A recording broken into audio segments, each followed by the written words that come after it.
Like, this isn't going to teach you what you're supposed to do. Okay. The thing about one-tricks, Uh, one-tricks are dumb. One-tricks are always going to be good at their champion and everything that involves their champion. For example, itemization and how to play matchups. But it will not teach you how to play the game. okay. I see. The way I coach, the way I play, I teach you how to play the game.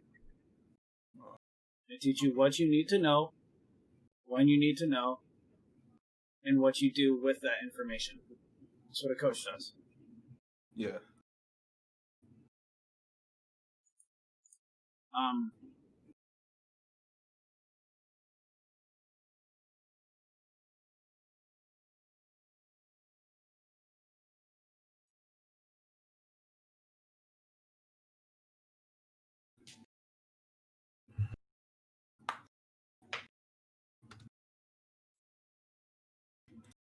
By the way, on my main account it says I'm plat 4, but that's not really my main rank. I don't care about that. Your rank doesn't matter. Okay. Yeah, just Everyone letting you makes know. the same mistakes. It doesn't matter what rank you are. Okay.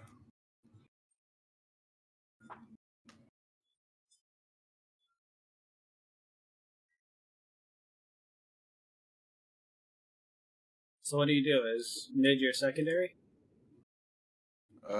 Yeah, top mid.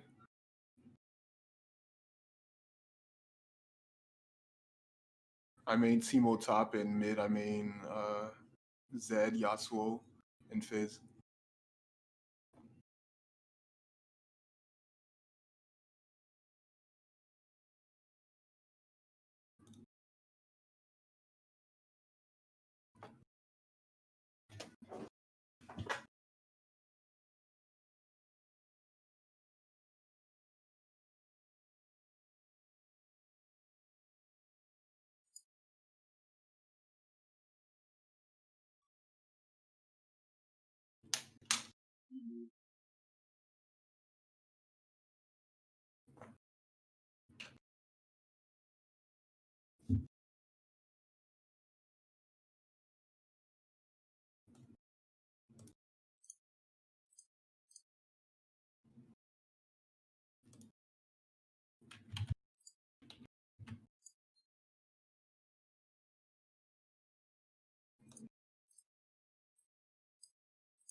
Fuck. I drank 2 monsters today already. What'd you say? I said I drank 2 monsters today. Oh, for the energy? Energy, addiction, whatever you want to call it. I wish I could drink that, but I'm trying to get on my diet. But I do need it for these teammates. I mean, you can't really complain about teammates when you're locking in a champion that is the same thing as breaking your leg before a tricathlon. Is that what? When I'm lacking at the champion? What do you mean? If you complain about your teammates, locking in a champion like Teemo is the same thing as breaking your leg before a decathlon. You know what a decathlon is? Nah. It's where you run for like fucking 10 miles.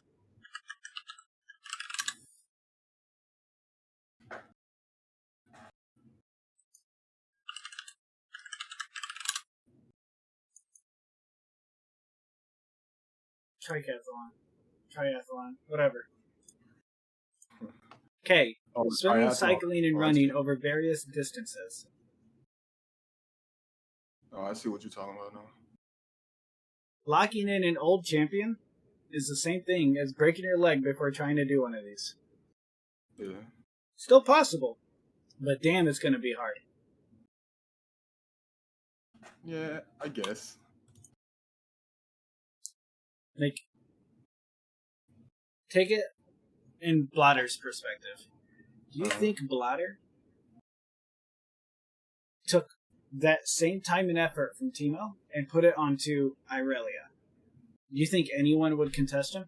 Do you think anyone would be able to match him in top lane? Absolutely not. Exactly. Yeah. Like the No, I amount of agree with you. foresight and mechanics and micro you will have from dumping thousands of games into Irelia, you are not going to lose.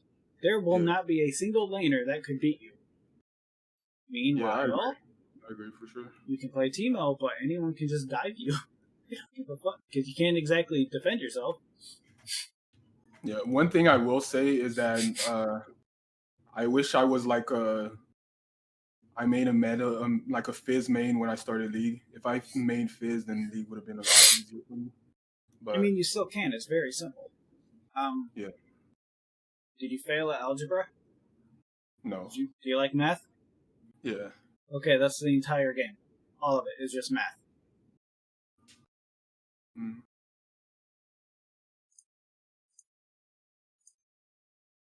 Like advantages and stuff like that.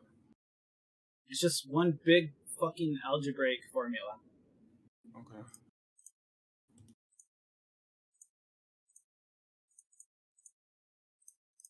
This game. I just grabbed it. It doesn't matter what. Yeah. All right, before you see this, because Blotter told me the same thing when I was getting coached by him. What he says that I should be freezing and trying to get a minion advantage or something like that. But what I do is I perma push because I found out that when I freeze, I tend to lose lane a lot more. So just before Yeah, but you that's just not addressing the issue. That's just Mhm. avoiding it. It's trying to evade the issue instead of addressing it. Because, like, for example, let's say I'm laning against a Jax. Let's say I try to freeze against him. Since he's gonna have more minions than me, he's just gonna all in me, and I'm not gonna be Not able exactly. You're not going against players who know how to tie their shoes. to. Well, not in platinum, of course. I'm talking about like in Diamond 2 or stuff like that. Even Diamond 2. You can say Grandmaster. They still don't know what the fuck they're doing. All right. It sounds it sounds skeptical, Nah, I believe. but you. I'm not even joking. These players don't get smarter; they just get better mechanically. Yeah, trust me, I believe you. Because I faced against Riven players that were mechanically worse than Diamond 4 Riven mains when they're supposed to be Diamond 1. So I believe you. I need a shift screen.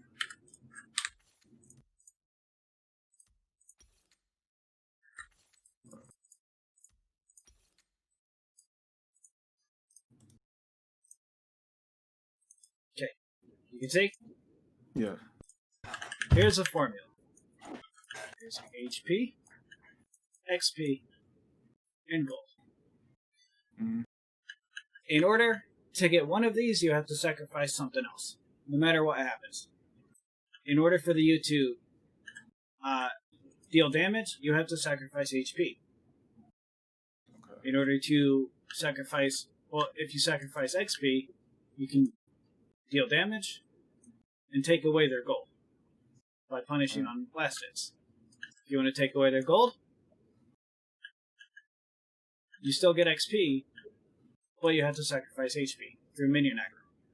This applies for everything in the entire game. There is not a single champion who doesn't have to follow this formula.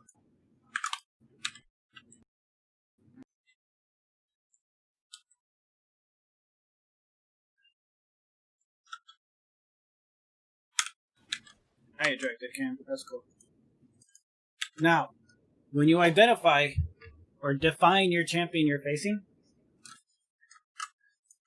you look at Kale, melee. Kale is a melee champion, and he's got Comet, which means he's going to look for Q to get the slow to get a Comet proc. Yeah. What this means is his champion relies on Comet-based rotations, spell rotations. So every single time his Q is up, he's going to poke you. Which means, if you just look up Kale, look at the cooldown of Kale's Q. 12, god damn, that's a long cooldown. 12 seconds. Which means every 11 seconds, well, for 11 seconds, this Kale is your bitch after casting Q. Which means, during this 11 seconds, this formula needs to be taken full advantage of. Okay. Now, the reason why I said Diamond players, Grandmasters, Masters, they're all fucking garbage. I made Challenger players daily, on the regular, look like absolute fucking monkeys. Because they don't understand basic lane knowledge. Or even how to even play laning phase. Like, we got Challenger junglers that still feed to Diamond players.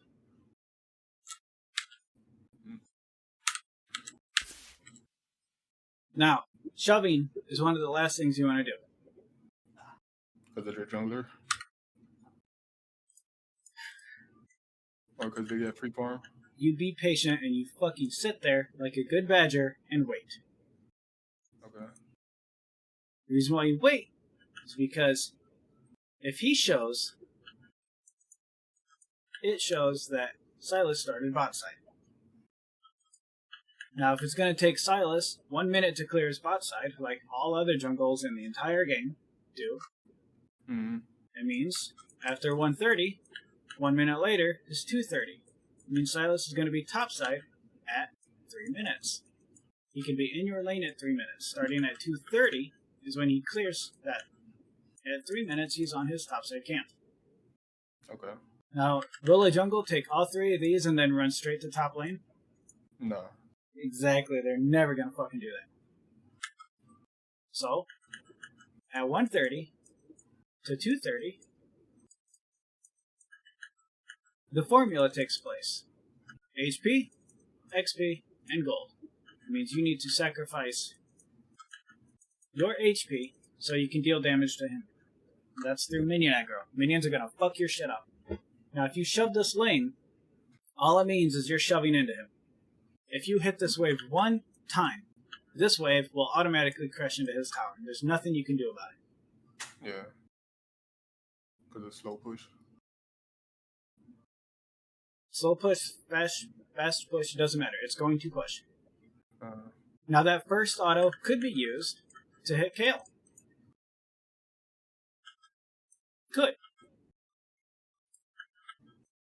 But this whole time, because you're playing teemo, you have to be stupidly fucking smart and patient about this laning phase. Kale just showed. Which means Silas started bot side. yeah. And you see how you're shoving? Constantly? Mm-hmm. If you ignore these minions and these minions, and ignore these minions and these minions, what's going to happen? If I ignore, Yeah, if you just ignore him. he's going to push regardless. What? Where? Where the fuck's it going to push? Like, you're saying if I ignore it right now? Or No. you're saying before I started hitting it? At the start of lane, before you even hit him. Oh, it's The minions crash. It's just going to freeze in the middle. Uh-huh. And what's Kale going to do? She's going to try to hit it. With what? Melees or her Q? Her ability. Okay, her Q. And the Q is AoE damage, which means the Q is going on minions. Not you, but minions. Alright, now let's throw this into the equation. Let's say we don't level any ability, right? Like you're not supposed to do. You actually never level abilities until you need to use them. Okay. Your Q, your W, and E. You don't use a single ability. You don't level an ability. And then all of a sudden, he uses his Q on the melees to get the last hit. You level W and run at that motherfucker. Auto. Auto. Auto. Auto. You get press the attack. He has no response for you. Right? Mm-hmm. You do that, you deal more damage to Kale without fucking your wave, and it's shoving into you now. Okay, I get that, but one question that I do have is, let's say after level 2, where I have to pick either E or my Q, and let's say Silas ganks me and I can't do anything about that, and I end up missing a lot of minions because of it. Silas is not ganking you. I'm going to show you how simple it is to track a jungler. No, if he's smart, he's not gonna gank me. But I'm just saying, like, let's say he's dumb enough to gank me. Like, he goes to his red and then he goes straight No, to he top. should be ganking you. Level 2 gank? No, not level 2. Yeah, that's what I'm saying. What if he's dumb enough to try to level 2 gank me? Because it does happen in solo queue. Silas ain't going to do that. He doesn't get a stun. Silas needs a sustain for jungle. Otherwise, he dies. Mm. It's important for you to know this kind of shit. Like, I've never jungled Silas in my life. But I do know that fucking guy is squishy. He dies quick. He gets one AoE ability. Now, the number of AoE abilities illustrates, or how long the AoE ability is, illustrates how fast or slow they can clear. In jungle, there's AoE fast and single target fast and slow. I meant fast and slow for AoE as well. An AoE slow clear would be like Maokai. Right? Maokai would not clear as fast as, let's say, Shyvana. Shyvana would sweep that shit, or like Hecarim. A single target fast would be someone like Zinzao. Yeah. A single target slow would be someone like Twitch. I see. Understanding these and being able to identify what type of clear they are is going to make you a much, much more consistent player. I don't get ganked by the jungler unless I'm ready to kill the jungler. That's only because I know what it's like, or I know how to identify whether a jungler can or cannot gank me, or whether he will or will not be healthy. Yeah. We know that Silas started bot. That one is guaranteed. We don't know his items. We don't know what fucking trinket he started, but that doesn't matter. What matters is the camps are static. They start at 130. And he has Talisman. And he will have Talisman because he is an AoE slow clearing jungler. He uses the chain. Proc that chain on all 6 or all 5 raptors. He's going to heal a lot and deal a lot of damage. Yeah. Now, you don't have to assume he's going to do a full clear. You can always play the safer route, which means at 130, he does his camp. At 2 minutes, he'll finish another camp. Mm-hmm. At this point, he's level 2.5. He needs an outside camp now, either Krugs or ground. Now, at 2 minutes, that's when you need to make a decision. You can go ward here, or you can just chill and just play the top side. You can even ward your tri-bush and run up here. Obviously, you can play alcove and use invisibility. That's completely fine.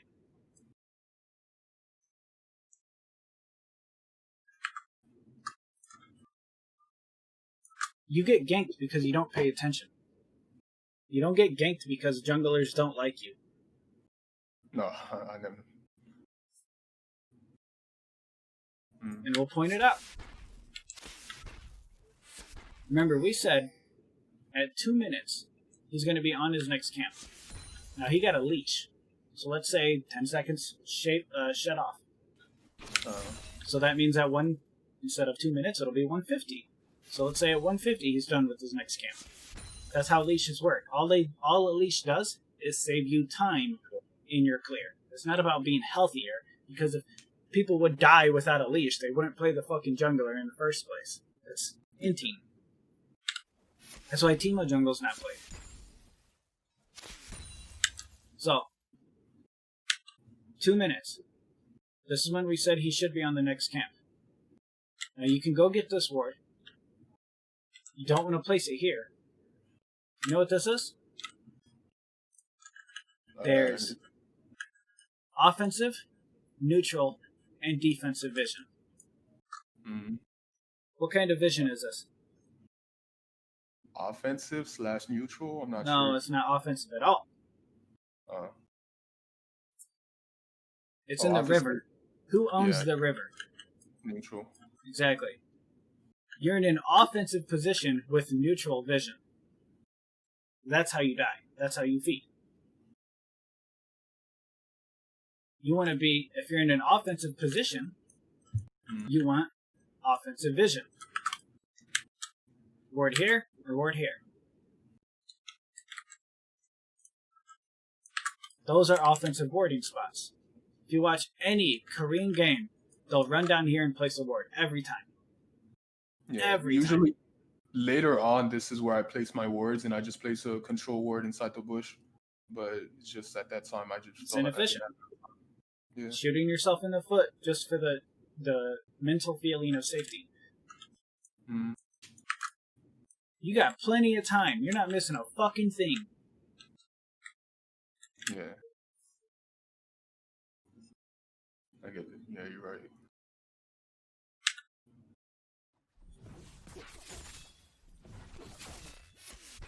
You're still shoving.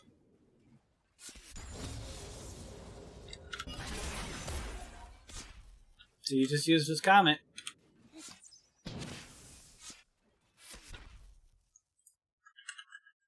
There's a rule to farming. Rule number 1. Don't DPS minions that are already being DPS'd. Let your minions do their job. You hit these ones. You know what's going to happen when you hit this one? I might miss it. Well, you shouldn't miss any, but other than the fact that all of these minions are hitting it, what's going to happen is right after you kill it, all of these minions they're going to cancel their auto attack that's in process, and then they're going to switch. Then this one's going to die. Then they switch to this one. Then this one's going to die. Then they switch to this one. Yeah. And every single time they have to switch, it has to cancel their auto and wind that shit back up. It's like you're aiming a bow and arrow. And you shoot it. But the target disappears in mid-flight. Waste all that time, all that effort. And that shit adds up quick. Doing this will get you killed. It will fuck over your lane, and you will die for it. Okay.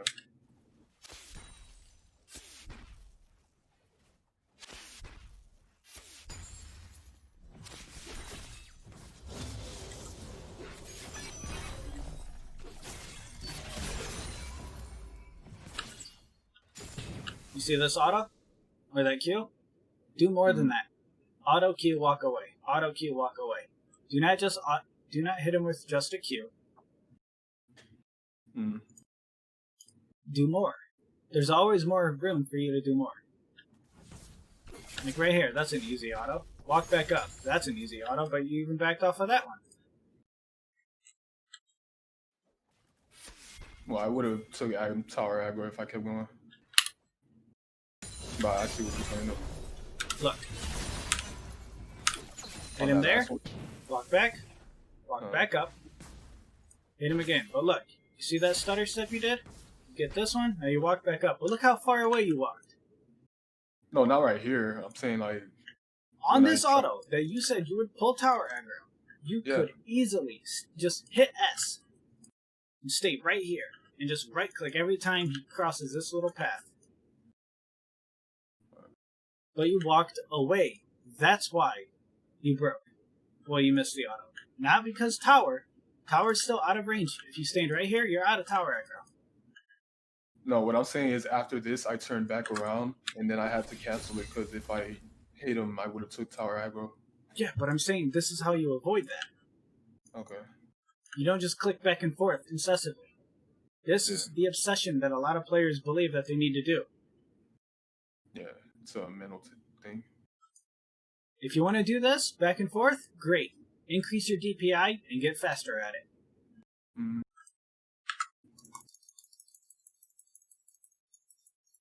What I used to do is I would draw out stars and right-click on each point in MS Paint, and I would make out as good as or as consistent of a star as I can do. And I would put my character inside the star every time. Okay.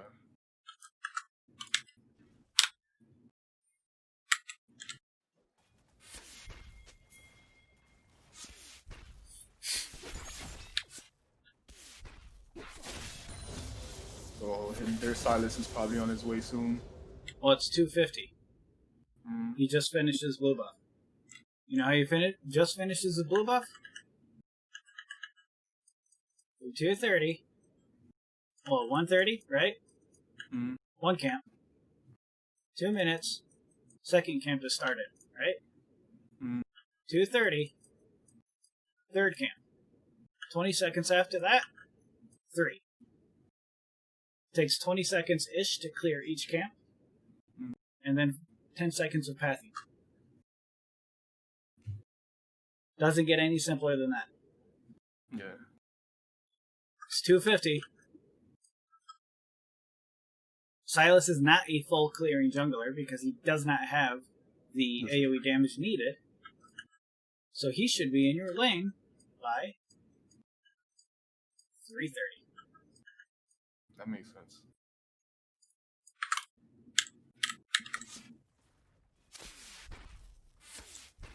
This is why you don't keep shoving. You shove when you need to, and freeze when you need to. Yeah. Knowing when to do it, I mean, fuck. NA players don't know this, which is why no one tells you to freeze. Or if they do tell you to freeze, they just blatantly say freeze. Freeze the lane. Freeze it. Hold it here. It doesn't. They don't tell you the reasoning why or why you should do it to begin with. What it means is, you see this? Mm. He's looking for Silas. So you move down. There's Silas. Crazy how that works. 3 minutes, he just finished his buff, and now after that, he's on his 4th camp. It's crazy. Almost like it's like a trick or something. I know, right? Now what you're doing, constantly shoving, you fuck yourself over super hard by doing it. There are times to shove, and there are times to not shove. Mm. You want to hit Kale, right? That's not really why I shove. But Well, you said you shove because you tend to have more issues when you don't shove. yeah, like for example, an Aurelia matchup, I feel like she hard stomps on teemo, especially after Wits End. But the only way that I do beat her is if I beat her early. And If she goes Wits End and you don't go AD, then you have an issue. Well, she's gonna go Wits End either way, but if I build AD, I feel like I'll still lose because of my poison.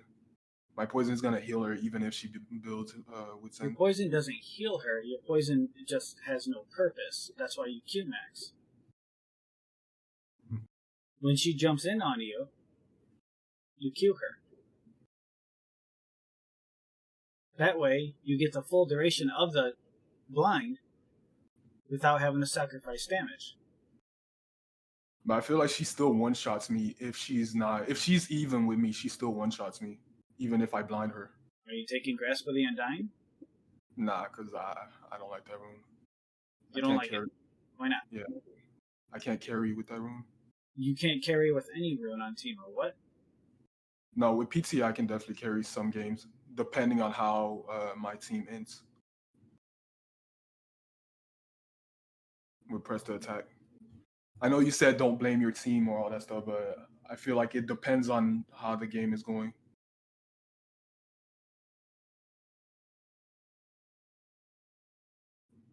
Hello? Okay.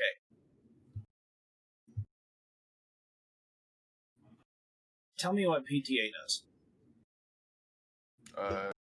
It's not just PTA, it's just with the alacrity and taste of blood having both of them. The fact that I can, yeah, just all that I If you can go build. Grasp of the Undying, you should be going Taste of Blood and Ravenous Hunter. Should be the Yeah, I know, exact same setup, just no 3% attack speed. but she won't have the alacrity, the coup de grace, the PTA procs, and all that stuff. Coup de with Grace Grasp. not going to help you against Irelia. She's all in you. No, I'm saying all that combination.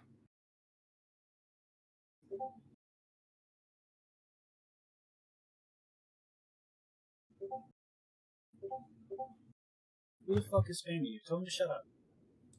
Yeah, I'll tell him right now. Ex-blotter, stop typing to me. All right. Okay. So,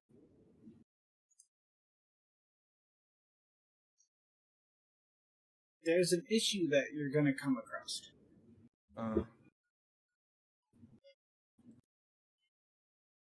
Each rune has a differing playstyle. Yeah, I agree. In order for you to know how to play it, you need to know what it does. You need to know how to play to your specific rune setup.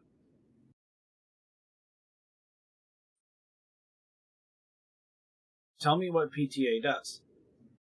It gives me more attack speed, and it's like an electrocute with no PTA cooldown. doesn't give you any attack speed. Oh, PTA just by itself. In lane, it's like an electrocute with no cooldown. That's basically what it does to me.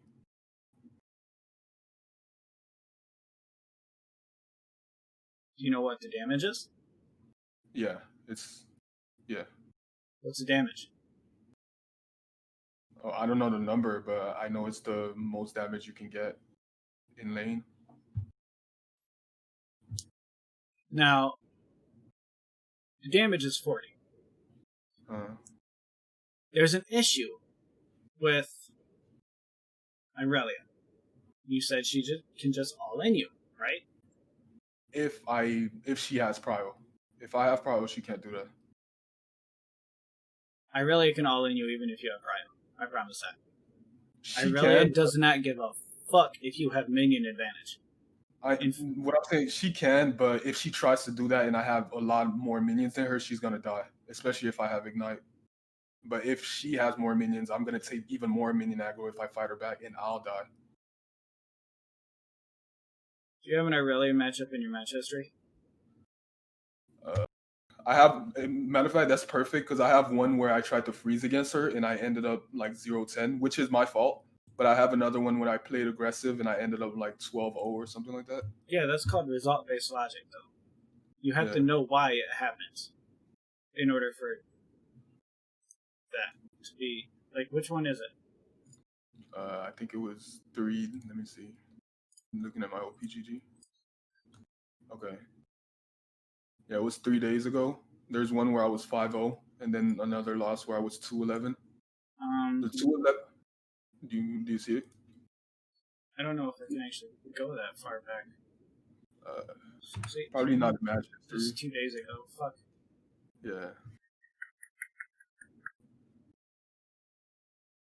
But I will say the 2-11 one happened because I held my jungler level 1 invade, and I didn't have prio, so level 2 she just one-shot me. But on the second game, I chunked her HP level 1, so she couldn't one-shot me, especially with the minion advantage that I had. Chunking her HP at level 1 just means you're aggressive level 1. Yeah. That's what you should be every game. But if I try to be aggressive, then it's going to push you regardless.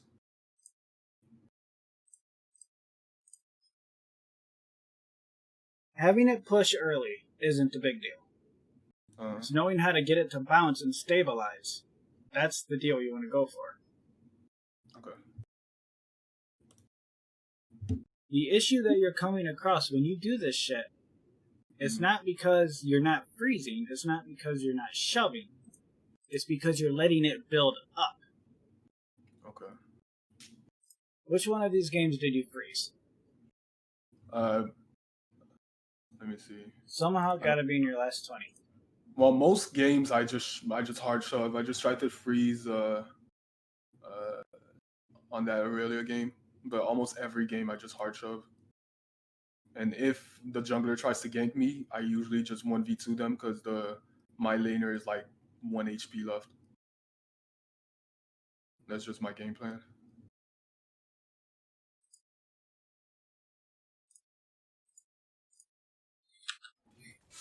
Not in this game though, because he's ranged, so it's harder for me to poke him down. It's not harder at all to poke him down. He's not even ranged to level 6. Yeah, And but that's he's only gonna... after 5 auto attacks. Yeah, that's true. What you're doing is feeding your opponent. You're spoon feeding him XP. Mm-hmm. When I say range though, I mean like when he's gonna try to farm, he's gonna try to do it at range. Because when I usually poke people down, it's while they're farming.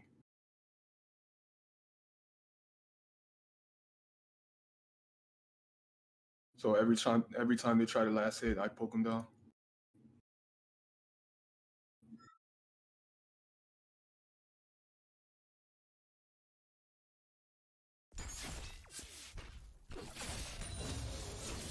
Where are you poking him? What do you mean? You're not poking him. Yeah, I poke him. Look.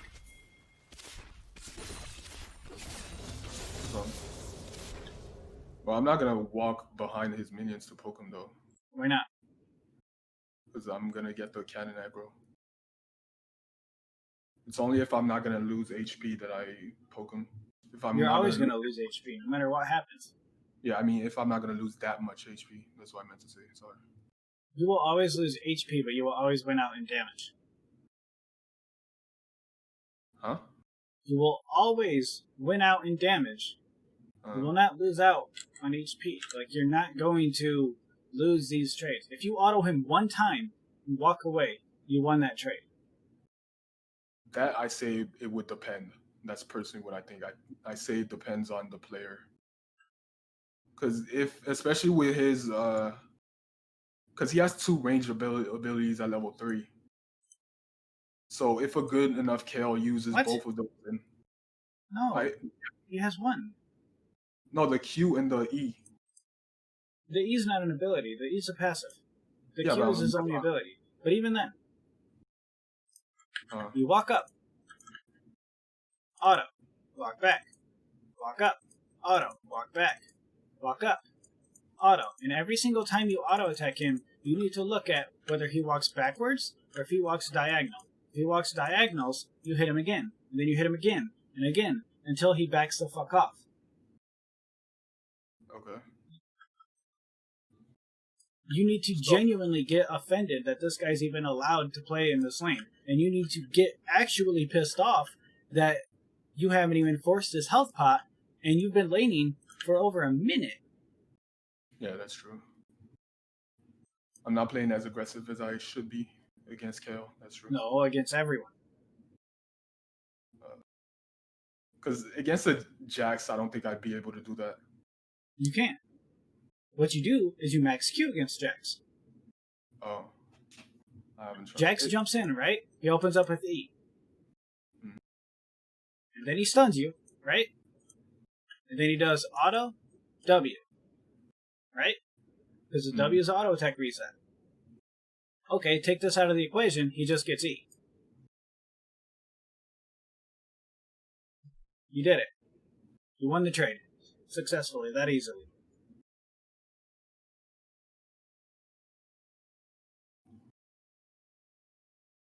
So I guess against Jax, I shouldn't take PTA. You'll never use PTA against a Jax. Fuck, I don't even agree with Bladder's electrocute half the time. I watch him go 40, 50 seconds without even proccing it. Yeah. But that's how he plays. That's how he interprets the game. Yeah. I'm an analyst. I analyze the game, and I tell you ways to play it. Mm-hmm. That's why, to me, this game is one gigantic algebraic equation. Your goal is to win every trade. So I can tell you the necessary step-by-step instructions to win every trade. Now, if we know Jax's stun is a 1.5 second cooldown, what you want to do is be able to blind him for 2.25 seconds. This way, you can cancel 2 of his autos. For example, coincidentally, his auto W. Mm. And then you win the trade. Now, if you're going to be stunned for 1.5 seconds, right? What's something we can utilize to abuse this? If Jax's counter-strike is a 17-second cooldown, that means he can only engage on you every 17 seconds. And if he uses his Q and he gets Conqueror, that's 2 stacks. You blind him, he's not getting any more stacks. Okay. He's sitting at 2. He'll get 4 from the counter-strike. So when he Qs, it'll be 2, counter-strike will be 4, then you blind. You blind during the counter-strike. Now he doesn't have a fucking threat. At that point, since he's not getting Conqueror stacks, it's auto, and so on and so forth, and you repeat that. Now, if he's only going to jump on you every X amount of seconds, you can take shit like Doran Shield. You can take shit like Corruption Pod if you want. You can take Second Wind. You can take Grasp of the Undying. So when he does jump on you and you get stunned for 1.5 seconds, at least you know every 4 seconds you get Grasp, right? Yeah. But since you're going to be stunned, you're only going to have to wait 2.5 seconds because you're forced to wait the other 1.5. Every 2.5 seconds he goes in, you get Grasp. And then after that, it's as simple as proccing your W and chasing him down for another Grasp proc. Now, you still wouldn't get PTA. You would get your auto attack. Or no, you would get your Q because you can't dodge that with this counter-strike. Then you don't get any autos up until the counter-strike expires, plus 1.5 seconds. That's because you're stunned. After the counter-strike expires, plus 1.5 seconds, you get a Grasp proc. Grasp proc is going to be 15 magic damage, and you're going to get like 10 life out of it. On the heal, or whatever that is. Then you chase him down. There's your other 15. And another 10 life. This 10 life means you just took away 20 damage from his spell rotation. Make sense? Yeah, that makes sense. This further incentivizes his playstyle and counters it. Now he has to completely change up the skill he's using in order to get a good kill on you. He'll have to start doing W max. Or he'll have to get Counter-Strike max so he can get more long-term damage on you. And if he does E max, and you notice that the E did bonus damage to you relative to the last one, so if it does 51 Counter-Strike and then it does 60, or not 60, but like 90, you'll know you got Counter-Strike to level 2. Which means he's trying to use it more often against you. And if he's trying to use Counter-Strike more often against you, and he's looking for that long-term damage, all you have to do is start chasing him down after the Counter-Strike expires, because he's maxing his longest cooldown ability. Which means keep on. Which means if he's maxing an ability that has a long cooldown to make it lower, he's trying to scale on you. And what do you do against a hyper carry as a bully? I'm not sure. What does a Draven do against a Vayne? Kill him? Exactly. Does he let the Vayne farm? No. Exactly. So you beat the fuck out of him for even trying to scale on you. But then that's when he's going to call his jungler. So? We track junglers. Yeah. You already know where the jungle is, because Kayn finds him. But even then, we know we started bot side, because bot lane showed that they leashed. They were late to coming into lane, and Kayle was early. Because Kayle was early, and they were late, shows that they leashed bot side. At that point, it's as simple as counting to 1 minute, or using the in-game timer that they include for you. So you know when he's going to get level 3, 30 seconds plus 30 seconds plus 30 seconds. Now he gets level 3. You want to have your ward 1 minute after the camp spawn. Now you're safe. It's crazy. I used to get permabanned because I would flame people for falling for the level 3 3-minute gank, because it's been in the game since beta. Like, I've played this game for 10 years. The level 3 gank has been in the game since its creation. It was even in the game during Dota All-Stars, the game that transformed into League. That's how fucking old it is. Man, it's pretty crazy that people still fall for that. I know, I used to get banned all the fucking time because I would flame people. What pisses me off more is people dying to Blitz invade. Yeah, like shit like that. It's just basic learning disabilities.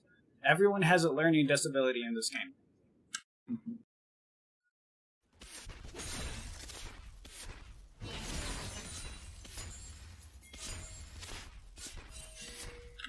Now look, you were in attack range there, but you didn't hit him. Are you locked cam? Where? Yeah, I am. Yeah, that's why. That's literally why you missed your click on him. Because you're locked cam.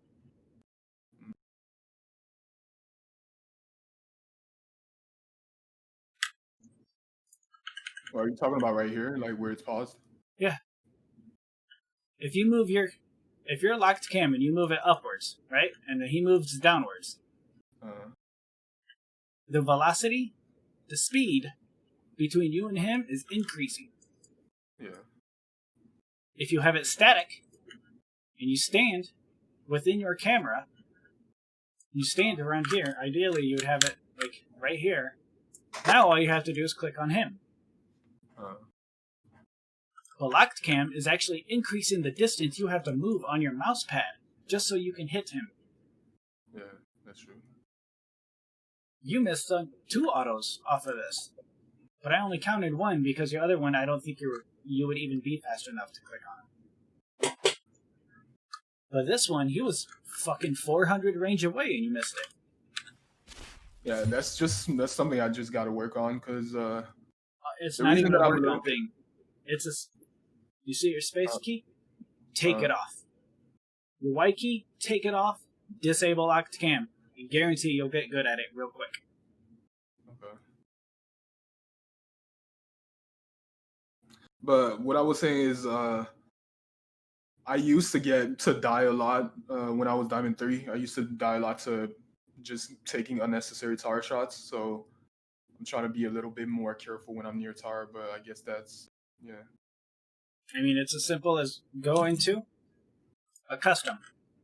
And it'll tell you the tower range. Memorize it. You do that, congratulations. You'll never get hit by a tower shot again. You know why they do these little arrow keys? Because this is the start of the tower aggro. Oh. Oh, that's pretty cool. I didn't notice that. This is when the AI starts. Well, when the game says be careful, it goes yellow, and then this is the red. Okay. That's all you have to do.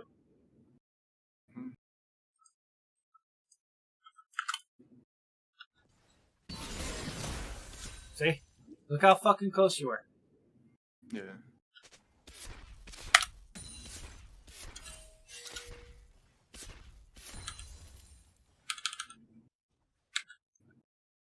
The game's already targeting you. The tower is targeting you. All you have to do is stand right there.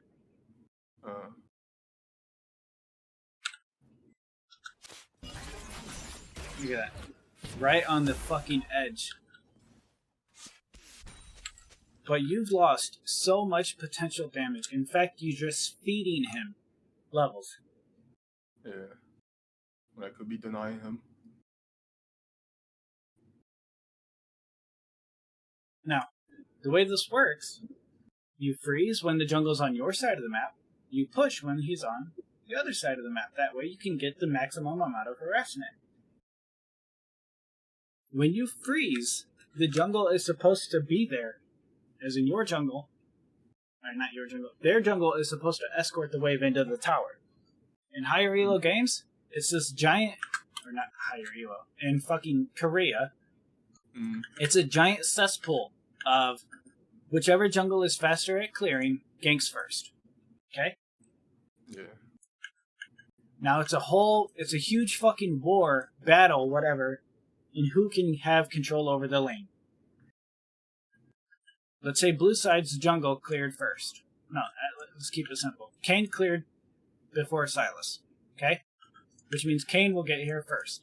Which means teemo shoves in, Kane is on his side. Or teemo holds, then Kane is on his side. Mm. Then teemo starts to escort the wave into tower. Kane comes over, dives Kale. Kale walks away, forces recall, then has to TP, and then the enemy jungle does the exact same shit to force the other TP. They burn both top laners' TP, now they go and play bot side. That's what happens every single game. Every game.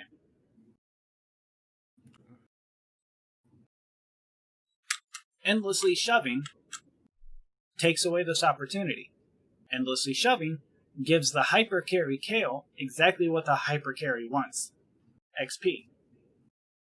The quicker you get Kale to level 16, the quicker you lose this game.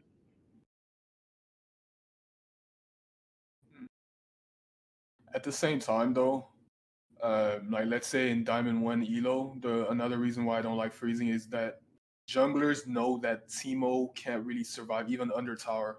They can just one-shot him and he'll miss a huge wave. Exactly why you don't build full AP. Okay. You can do the same amount of damage by just taking grasp, and you don't have to fucking coin flip your laning phase. Okay.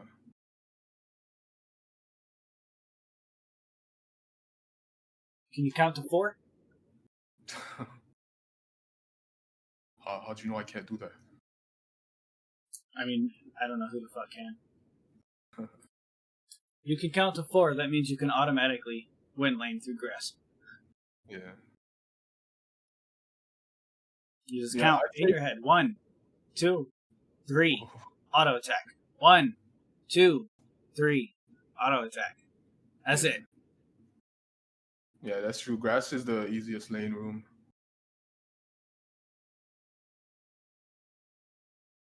The way I force people to learn the power of grasp, I put them on Gangplank, and I make them go tank. And you should be able to do Warmog's second item on Gangplank.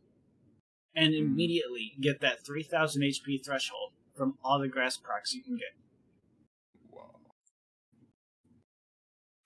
Because what most people don't realize is that Gangplank's barrel, when you spawn it, it's free. It doesn't cost mana.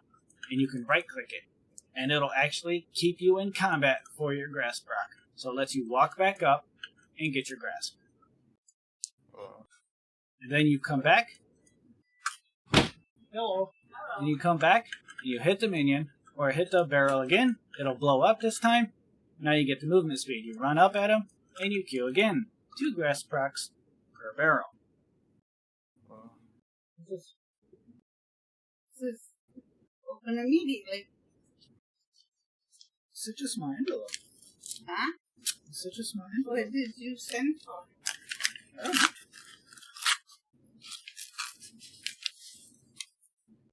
Oh, it's my catnip. It's your catnip? Does that look like 400? Oh, yeah, it is. It's little teeny tiny seeds. Yeah, it was $2. God, and I got it out there for free. Okay, Grandma. Back in my day. Back in my day, I'm taking my table.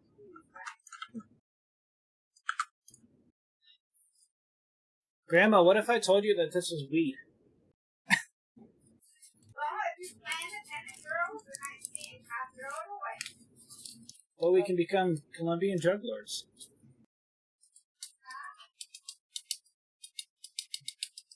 Dude, catnip seeds are so small. I don't have them.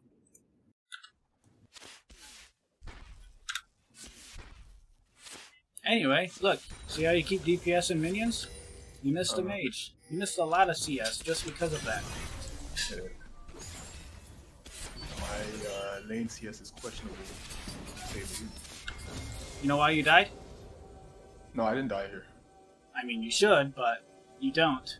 Doesn't mean you shouldn't. Look at this shit. Look, you've seen him coming. Yeah. You even seen him there.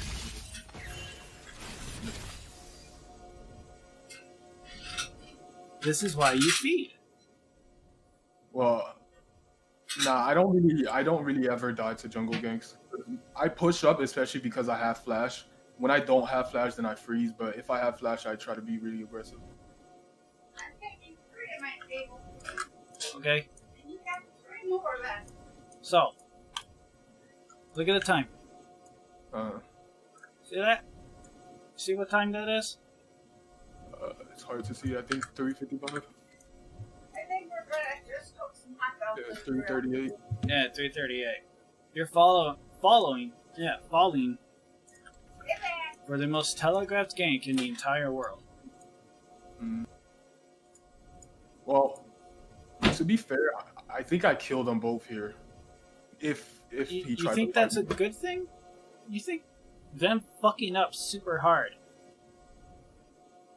is you killing them, or is it them fucking up? Them fucking up. Like if he tried to fight me, I just ignite him to stop his healing and I kill him, and then Kale is not a champion and I kill her too.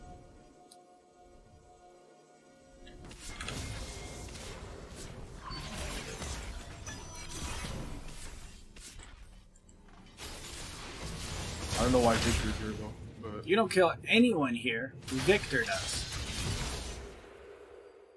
no, I'm saying if he tried to fight me, he definitely would have died to me. That's what I'm saying. With PTA. I don't know how it is with Ariel and all the other ones, but with PTA, he doesn't kill me. He all had to do me like that. Nah, but still, regardless, I only died because of Tower there. Dog, you high-fived the fucking Kale. You're a ranged champion, and your idea of a tower dive was high-fiving him. And then flashing Victor- out of tower. Okay, that's why. Come on now. Victor was trying to dive him, so I Are just. you actually gonna nah but Victor? When you high-five the Kale under tower. You didn't even max range your blind. You didn't even attempt to be ranged. You literally walked up, let go of your keyboard, and then flashed away. I was trying to set up the dive for Victor because Victor just wanted to No, dive. you don't set up tower dives. You have no fucking crowd control. You have no stun. You have no slows. You're teemo. You're a carry. You would never do this on any 80 carry in the entire world. Why would you do it on teemo? Yeah, you're right. I took Not one to mention, shot. you have 2 people here that can help. And you're just like, bruh, hold my beer. Well, I did it because they were there. I was gonna flash before I got the last tower shot, but I did. Don't too go late. full retard because your team is here. Yeah, you're right. You don't even pull tower aggro because your team is here. Yeah. Yeah, like you straight up did the hold my scouts code, lads. I got this.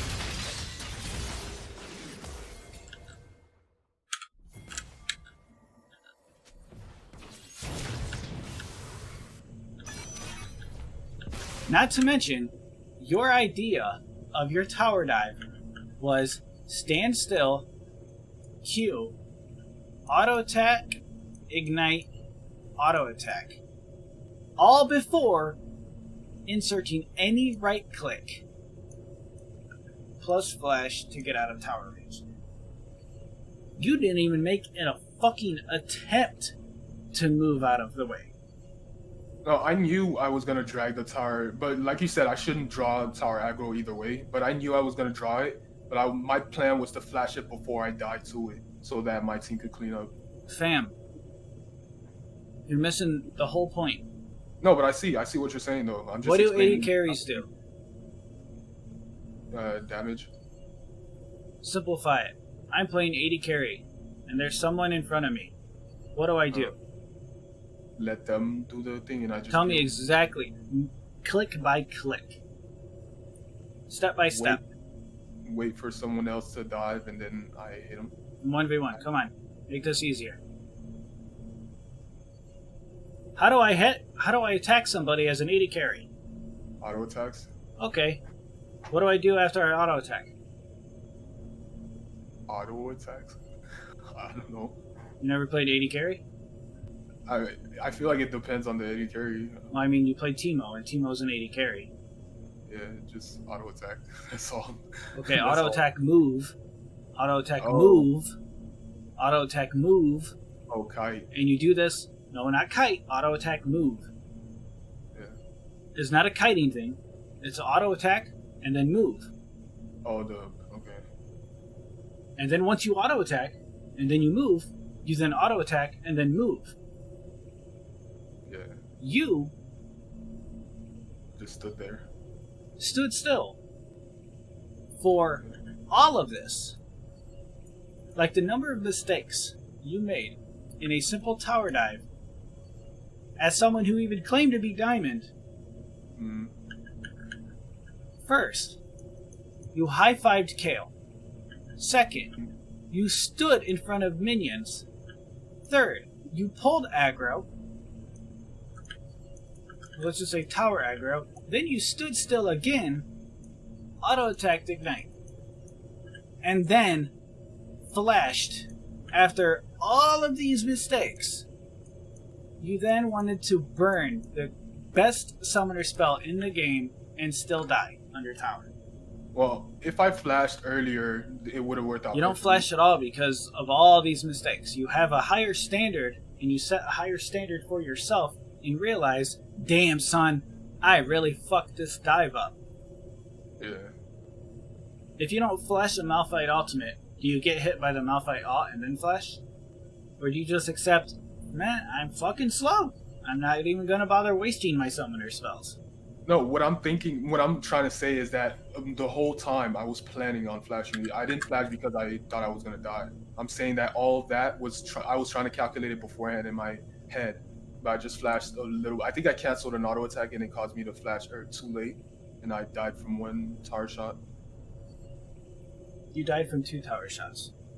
No, I'm saying like I was one auto attack, one tower shot away from living. That's what I'm saying. You know how much tower damage does? 2 tower shots would have killed me, or 3 tower shots would have killed me. I'm not sure. 200 damage, 200 damage, 200 damage, and it keeps on increasing the amount of damage. Starts at 180, 200, 240, 260, whatever. It just keeps on increasing. If the first tower shot does 2 bars of HP, you're dead. And the first tower shot will always do 2 bars of HP. Alright. Yeah, I get it, but... Now, other than the fact that you made all those mistakes, you're a ranged fucking carry. What are you doing? Trying to, like, high-five this guy. Okay. Well, rewind it a little bit, because I feel like you don't 100% understand what I was trying to do. It's a mistake. I know regardless. exactly what you're trying to do. It's a mistake regardless, but I was trying to like auto Q, auto ignite, and then flash away. But why can't you do that from a distance? Because I felt like he would have lived. Like, I don't know. I felt like Victor would have died or something like that. It was a mistake regardless, like I said, but.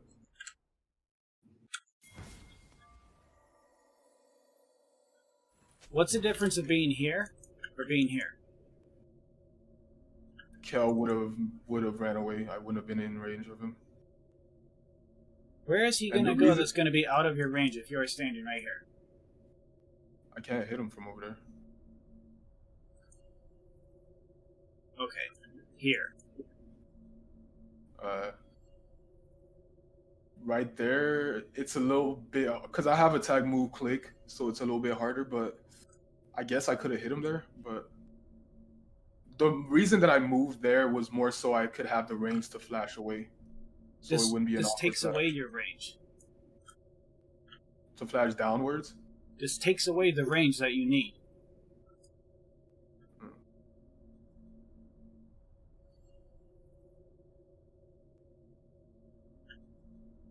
This is range. This is not. You're touching the tower. You could literally whip out your teemo dick and put that shit on the tower. You're that close to it. Yeah. Here, you can at least walk. Q, auto, ignite. Here, walk, flash.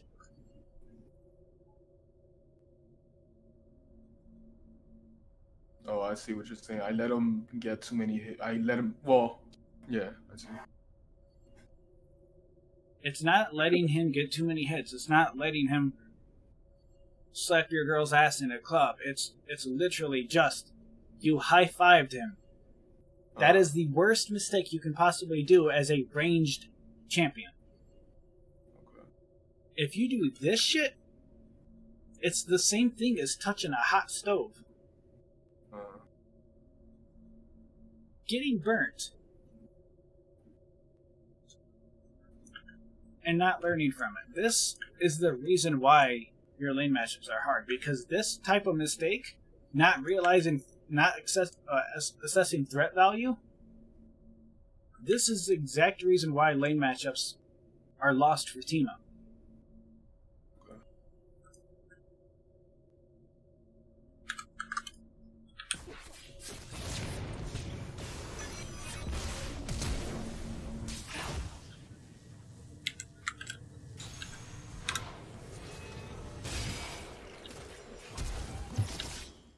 And you even forced your mid laner to flash for you.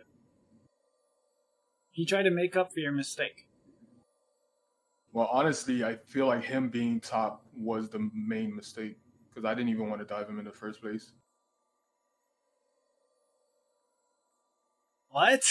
Wait. I didn't want to dive him in the first place. Why He not? was the one that wanted to dive.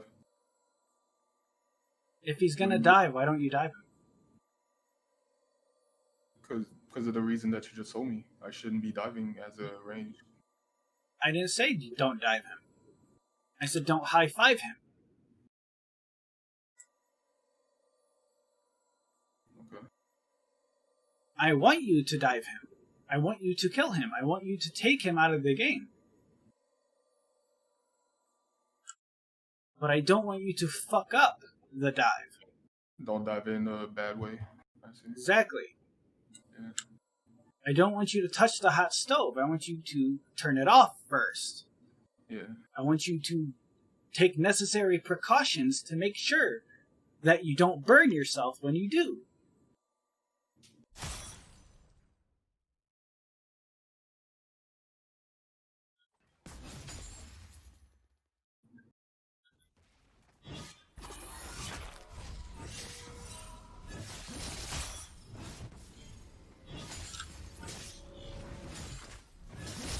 Look at how much he lost for dying under tower. Yeah, he lost a lot. Does he have TP? Now, what doesn't help you is then you immediately buy a Negatron cloak. It's for the Wits End, because with his ult, I just die if I don't have Wits End.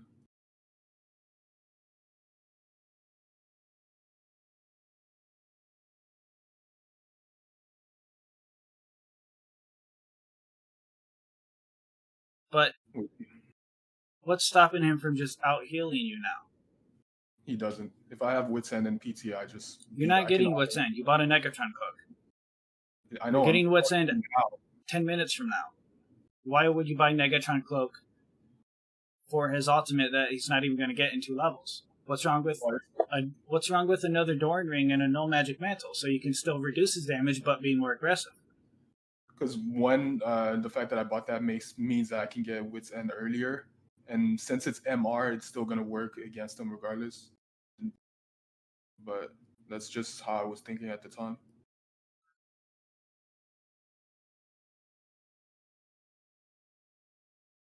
Are you in a winning matchup? I beat him in lane, but after level 6, he beats me if I don't have Wits End. You're not getting Wits End by level 6. You're not even getting Wits End by level 9. I mean, even with the Megatron, he doesn't kill me if I have Megatron.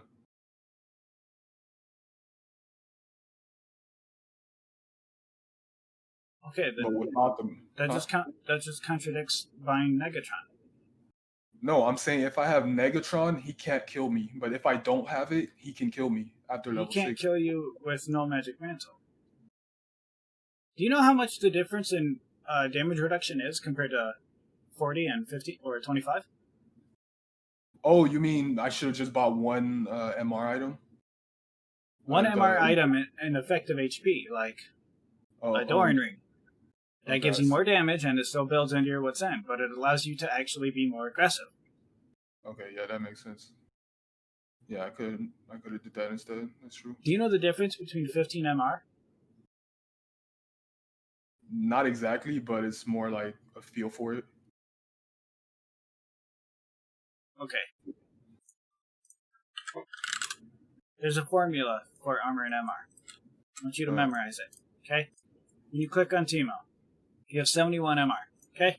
You do 71 divided by 171. That's your damage reduction. Okay? Mm-hmm. Now, take the 71 minus 15. That's the difference in 25 and 40. It's 56. Divide this by 156. It's 6% damage reduction difference. Okay? Take this, Control A, Control C. It's 5.6% damage difference. Now, in order for him to deal 5.6% more, what you do is you take your effective HP, or how much damage he'll need, you take your 821 and divide, or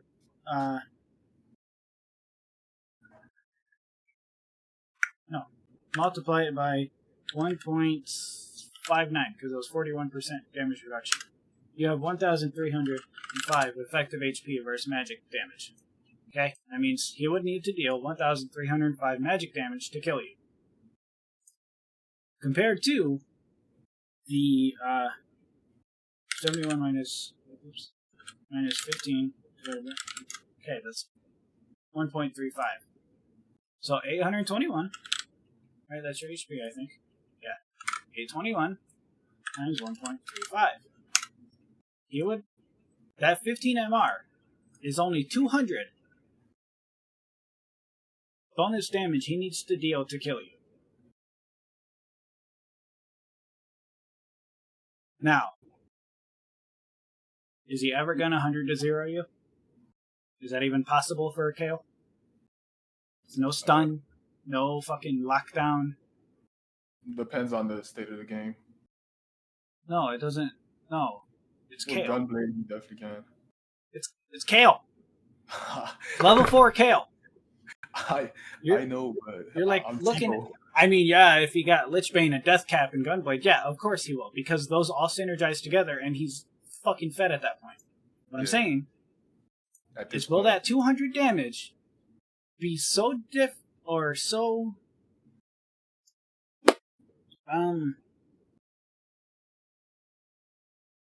Nah, I see what you're saying. The Negatron was a bit too much, especially not for the gold that I had. It's not efficient.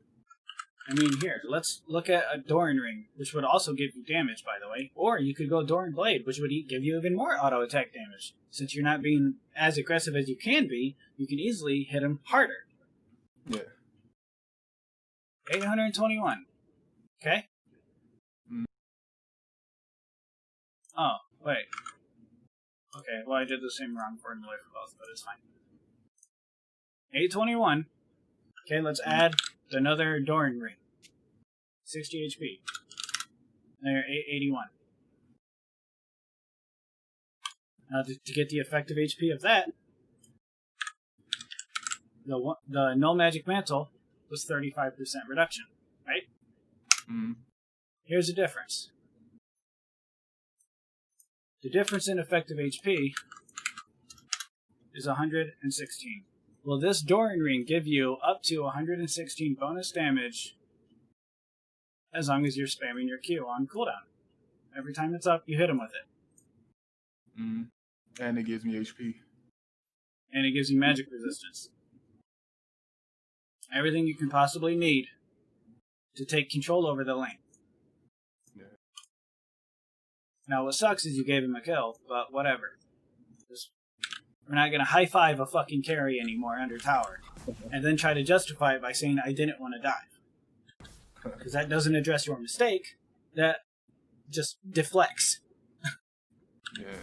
We don't do that. Because if you want to play teemo, you want to run the tricathlon, then be willing to accept that you fucked it up by breaking your leg in the first place. Yeah. Nah, I wasn't trying to deflect. I was just trying to explain so you know exactly what was going on. But I knew I know what was going on in your head. I played this game for a long time, and I've coached a lot of people. Saying don't fucking break your leg before trying to do something, and then be like, This guy tricked me. I think I'm gonna die again though, because Victor wants to dive him when he has ult. But You should. He's got no flesh. when Kill has ult, because If Kale has ultimate and then you try to dive him, you wait, you just burn the ultimate, and you disengage and then re-engage. no, but what I'm saying is Kill was full HP and he just randomly roamed top trying to dive him when Kill had ult. Oh, then yeah, you can't fix that. You can't fix stupidity. I mean, fuck, I know a teemo that high-fived a tower. Yeah, that's true. That too, Teemo would be pretty dumb. Look. Look at this. See this? This is called ammo. He's gonna come for this, right? Yeah, I tried to. Okay, then stop hitting the cannon and go beat his ass. Yeah, that's what I did. No, you were already hit. Look, the cannon's fucking poison. You know, every single time you have to... every time you auto-attack, you stop moving, right? Yeah. Now, you know that math problem in school where they say a car is going 50 mile an hour this way and a car is going like 40 this way? Yeah. When will they meet? Okay. Well, if the car that's going 40 keeps on stopping every 2 seconds, you're never going to meet him. You're just going to walk away. Every single time you stop moving, it's padding his cooldowns. The more you stop moving, the less he's going to have to wait. Or the less he's going to have to play back because you're going to be constantly moving and attacking.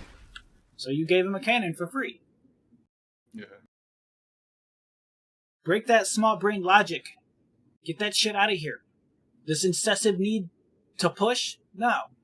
You fucking earn the need to push, and you earn the aggression, and you earn the punishments. You want to be aggressive? Get aggressive vision. Pink that shit. Pink that shit. Trinket this shit. Then play aggressive. Alright.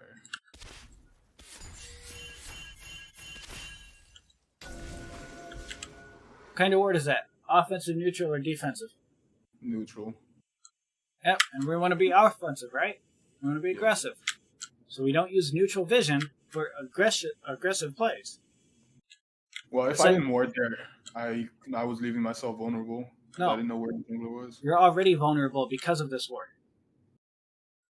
You put the pink here. And you pop this. Walk up, pink, walk over, pop it. Now... So how should I have done it? Like, should I have left the wave and then pink there, or should I shove first and then pink after? Ideally, you shove it, then pink after. But if you don't have any vision to begin with, you don't even show up. You hide. When you came over for the Krugs, you come over here, and then drop the pink. Then you come back into the lane. Because if you come in, and then you move down, everyone in the map knows exactly where you are. You don't want to do that. Don't reveal your location when you don't have to. Don't reveal your intent when you don't have to. Conceal it, so no one fucking kills you in the process.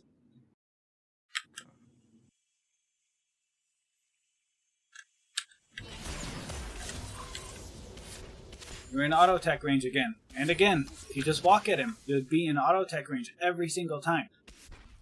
He's just outside of my auto. Because every single time there, I was trying to auto him. You see the shroom?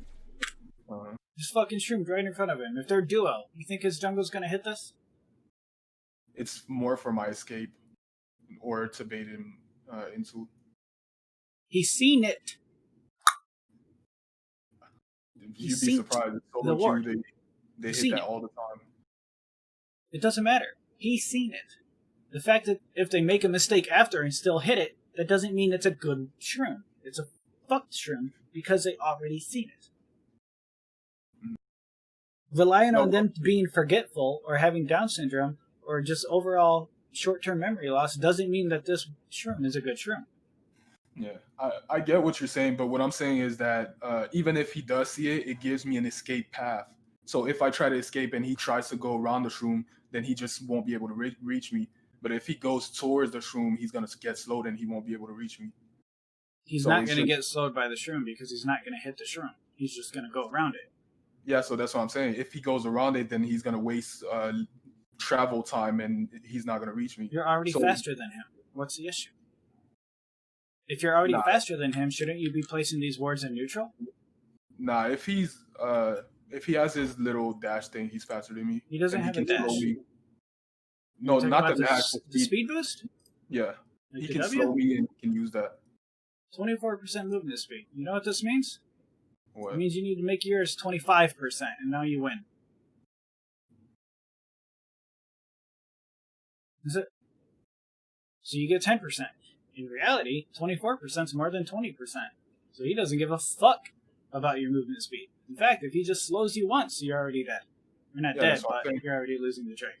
That's what I'm saying. That further makes this room bad. No, because if he gets slowed by the mushroom, he's not gonna be able to reach me. But if he goes, if he tries to go around the mushroom, you keep on using that as it's gonna be a reliable source of strategy. If he gets slow, you mean if he forgets, if his person is suffering from dementia and amnesia, and he forgets this room is there because you placed it in front of him. If he forgets that it is there, it's then justified? But what I'm saying is that there's only two different options. One is if he gets slowed by it, he doesn't reach me. But the other one is if he goes around it, then he still doesn't reach me because he had to take extra steps to go around it, which means that it's either way, it's going to benefit me. If he's going to chase you, why not put it in a spot where you know that he has to walk through? This one, he's going to walk around it, which means, in reality, like, realistically, this room will do nothing. So, for if example, he knows that if you know for a fact that he's seen it, and he knows for a fact where it is, it's the same thing as having terrain here. It does nothing. The whole purpose, the whole mana cost, is just pointless. Because it doesn't actually add to your defensive route. It just means it's terrain. So, that's the same thing as this wall being this big, and you just going this way. He'll go this way. If he goes through, or tries to go through it, it's the same thing as him being dumb enough, or so absent-minded, that it's not you doing a good play, it's him being bad. So where would you say I should put it? Escort the wave, then set up your ward. Then set up your for the mushroom. For the mushroom. That's what I'm saying. Escort the wave. Escort it means shove it into the tower, and then set up your vision. That's your shroom. If you want to set up a ward out for this, here's the range for the tower. It's like 900. Set up the shroom then. Anywhere. Anywhere. Just not in sight. Oh, okay. You don't get punished for it, but that doesn't mean it's not a mistake. Okay. I'm trying to make it so you don't make mistakes. Because if you don't make mistakes and you only make good plays, you climb. You win. You get fed. You farm. You punish. Everything that's obtainable in the game is based off how consistent you are and how reliable you make it. Okay. So your issue isn't really where I place it, it's placing it in front of him. In front of him, yes. Okay. Because it means he's not going to hit it without him making a mistake. Okay. It's not a strategic shroom if someone's dumb enough to fucking step on it. If I put a mine in front of your front door and say, hey buddy, look at that mine. You see that? That's a nice mine. And then you walk inside, and then in the morning you accidentally forget about it and step on a mine. It's your own stupidity that does that. Yeah.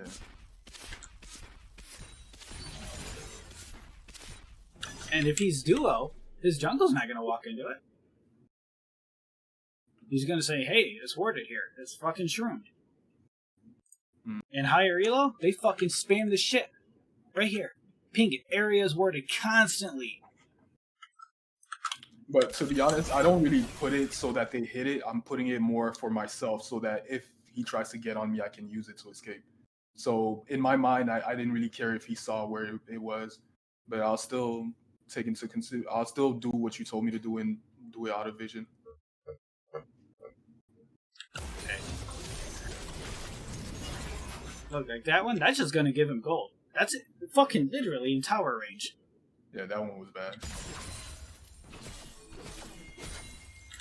Like,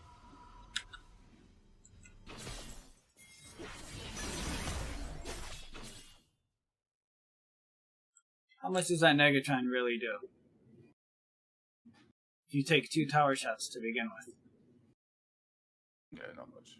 How much does shoving the wave do if you only get 18 CS advantage on him?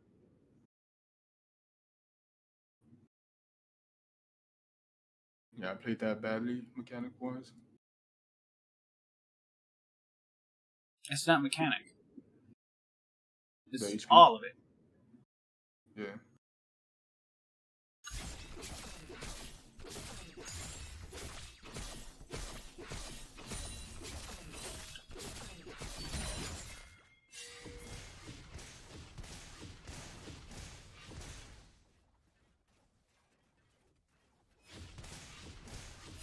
Like, if you really want to take advantage of melee range matchups, take Swifties. Grasp of the Undying and Swifties and run that motherfucker down constantly. I don't really like Swifty at all. I don't care. It's not a like thing. It is a strategic thing. I feel like it's a waste of gold, though. Why? Because Swifties against Kale, spending that much gold against Kale when I could have. Do you know how much Swifties cost? I think 700 plus 300, so around 1,000. It's 900. They're the cheapest boots you can buy. But I still feel like that's a waste. Why? In my opinion. Because it's not going to do much against Kale. I mean, you're making a lot more mistakes than just relying on boots or movement speed. But I feel like even all those mistakes, I still would have made it even if I had Swifties. But with Swifties, I actually would have died there. No, you wouldn't have. Because the only reason he chunked me that much was because I was recalling in that bush. And I survived because I had the MR. But with Swifties, I would have died. Because I wouldn't have had the MR. You would have never been in range for the auto attack that he hit you with. Because Swifties reduces the potency of slows, and you popped your W. That's what I'm saying. He didn't get to me because of the slow. He got to me because I recalled in the bush and I didn't stop it. So he just walked up to my... So that was bad of me, of letting him walk into melee range of me. You think he'd be able to do this type of shit against you? If you had the movement speed to keep attacking him? Nah, he definitely wouldn't, but... Yeah, he would be a lot less healthy and a lot less mana.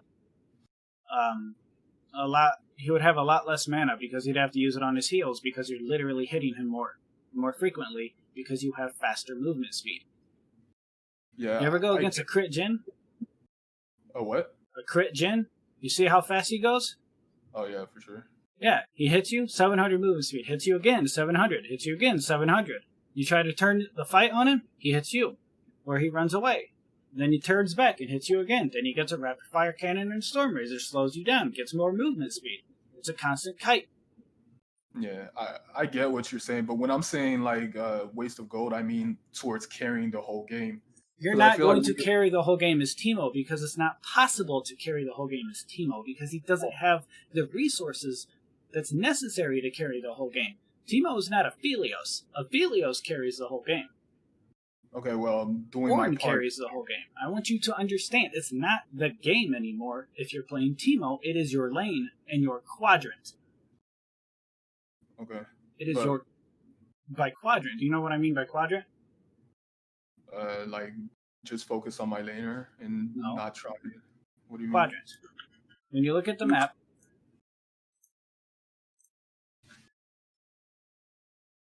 it is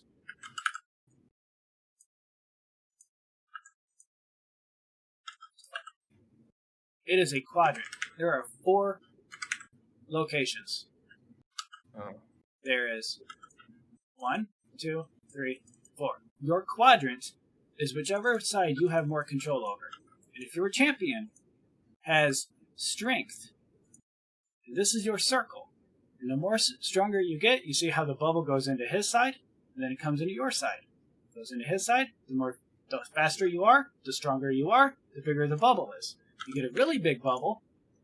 For example, those fucking teemos that like first item Gnasher's Tooth and run in and start planting shrooms, your bubble of control is fucking huge. Yeah. Because not only can they not go in here, they can't go in here. You have control. That means you can have a pink here and plant your shrooms in here. Now what this does is it makes mid lane's quadrant even better. Because mid lane now has a bigger circle because he's much safer on the top side quadrant. Yeah, it has more pressure. But still, I feel like just getting Swifties. It's not a feeling thing, dog. It's not a feel. Regardless, feelings are for animes and cartoons. This is a strategy game. Yeah, I get that, but regardless of what you want to call it, I feel like it's Swifties for kill. I just don't think it's worth it, personally. You don't have to think it's worth it. I'm telling you it's worth it. Okay. I'm telling you, as a coach, as someone who's played the game at Challenger for 3 years, professionally analyzed and coached, I literally taught professional players how to be better pros at the game. I'm telling you, there are item builds and situations that you could build whatever the fuck you want in the game, and it will be worth it as long as you play to those advantages. You have the issue of not playing to advantages, which is why you feel that it is unimpactful or lesser potent. Yeah, it's true that if I knew everything, I would be a higher elo. So I'll trust you.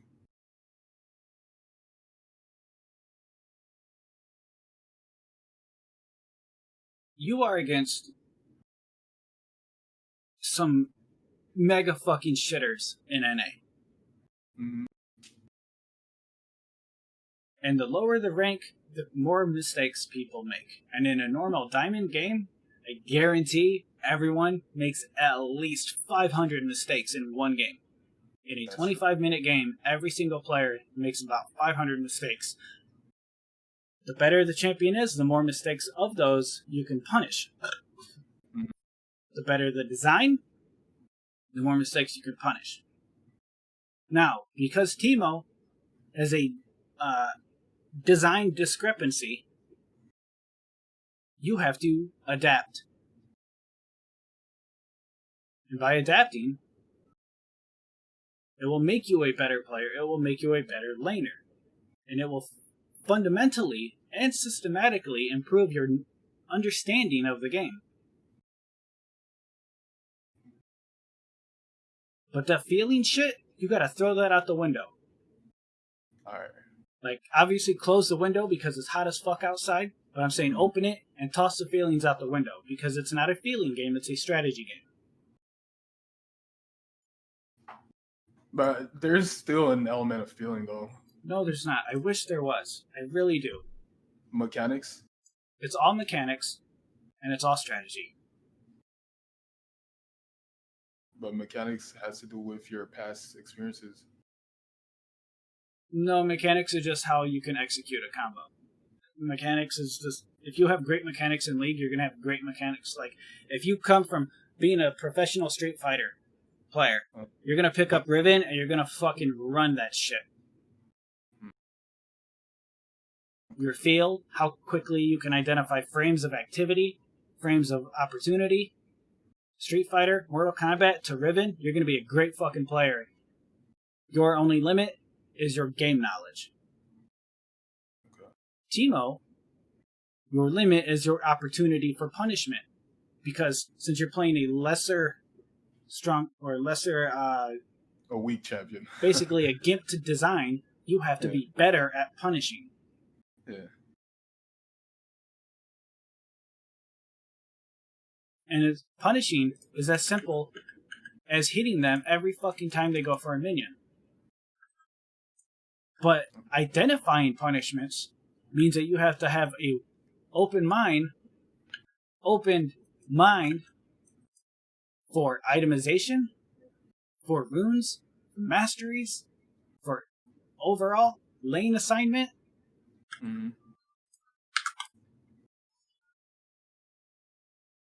When you know you're going against a Kale, For example, let's say you were going mid against TF. Would you A, max Q, or B, max E? Q, because I'm only going to be able to poke him with Q. You know what Q does? More damage. What else? Oh, blinds his card. Yeah, blinds his card. Now, if you Q max, and it blinds his card, you do less DPS. Because that's the trade-off. Q is cooldown, E is DPS. If you're going E for DPS, movement speed is the best one. Remember how DPS works? You auto-attack, and then move. And then auto-attack, and then move. More movement speed, if you have 1,000 movement speed, you can auto-attack and then move that much before your next auto-attack is available.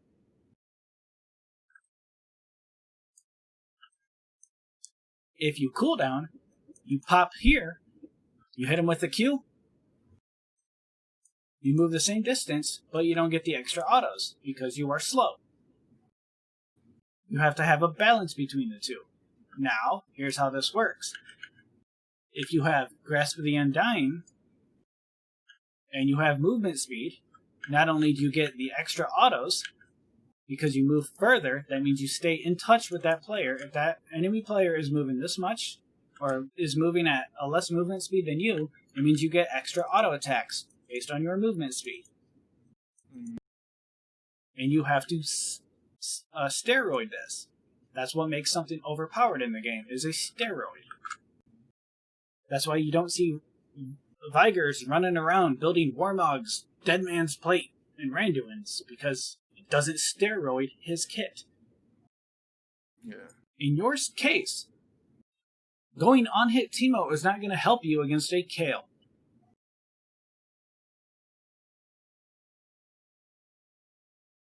Do you know what damage Wit's End gives you? When you first item it? None. It's like 16. On hit. Oh. Not even fucking joking. It's that low. Yeah. The reason I take it though is I feel like it's the most broken item against AP champion. You will get Wit's End. Should you get it first? Probably not. Should you get it because you're against triple AP? Yeah, you should. Will it be the best item early on? No. Nah.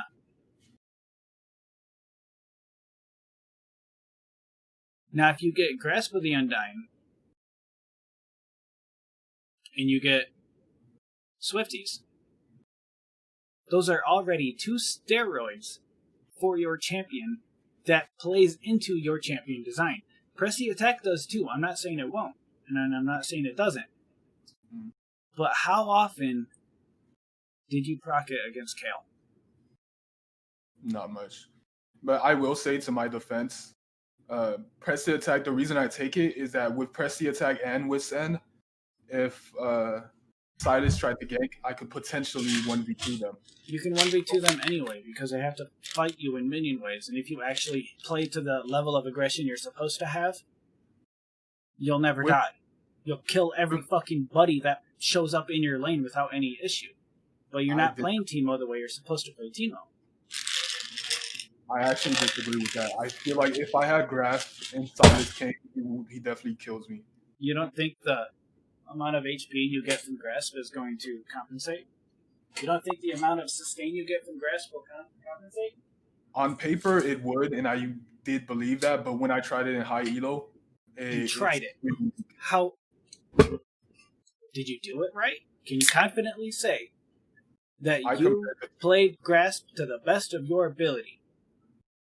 Not the best of my ability, but I compared the two damages, because before I chose PTA, I experimented between different runes to see which works well in what situations.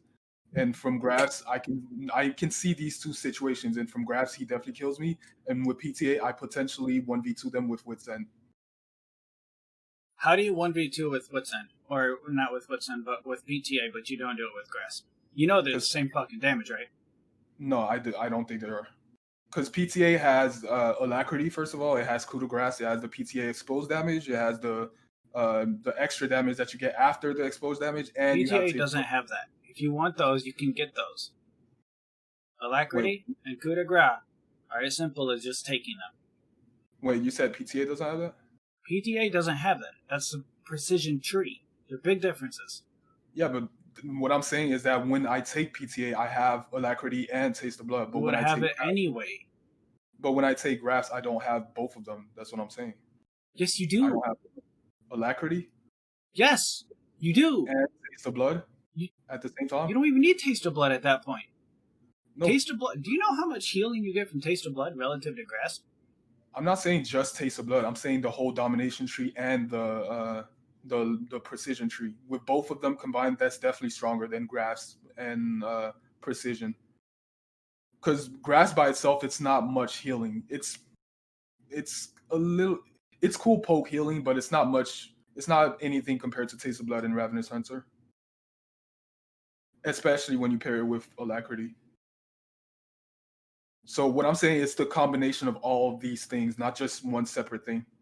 You know, Grasp is a 4-second cooldown, right? Yeah. Do you know what Taste of Blood's cooldown is? It's 20 or something like that. But it's like I said, it's a combination of all of these things. It's not just Grasp of the Undying will outperform any sustain in the entire tree, of all trees combined. I promise it. I disagree. I'm sorry, but You don't have to disagree. It's math. You get 14 life every Grasp proc. Sustained. Not including the life you get permanently. The 3 life you get. So would you say it's better for ADCs to take Grasp with Precision instead of Precision and No, it's better for ADCs most of the time to take Conqueror because it's 16 attack damage at 10 stacks, and 80 carries that actually are playable, aka as when you W and then auto, that's 4 stacks. Or not 4, but 3 stacks. Because the W proc is 2, and then the auto attack is +1. Okay. Now so the E is also +2, the Q is also +2. So Ezreal can get 5 to 6 stacks a lot faster than he can get 2 Grasp procs. That's why you don't take Grasp on Ez, because he utilizes one a lot better than he utilizes the others. That's why Ez would take Klepto for so long. But still, from playing teemo so much and knowing the damages, I know for a fact that PTA with Ravenous Hunter gives me way more fighting chance than Grasp with Precision. I'd say even Grasp with Taste of Blood and all that stuff is stronger than Grasp with Precision.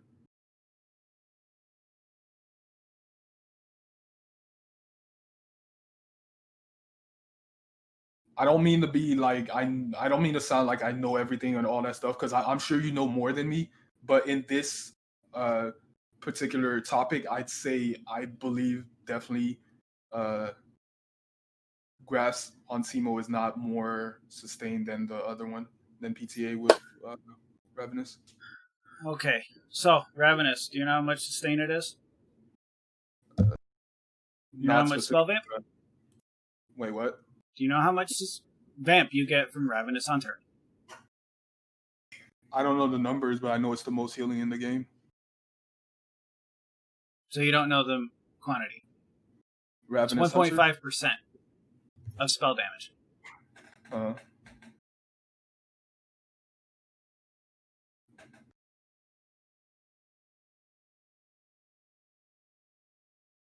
Now you need a kill to get 1 stack, which means you need 5 kills on 5 unique targets to get max stacks. Now Grasp is 14 life on a ranged 80s on a ranged carry. That one is guaranteed because even Caitlyn does it, and it's 14. Yeah, you get it level 1. You know how much damage you need to deal to equate to 14 healing? Heal, by the way. Not the damage from Grasp, but the actual heal. Do you know how much it is? How much? So you do 1.015 divided by 14. Oh, oops. 14 divided by 0.015. You need 933 damage before you get 14 life from Grasp. Not from, but you need to deal 933 damage before it equates to 1 Grasp proc of healing. Now you want Taste of Blood too? Because that's an extra 20. Blood, the whole domination tree. Yeah, that's Domination, is Taste of Blood, and Ravenous. That's it. Yeah. Okay. That's 20. Now, remember, to get 14, you need to deal 933 magic damage. 34 HP. Okay? That is what... This is assuming you deal your 933. Every 20 seconds you can do this. Least common denominator for Grasp is 4 seconds. And for 20 seconds, okay, that's technically 5 Grasp procs, but to always be simple, we round it down once. 4 Grasp procs over 20 seconds. It's not hard to do. That's 4 seconds of opened space for auto attacks. That's a lot of fucking auto attack space. That means you have to AFK for 5 seconds in order to fuck this up. 4 times 14.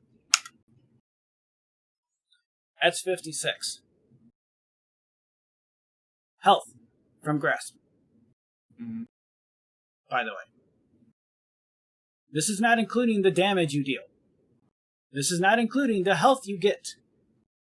This is not including the beefiness you get from lane. This is not including the potency of your trades. Grasp, steroids, all of those.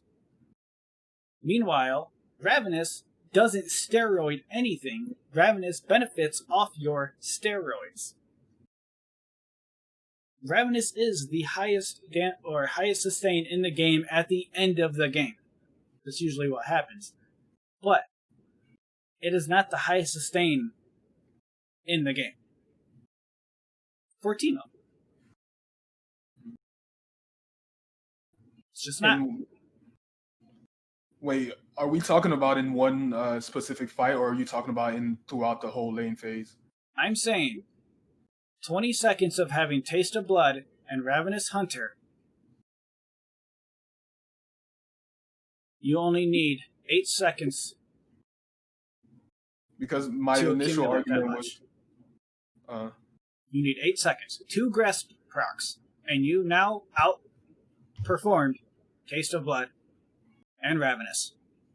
2. Okay. Just 2 fucking auto attacks is all you need. Now, can you confidently say that it is still better to take Ravenous and Taste of Blood over Grasp and whatever the fuck you want? I will, personally. That's just what... Because I feel like, with what you said, it's true that in lane you'll get more sustain overall if you take Grasp. But in a single fight, like a 1v2 scenario, you're only going to progress like one time. And you're only going to get Taste of Blood once in a fight.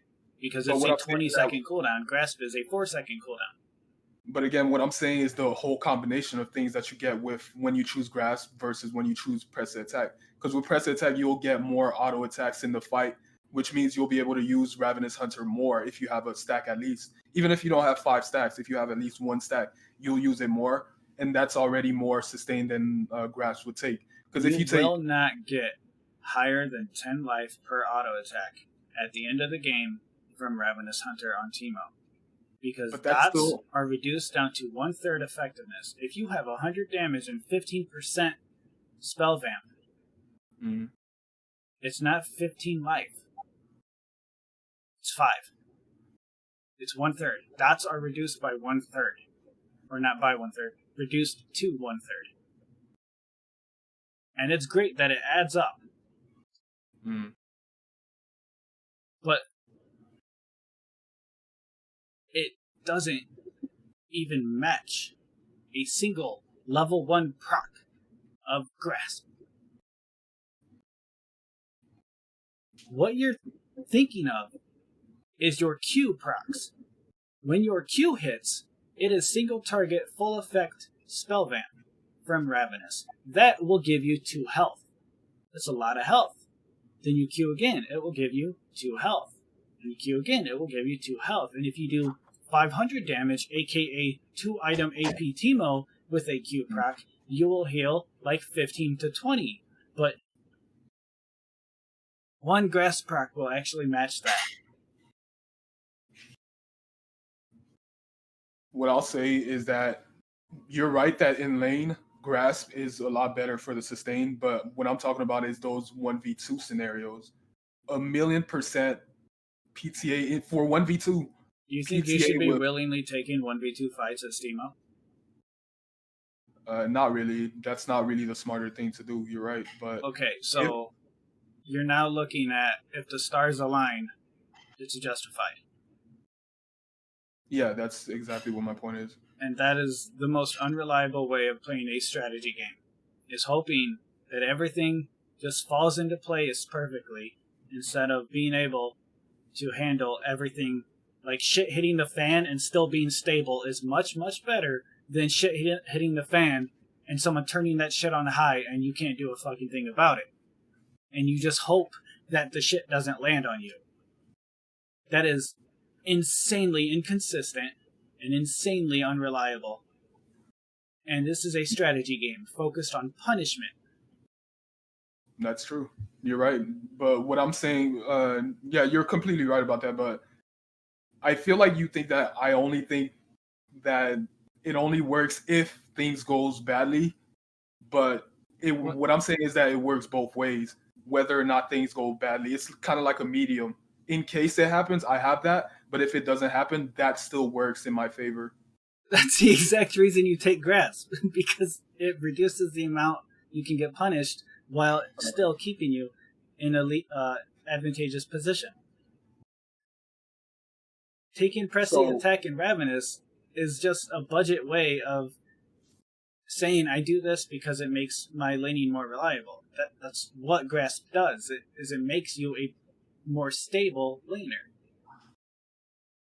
Not even just my laning, just overall, it allows me. I mean, your laning is obviously the biggest issue since it's 8 minutes into the game and you're 0-1. Like not really. I mean, this game, yes, but laning is not really my issue overall. I promise. You literally opened up today and said that all I do is shove the lane. Your laning is your biggest issue. No, it is an issue. I'm not the perfect laner. I'm telling you, it's the biggest issue you have. Okay. With my credentials, just saying, it is your biggest issue.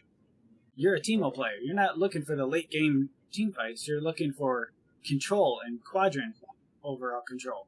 Like you're a control mage, but you're put in a really shitty position in top. You know what old teemo streams used to be? What old teemo shrooms? Wait, what? They used to last 10 minutes. They had 90% AP scalings and had a base damage of 650. You would go around planting each shroom, and each shroom would hit for over 1,000 damage, and it would be a control. You would control an entire area. It was so strong that you couldn't go near that side of the map without risking your life. They took that away and added teemo's empowered auto attacks and empowered on-hit effects, because teemo didn't have a AP scaling like what he has now on his E. teemo's old damage was on his Q and his R. They took that away, just like they did with Fizz, where they took his ultimate damage away and gave him QW and E damage instead. Yeah.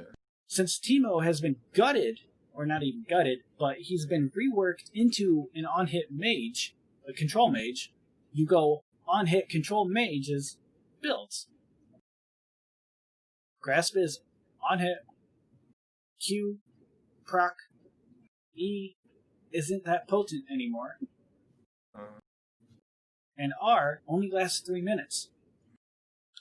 Which means you're looking for 1, CDR, 2, on-hit effects, and 3, tank stats.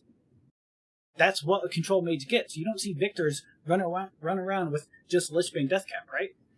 Yeah. Victors tend to get Roa sometimes too. They get GPLs. They get everything that they need, and then they hold their grounds as control mages, using gravity fields.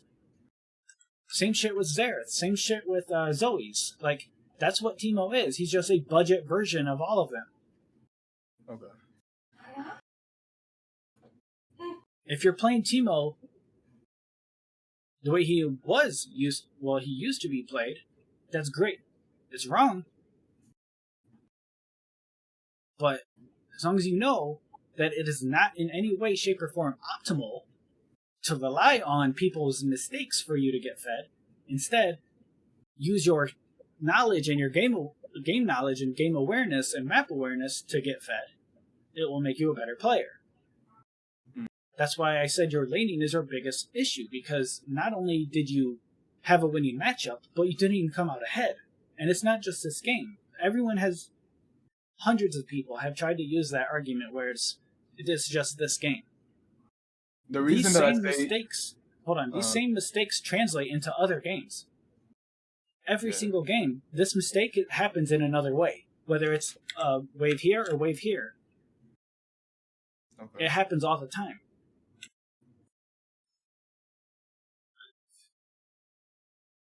The reason that I say that my laning isn't my biggest issue is because a lot of the time I always win lane phase. Not always, but like 90% of the time I win lane phase. Even this game, I ended up winning lane phase. But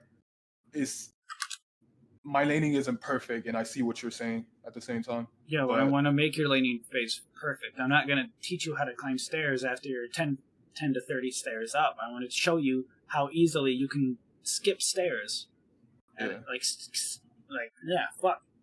Skip steps. You can be so much more dominant on teemo, but you play him like old on-hit Frozen Mallet fucking Ginzu's. No, I don't do that. I don't build those. You don't have to build them. That's how you play. Oh.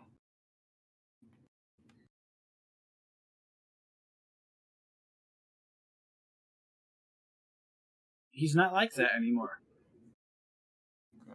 I used to play teemo mid. Like, I'll admit, I was a scumbag.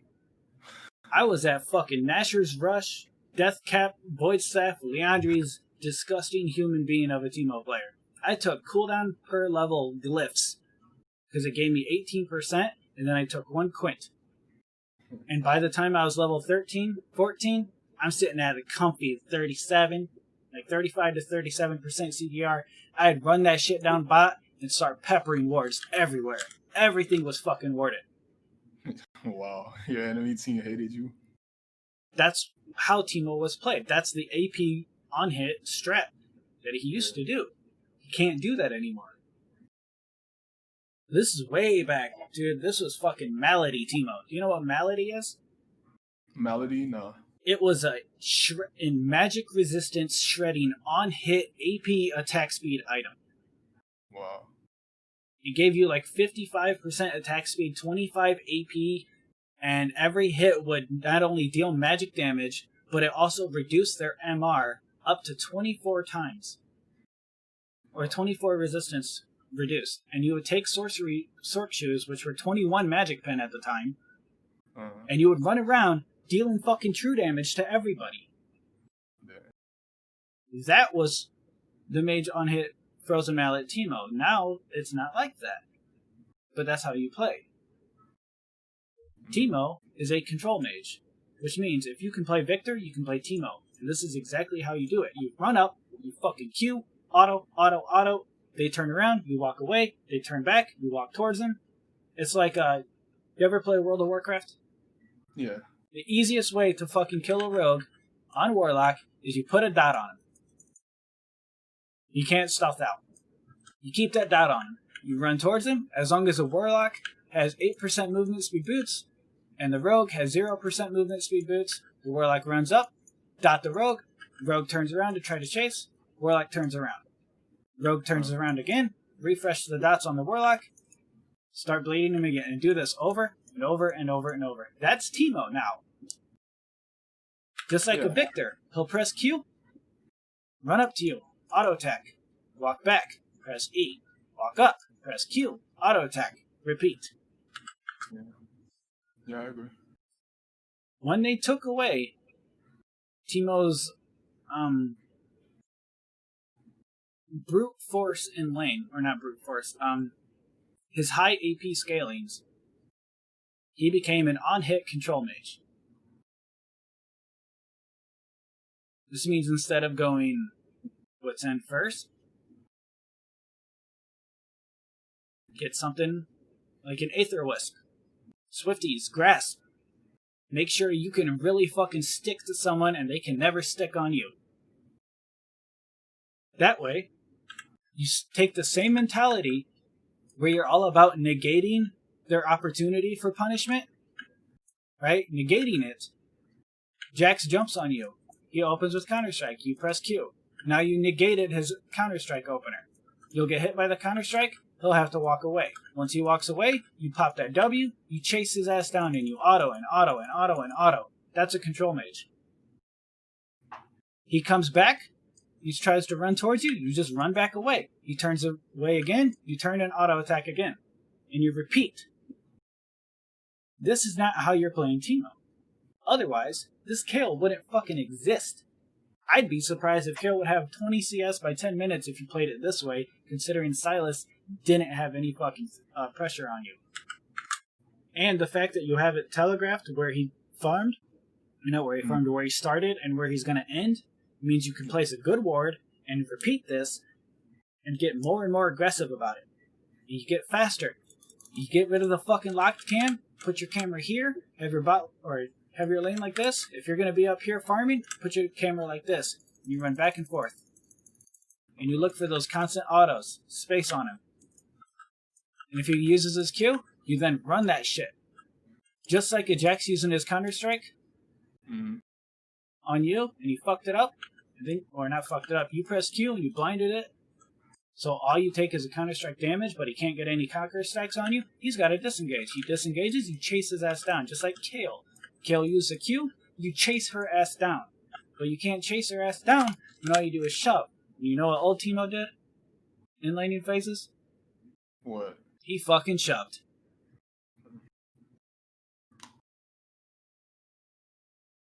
You know why old teemo had to shove? Because he could. Because that fucking Badger had like 480 health. Yeah. He didn't get AP. You bought an Amplifying Tomb at level 1, and you fucking Q. And you would press Q, and then Q, and then Q, and then Q again. Your E was fucking useless back then. Now it's all of his damage. So running at them, being the control mage that you are, is required.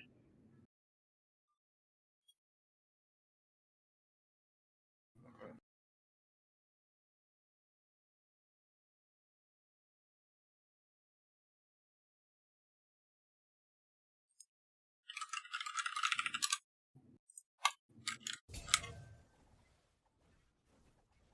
Now, do you see what I mean when I say you shoot yourself in the foot or you break your leg before you run? Yeah. You gimp yourself to such a degree that you don't even get fed in a winning matchup. You have to rethink how you play this game and restyle how you micro. Because the way you micro is if you're the Frozen Mallet on hit teemo, and that's not the case anymore. His Gnasher's Tooth, Leandri's build, the reason why that works is because he plays to a Gnasher's Tooth Leandri's way.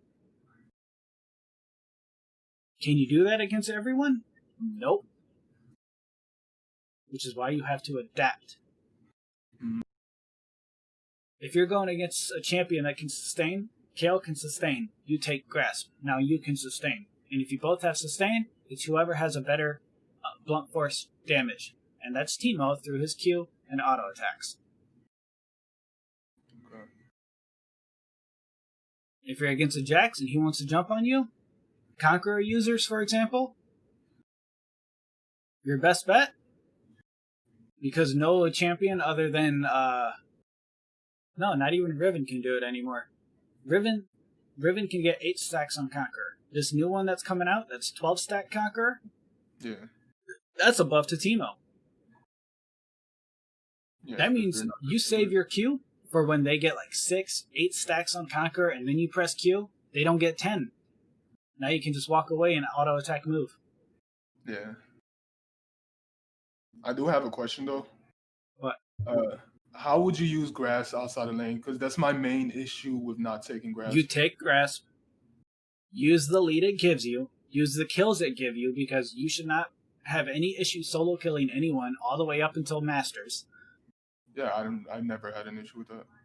You take the lead that it gives you, Uh, get your cooldown, get your AP, get the control over the top quadrants, you start farming the enemy jungle, you start looking for pinks in the enemy jungle, you set up offensive vision, and if you know the jungle is never in top side, you automatically know, and everyone in your team knows, he's bot side.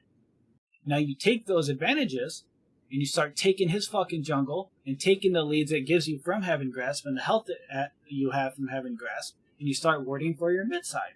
And you keep making your circle, like the circle around your champion, starts like this, and you make that shit bigger, and bigger, and bigger, until no one can come near you. You want to snowball your Qs? Your Qs, Leandri's procs, works great. The Shrooms, Leandri's, is even more, well, is greater. Doing that, you can now start to look at other things, like when you shove into the lane, what can you use with that priority? Can you get Herald? Teemo's fucking super easy to get Herald on Teemo, because every time it needs to hit you, you can just blind it. You get your Shrooms out. You get one here. That covers this intersection, okay? You get one here, covers that intersection. You get one here, that covers that. And you place one in this bush. Those 4 Shrooms, you know how much it's going to cost you? 1 minion per Shroom. You will have to sacrifice 1 minion per Shroom, unless you build the wave up. Okay, if you build the wave up and it crashes into their tower and it sits there for like 15-20 seconds, you'll get all 3. You'll get 3 Shrooms out all at once. Now you have control over the top quadrant. yeah. When you know that the enemy jungle took a bunch of damage off your Shroom, for example, when he gets hit, he takes damage. Takes too much damage, he's got to go back, because you've given him PTSD. It's going to be like fucking America and Vietnam. Yeah. Now, that jungle is yours. You take those jungle camps, that's gold for a pink ward. You get your pink ward right here, or right here, both of which are okay. You can have one here or here. Now you don't need a ward here or here, because you have control over these quadrant, or over this quadrant. Now you can start taking control over the objectives. Yeah, that's pretty much what I usually do.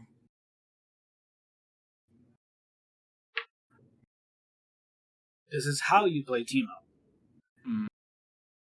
It's because Riot gutted the fucking champion. They also used to play Shaco mid. And then they gutted the fucking champion.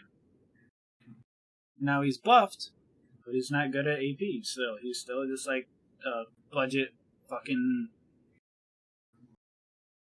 He's like a budget Rengar still. Once Rengar came out and people were going like AP, he disappeared. There's no reason to hit someone for 100% AP when you can just play Rengar and hit him for 300. Yeah. But these intersections, these are your core ones. This one is the one that just like is like a little bit like of spice on the wound. Like a little bit of salt in their wound when the jungle needs to try to go to wolves, and he gets hit by this one. Then he goes in here and gets hit by this one. Then he goes over here and kites it up and gets hit by this one when he tries to gank you. Yeah, it slightly tilts them. And just the fact that you can force him to sweep his own jungle makes it easier for your entire team to play the game. Yeah.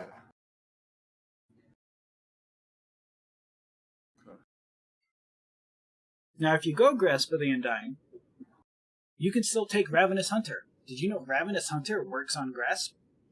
I know it works, but the thing is, with Foul Alacrity, it's I don't know, it's too slow. If you want Alacrity, okay? What do you usually have to sacrifice to get damage? To deal damage to someone, you have to sacrifice. Defenses. Yeah. Okay. Grasp gives you defenses.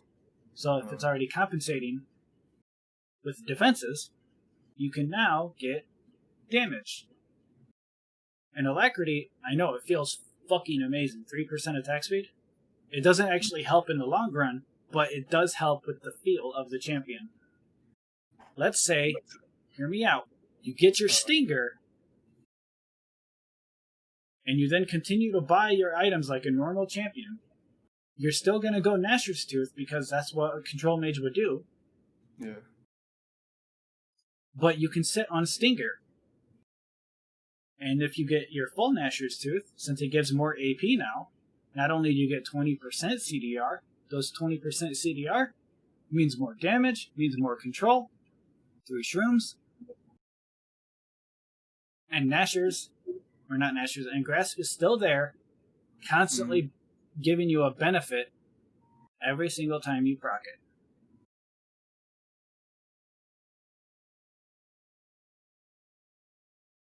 Stinger is 1100 gold. Yeah.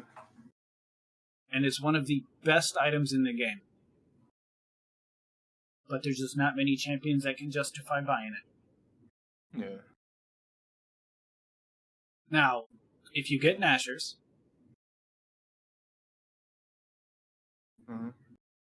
you now need to figure out a way to get the rest of your CDR. What's an item that's super nice to have globally? Zanya. Yeah. What else? For cooldown, there's Luden's Echo, but I don't think that's a good item. If you get a Luden's proc, and it procs in the jungle, you know, and they hit that shroom, you know your Luden's proc immediately starts stacking again, right? It will proc globally. You can have a shroom at the opposite side of the map, someone pop it, they get hit by a Luden's proc. The thing about Ludens, though, is that if I buy it, I'm delaying Liandry. But if I buy before Liandry, then I'm too squishy. You don't have to buy it before. You can buy it after. But I'm saying you're looking for a max in your CDR.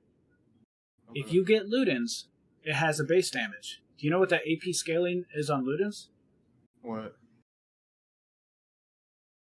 I'm saying, do you know? Oh, I know. I think it's 70. There's a base damage, and then there's a scaling factor. I think it's 70 AP plus a percentage of how much AP you have. I forgot the exact number.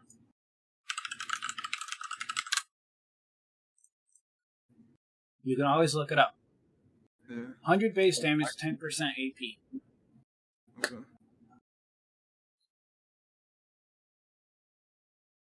Yeah, that's the thing about me in League. I never really read the exact number. I just go as what I feel. And you want to become a better player? Yeah, I should. Okay, then start memorizing some shit. Now, you don't have to get a second item. Like you said, you're too squishy. And I completely agree with you. In fact, having a Haunting Guise gives you tank stats, and damage, and still steroids your shrooms. So you can get your Stingers, or Stinger, sorry, not Stingers, holy shit. Going to a Haunting Guise, you get your attack speed, your on hit, your damage, your cooldown, and you spend less than 3,200 gold? Yeah, I'm not sure. Teemo doesn't have power spikes. Season 1 champions don't have those. That's a design flaw of champions. Like, no one fucking cares about it. Shit, the Vayne got her Bork power spike when Draven's sitting on 2 BF swords. Like, it doesn't fucking exist. So, you can get a Stinger. You can get your boots. Now you're fast. You have high on-hit effects, or on-hit attack speed. That allows you to chase people. Plus the cooldown, which gives you more damage, which gives you better shrooms, more consistent shrooms. And you can go into a Haunting Guise, You can get your Nashers, which gives you on-hit damage, and the on-hit works on towers, which feels fucking amazing. Yeah. And you can take these little tiny bites of items and put them in your character to compensate, or not to compensate, to fill in the gaps that you have in champion design. What about Banshee's Veil for the cooldown? Do you think that's a good item? Teemo doesn't have issues with CDR. That's the best part about Teemo. Whether you do like the Q auto attack Lichbane, or if you do the on-hit DPS, or if you do the fucking annoying as shit tank Teemo with Blork and Frozen Mallet, you can always get CDR in your build. Because the thing about having a hybrid champion is you can buy any item in the game and find a way to use it. Yeah, that's pretty much Teemo. Now, if you get Ludens,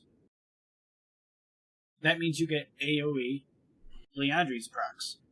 You get AoE, like, you can even fucking steal jungle camps right from the enemy jungle using Leandri's burns and your shrooms. Yeah. The best part is, look at Stinger, okay? 1100, I think, pretty sure.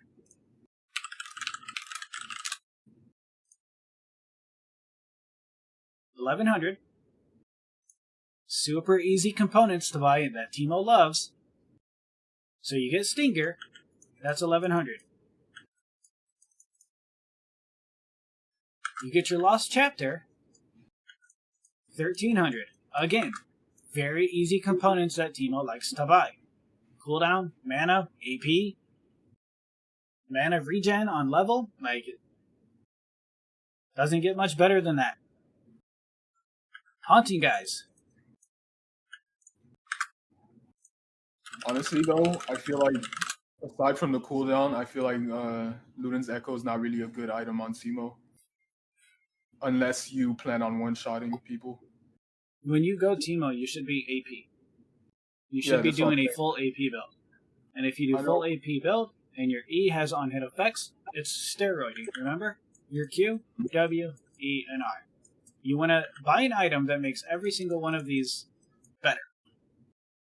But what I'm saying is that in order to make Luden's Echo fit, then I'd have to remove either Morello or Void Staff. And I think those items are pretty good too. Or even better than Luden's Echo. But that's if I want to build AP and I want to make Luden's Echo fit. You should not need the Void Staff on Teemo. Okay. So there's a threshold for champions that have AP scalings. 66 MR is the point where Void Staff is better than Death Cap. Mm-hmm. But that is only for champions that have 4 damaging abilities. Well, his ult scales best with penetration.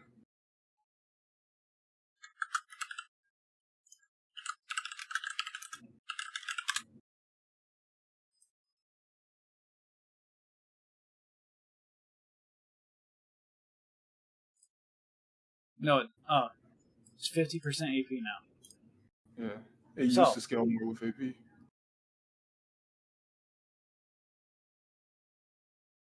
What this means is you have to make a decision. Void Staff or Namaka.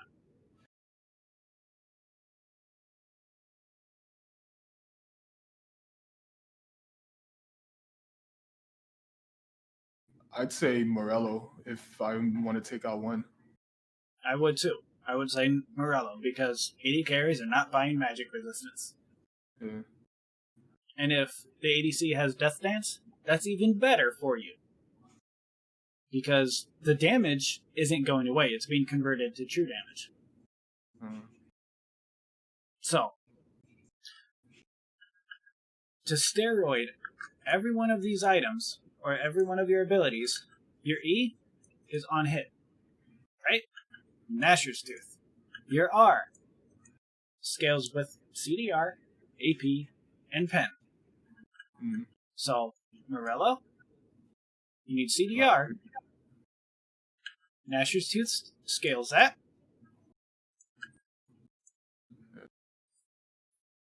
And Leandri's, because of the slow. 3 reasons to buy those items. Your E scales off Leandri's, or scales from Leandri's. Morello, not so much. Flat pen on a fucking on-hit effect is kind of a joke. But the fact that it refreshes your Leandri's proc, that's fucking juicy. Yeah. We need something for movement speed, or W, or something that allows us to keep it up. Gnasher's Tooth does help, the CDR. Lichbane does work into the Q auto attack build, but he's not really... He doesn't have a low enough cooldown to justify Q auto like Nasus does, for example. Then you have Q. Gnasher's Tooth steroids that, and AP. So you have your Morello, the Pen, because Q does have a pretty good scaling. The Blind is a CC, which means Leandri steroids it. Now you're at this point where every single ability benefits from the CDR from Gnashers to the best degree. Where W having CDR means more W actives, means you're overall more mobile. Q, CDR, means more blinds, means more targets that you can deal with, and more damage you can deal. Because Teemo's blind hits like a fucking truck. Yeah. Your R doesn't benefit as much from the AP from Gnashers, but it benefits exponentially from Leandri's and Morello. Yeah, for sure. You have 2 justified reasons. So if I do a color code, red will illustrate the potency. These 2, or these 3, are amazing for Q. And these 3 are amazing for your R. Meanwhile, Gnasher's Tooth doesn't benefit as much. In fact, Luden's would be better than Gnasher's for your ultimate. So this one is swappable. This one is swappable. Or not on your E. On your E, Luden's or Leandri's would be swappable. Your W, Gnasher's is swappable. And your Q uses all 3 of these too good. So, you come up with logical reasoning why you would want to swap Gnasher's,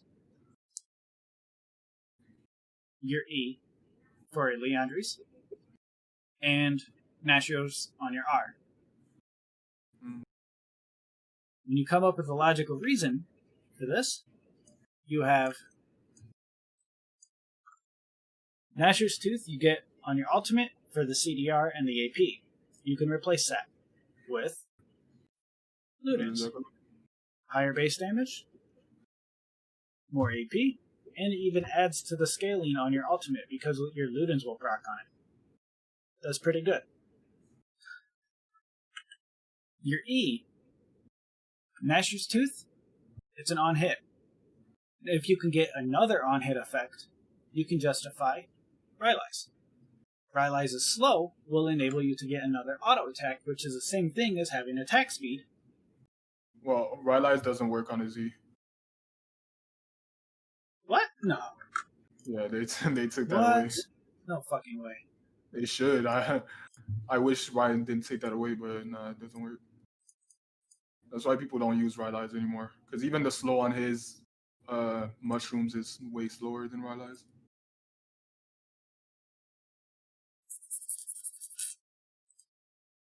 Huh. It only works on his Q. That's the only Yeah, thing it's not even coded as spell damage. Yeah. Wait, so that means it doesn't proc Luden's? Yeah. His E doesn't. Alright, well, that takes Luden's out of the equation. When the fuck did they do that? Hey, they've been nerfing teemos ever since. Well, currently the build that I go is wait, I'll write it down. 1 second.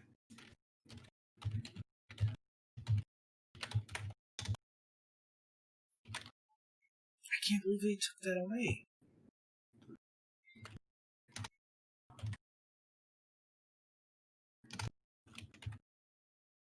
Yeah, that's the build I currently go for the full cooldown and all this stuff.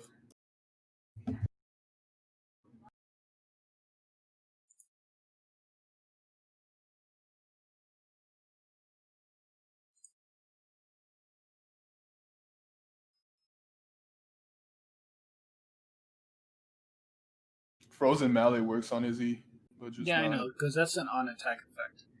Yeah. Even Hurricane would proc it. Mm-hmm.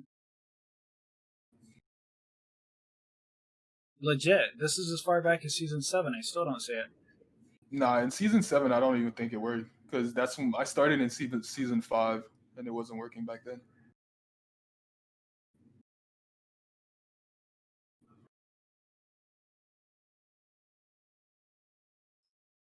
Huh.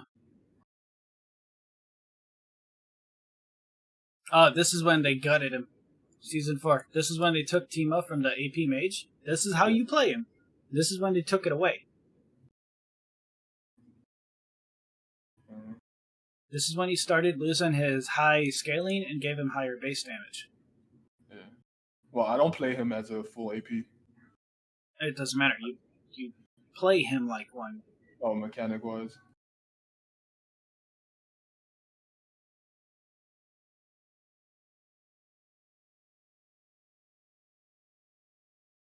Yeah, it's not even on the wiki. Yeah. Okay, whatever. So, this means Ludens is not okay. Which means Gnasher's Tooth is automatically in a better state than Ludens. It used to be 0.9 exotic. When Teemo first was Summoner's Rifting, he had a 90% AP scaling with 650 base fucking damage on his R. He ran around hitting people for 1500 AFK in the base. And your shrooms lasted 10 fucking minutes. So, Wish I was an AD back then. I know. Well, Gragas would also just ult you for 2000 damage. There was so much damage in the game back then. Oh, never mind it. It was hilarious. Zillion had 100% AP scaling. Alistar had 100% AP scaling and then 120% AP scaling on his headbutt knockup. You would run around seeing 600 AP Alistars hit you for fucking 2000. Just boom, boom, boom, boom. Constantly. Yeah. And he still had the auto attack back then, so if you just W'd and then auto attacked, you would hit him for 100% AP, and then Lichbane back then was 80%. So you'd headbutt, auto attack, and get a Lichbane proc. Yeah. Didn't even have to use Q. Anyway, this means Gnasher's Tooth is a much better purchase. It means Ludens is gone. No fucking justification for that item. Yeah. So instead of Ludens, what you can take is the CDR rune, the cooldown per level, that 10%. Because having both Banshees and Hourglass is unlikely for you to benefit from both. Wait, you're talking about the mini room? Yeah, the mini one. I can do what you're saying, but I feel like if I take that, especially in higher elo in Diamond 1, they'll kill me literally in level 2. Because I'm not going to have the attack speed to fight any of them, even if I freeze. Because I won't be able to thin out the wave. I won't be able to have any control at all. Thinning out the wave, it doesn't use the CDR rune. What? No, because you want me to take... Because the CDR... It's either the CDR rune or the attack speed rune. No, it's not. It's CDR or armor. Oh no, that's health armor and MR. Yeah, never mind.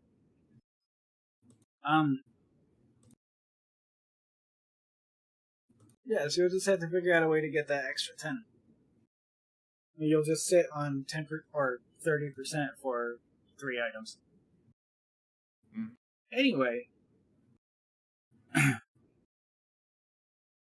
What it means is there's 4 justifications for Nashor's Tooth. Nashor's Tooth benefits all 4 of your abilities.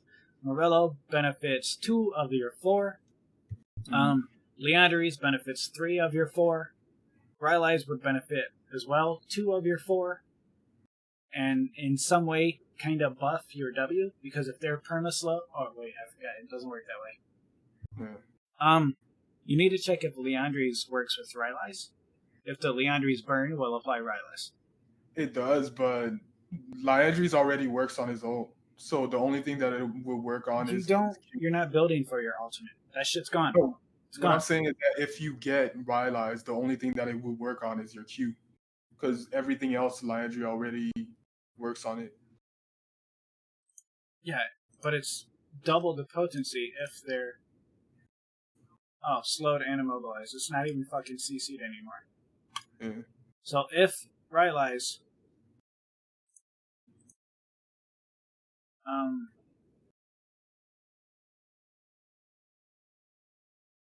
damaging abilities...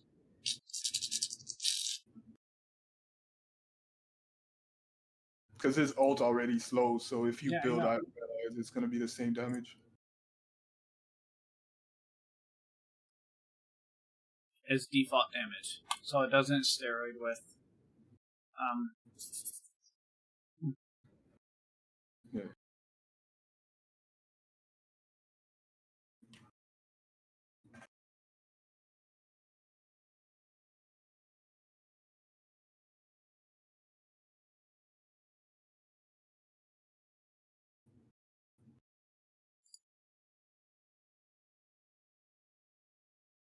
Excluded items are Nashers. So Nashers procs Rylai's. Someone test this in a custom real quick. Training mode this. I don't think it does. It says it's excluded. What, Nasher's proccing Rylai's? Yeah. The chat will do it. So, if it is considered spell damage, then Nashor's Rylai's Leandries would be fucking nutty reliable. Yeah, but I'm like 90% sure it doesn't proc it. I'm pretty sure it doesn't either, but it says excluding.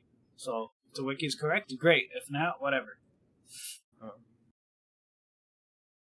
Just get Nashor's and Rylai's. And just auto-tech with teemo.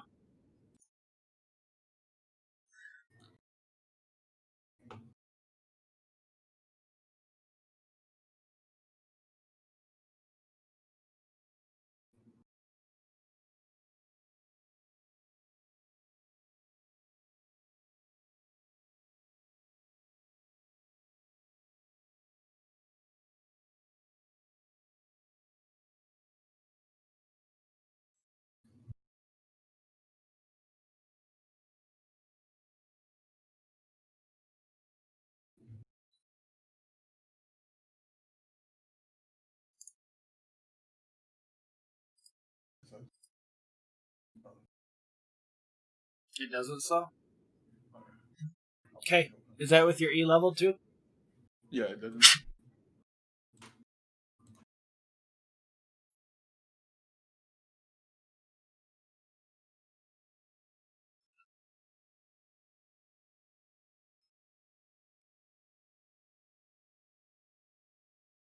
So Luden's Echo is considered a spell effect when at Nashor's. It's 200 years, man. What can I say?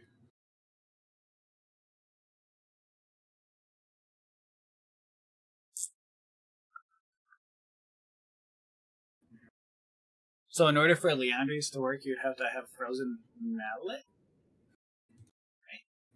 Yeah, you need that to work on your autos. Yeah, it's not worth it. In some scenarios, like, when you're against an Irelia, if you want to beat her, you get a mallet.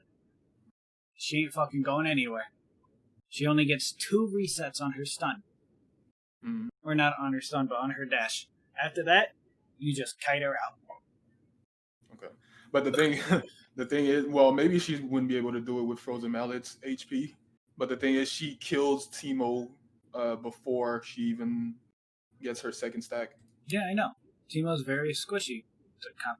To nullify it or mitigate, you get tanky. Yeah. You should be Q-maxing on Teemo as well against Irelia. Really? You think you're going to match her on-hit damage? I mean, if what Do I you usually think you will match or beat her on-hit damage? Do you know what her on-hit damage is? yeah, the her stacks thing. It does full stack. magic damage on hit, too. You know that, right? Yeah. If Okay. I'm ahead of her, I can beat her. Well, So yeah, that's but what- that's if you're ahead. That's obviously doesn't count because you're literally ahead of her. Yeah. But Being as ahead of her means you can do whatever the fuck you want and you'll still win. That's the point of being ahead.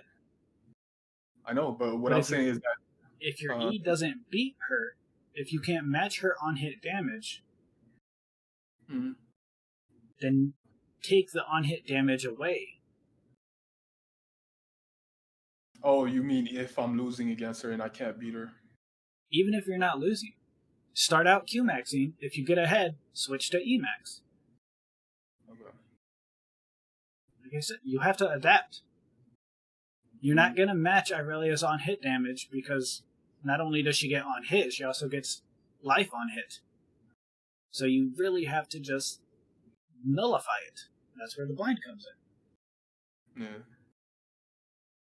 The reason that I said it is because if I'm ahead, it's that Teemo just loses against everyone if he's even. He always has to be ahead of the champion to even be relevant in the game. That's I just mean, how fuck, Teemo you is. get Swifties against, or you can either get Swifties or Tabbies. Ideally, it would be Swifties, since the quicker you create a gap on her, the more damage you can deal out, and the less damage she deals. Yeah. So, Ludens is out of the equation. Those are your core items. Aurelia? Well, against Irelia, you would want to do like,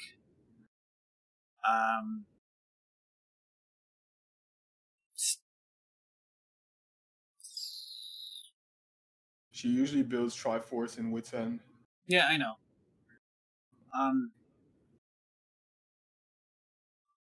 Maxing CDR versus Irelia is your best bet.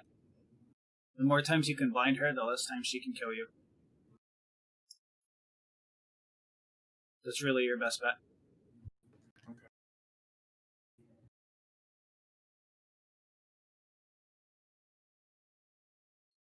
But at the same time, I feel like I'll never get to use blind more than once in a fight. Then you're not maxing it. No, like even late game. Well, When of I'm full course. You're never gonna. Well, no shit. You're a fucking 80 carry.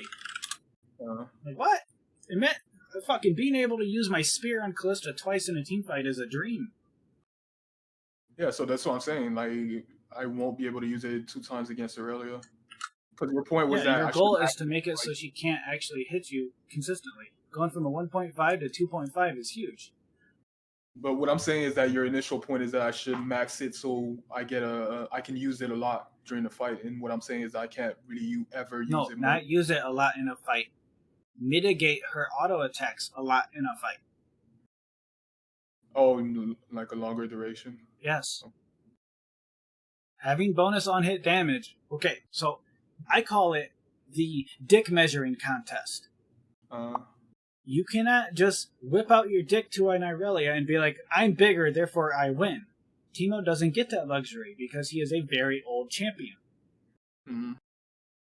You can do a dick measuring contest on, like, Set as versus Irelia, and that's fine.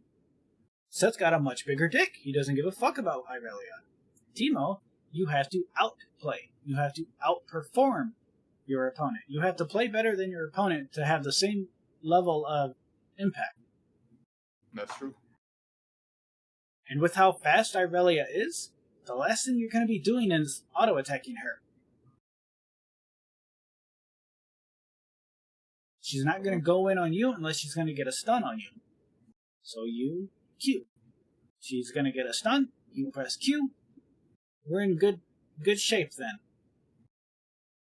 Now, if But you that's really what want to outrange Irelia and overall out micro, you can see how much more movement speed you get when you activate it.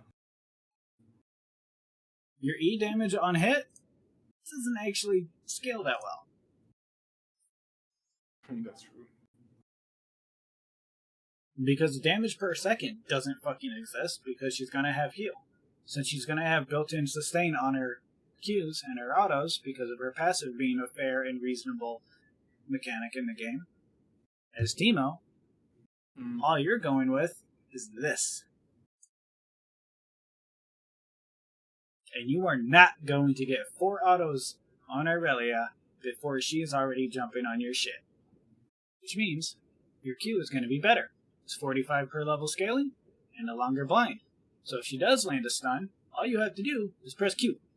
And you're good to go. In fact, since you'll be taking Precision as a secondary, you take the Tenacity rune because it gives you that Tenacity. And then you take the other fucking rune in Resolve Tree that gives you even more Tenacity. Oh, now, yeah. Her stun is reduced by 25% because you're in the game. And remember, it has Tenacity. The lower the HP you are, the more Tenacity you get. Means the less time she can stick to you and stun you and overall chase you. Also, these icons are so fucking old. Teemo still made a triangles in this. They actually tried to rework Teemo last year, but it got pulled. Yeah, I know, I've seen that. I was very excited. I told my girlfriend about it. And then she was not happy with life after I told her that they canceled it. Wow.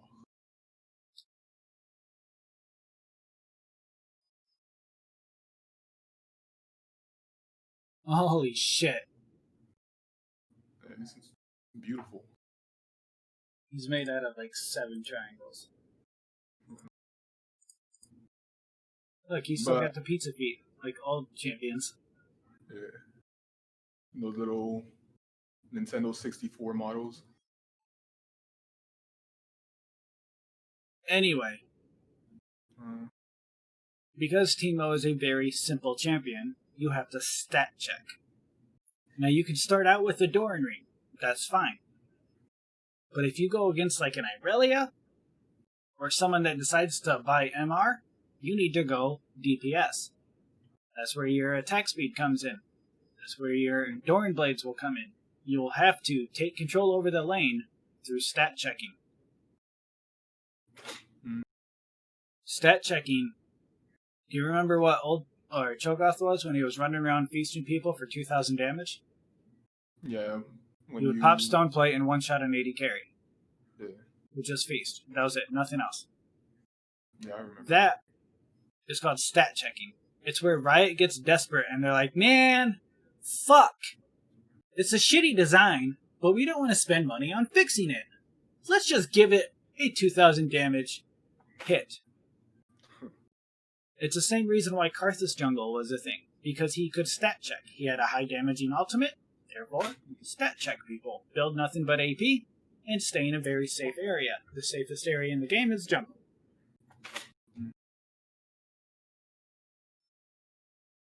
There's tons of stat checking in the game.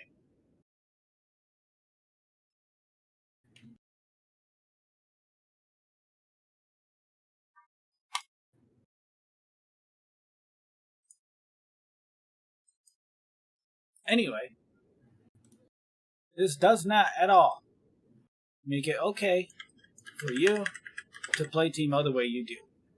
Change that shit up. Okay. Every single minion, it's ammo. Pull the trigger when they go for the ammo. To be fair, though, I tried so hard to change that playstyle. And I agree that it's the smarter way to do it. But the more I do it, I don't know if it's because I'm not used to it, but the more I do it, I always lose lane. Like when I get to lower elo. No, when I'm in low elo, it works 100% of the time. But in high elo, it feels like I have no pressure. I You don't freeze and have all. pressure. You're fucking teemo, dude. I know, What are you but gonna do? Roam? Go alt mid? You don't get. You're my point is teemo. my point is that when I'm playing the way that I play now, I feel like I do have pressure. Like if an Aurelia tried to fight me with PTA, I can literally just dodge her stun and she can't kill me at all. Like even If you dodge her even stun, she can't kill you to begin with. But no, it with doesn't grass, make it. she can still kill me with grass as long as she hits her ult. But what I'm saying is that if I dodge her stun and she hits ult, I can kill her with PTA. Okay. Anyway. The fact you're not playing right doesn't make it okay for you to digress or devolve into the monkey playstyle that was teemo Season 1. Yeah, I get that.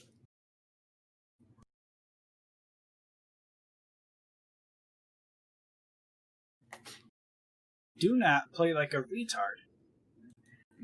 Use your cooldowns. Look at the bottom of your screen. Grasp will show up. It's a stacking system. It goes 1, 2, 3, 4. Now, ideally, you want to use Grasp on the 4th frame. So it's 1, 2, 3. You want your auto attack to be in mid-flight, right here. So when it does hit the target, right here, you get that proc. You do this, and you won't have a fucking losing lane. And you use your Q to disengage, you will not have a losing lane. Period. You just won't. But a lot of champions that build Bork will do percentage HP damage, and they'll Good. actually. Then you do fucking Bork too. No, but I'm saying they'll do more damage if I have graphs and all those items, so I'll be even more squishy, which defeats the purpose. It's current HP. Yeah. If you have grass and they go Bork, Bork is an on-hit effect, which means in order for them to use it, they have to hit you, auto attack. Now, if they get in range to auto attack you, hear me out. This sounds crazy, but Q 2.25 second, or no, yeah, it's 2.5 second blind. If you can't walk away in 2.5 seconds, get better boots. Now, if you can walk away in 2.5 seconds, and you're faster than them already, walk back, turn in auto, walk forward, auto, walk forward, auto. They turn around, walk back. They turn back again in auto. It is a reaction-based thing. Now, based off the Kale game, like, I don't know, maybe you were high or something. You were just slow. If you are fast enough, you will completely shit on every single player that you face. Except probably Fiora. I'd say Fiora is one of the easiest matchups for teemo. Because you're not playing against Fioras that know how to play into a teemo. If a Fiora buys boots, Merc Chest, you don't do a fucking thing to her. Yeah, I know. Even in high elo, I'd say it's one of the easier matchups. It's not high elo. Understand, Diamond is closer to gold than it is Challenger. That's true, but I'm talking about like Master, Challenger, Fioras. Because I've played against even Challenger, Riven main, Fiora mains, and stuff like that. The lane phase for me is not really that hard. It's the solo carrying part that's hard. You don't think the laning phase is hard for you versus Challenger Riven? Then you're not going against a Challenger Riven. No, I've beaten General Sniper before in lane. I don't know who the fuck that is. It's Viper's little brother. It's one of the best Rivens in North America. He's better at macro than me because he's Challenger, so he carried the game. But in lane-wise, I did beat him. Or he just chose not to contest you. No, like he died to me a bunch of time. I got first tower, and then I couldn't solo carry after that. Now Did this you was buy last Black year. Cleaver first? I don't remember. It was He a long bought time. Black Cleaver first, that's why he lost. Oh, me? Did I buy? No, he. If he bought Black Cleaver first, you should have beat him. I think he bought Essence Riv Essence. So he went whatever. a crit item against a champion that negates auto attacks. Like I said, I don't remember, but If he does that crit Riven shit like Viper does, it's completely understandable why he lost. He deserved to lose. He honestly shouldn't even have a keyboard because he's not allowed. He shouldn't be allowed to play the game. But Building into a counter matchup. Mm. You do not exist versus anyone with a brain. Now, if he does a brainless item, first item, then he is a brainless player. You would never, ever, ever go crit on Aatrox. So why the fuck would you do it on Riven? Well, at the time, because like I said, it was a long time ago. So at the time, Essence Reaver was really OP on Riven. No, it wasn't. All that stuff. No, it was definitely. No, it wasn't. It just feels good. It's the NA small brain strat. It's what people like. It's the same reason why people take Dark Harvest, because it makes you feel good. It's a biased way of itemization because it allows you to see bigger numbers, not have bigger numbers.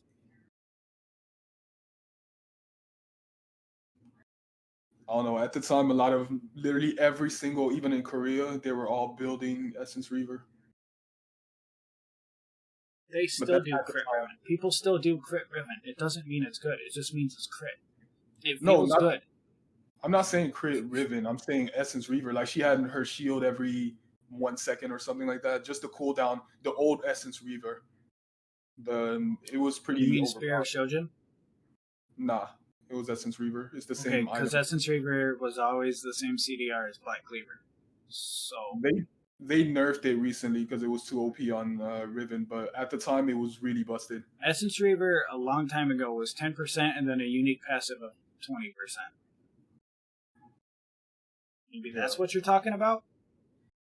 Maybe. It gave you mana on hit?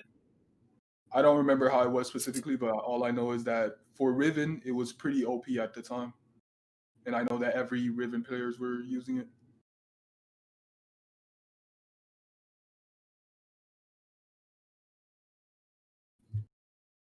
Okay. Well, let's not take what an NA player does. This region is known for being so bad it should be a wildcard region, but it's not. No, I'm saying even in Korea, like every Riven main that I saw, every good Riven main. There are no Riven mains in Challenger in Korea because Riven is too easily punished. Riven is not a hard champion to face. Riven is just Riven, Yasuo, LeBlanc, Draven all have this feature to them. And it applies a level of threat to the opponent you're facing. Because those champions, they're called snowballers.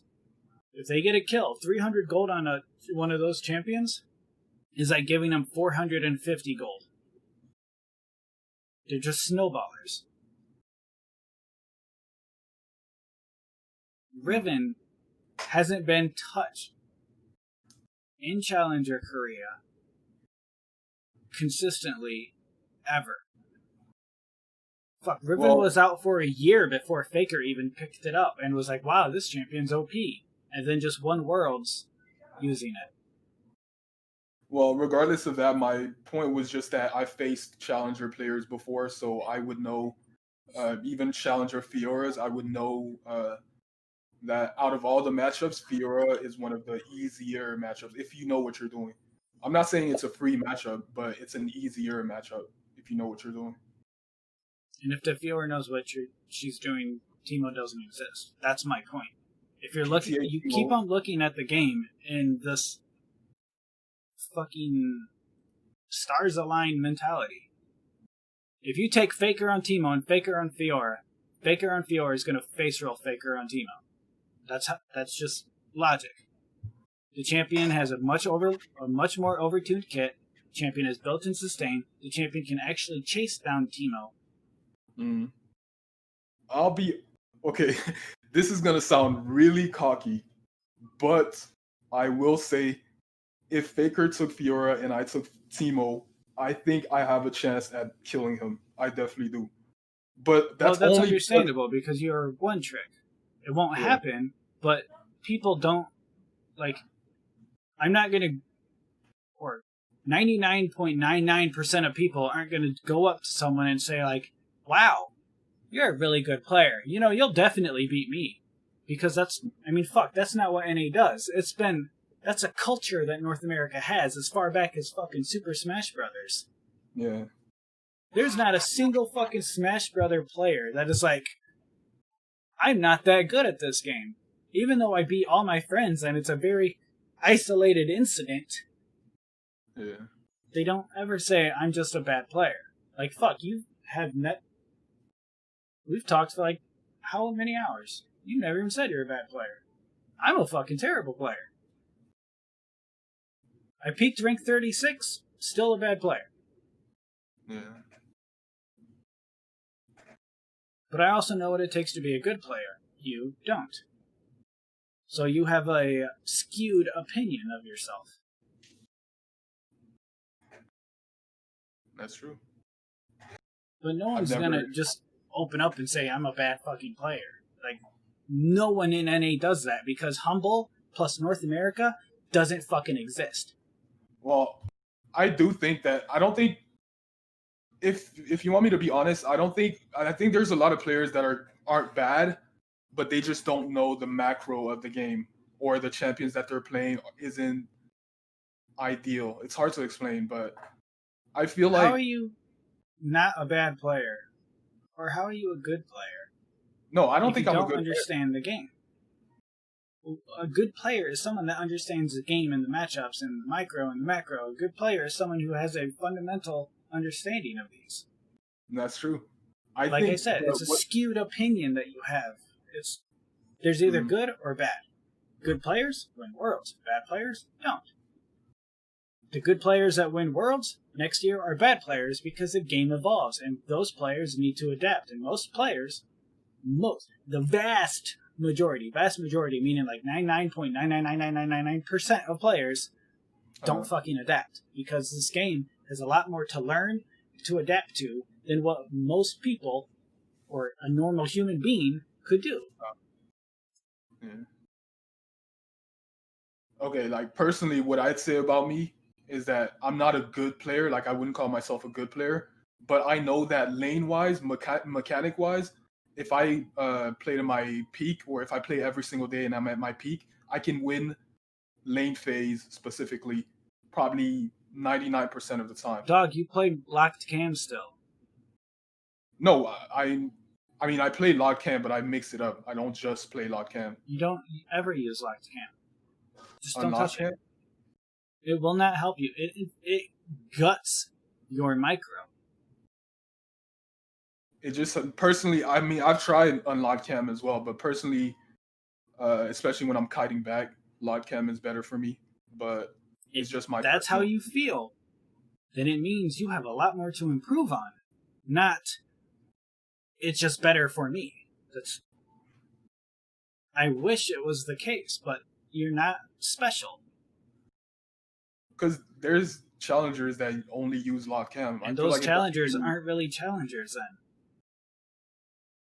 There's also the laptop gamer who plays the game on a fucking touchpad. Doesn't mean he's comparable to another challenger. There's 11 different aspects of the game, and you only need one of them to get challenger.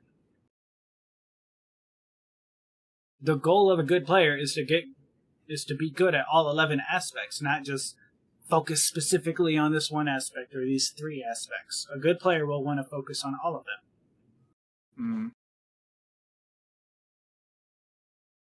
I don't know. you liking your locked cam is limiting yourself. It just is. Well, like I said, I don't 100% play lock cam. I unlock it when I need to. You unlock having it. locked cam limits yourself. There's locked cam means you are wasting 50% of your camera at all times. Whenever it is locked, 50% of your camera is wasted. Like the times where I leave it locked, if I unlocked it, it would have just been the same position anyways. So the fact that I'm locking it at those Then times, your camera movement sucks too. If it's in the same position as a locked cam, and locked cam wastes 50% of your camera, then you are wasting 50% of your camera, whether unlocked or locked, which means you need to change it. So where would my camera be while I'm just CSing? Because I only keep my camera locked while I'm CSing, or if I'm not trying to Focused on the opponent. Yeah. That's it. Not you. Not your little bubble. I know. But your opponent. And your eyes on the minimap. Every time you are in animation, ideally, every time you go in animation for an auto attack, look at the map. Every time you go for a last hit, look at the map. You go for a Q, and he disengages, look at the minimap. And that's exactly what I do. When my camera is locked, it's always focused on my enemy. I never even look at myself. You and just if my fucking said that it's in the same position. What? No, I didn't. As locked game. Yes, you did! No, I didn't. I never said that. I said that I keep my camera locked, and I always look at my enemy. I never look at myself. Just because my camera's locked, that doesn't mean that I never look around or look at my surroundings or etc. It's not a never thing. It's an always thing. You always look at your opponent. You always pay attention to your micro. You always pay attention to your map. You don't look at yourself. You shouldn't have to. That's what peripheral vision is for. Okay, so I said that I always look at my enemy. I never said I look at myself. When did I say I look at myself? When I said... I can look at the clip. It doesn't really matter. But you said, when you have your camera unlocked, it is in the same position on you as if it was locked. That's what you said. Okay. As in your camera was on your character in the same position that locked camera would have it. That's when I said your camera has wasted 50% of your vision. You said that. But you claimed that I said I looked at myself, but I never said that I was looking at myself. What I was saying is that I was looking at my enemy just because it's locked on. If your camera's looking at yourself, then you're just playing as if you have a piece of paper covering up half your monitor. So why, when I said I never looked at myself, why was there an issue with you saying that I was looking at myself? Because having your camera locked and me knowing you have your camera locked on yourself means it's interpreting that half of your vision is automatically lost. Even though your eyes may be on your opponent, your eyes can only go, well, whatever your resolution is, halfway across your screen. Mm-hmm. And if it's whatever the resolution is, vertically, the game is distributing the same amount of pixels. Horizontally, it's a different case. If you get an ultra-wide monitor, horizontally, you can see top tower to top tower. You could be looking at mid tower and see your blue buff.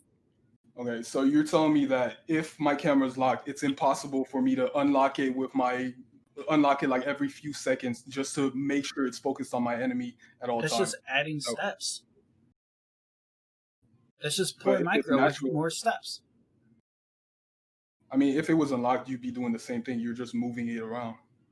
If it's unlocked, you have a much wider view of the battlefield.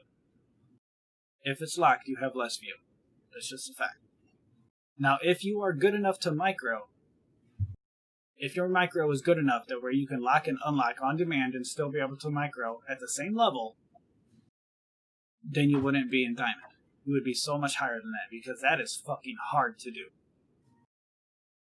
So you're telling me that the reason I'm in Diamond is because I have my camera locked? No, it's a compound number of issues. The reason you're diamond is because you're complacent.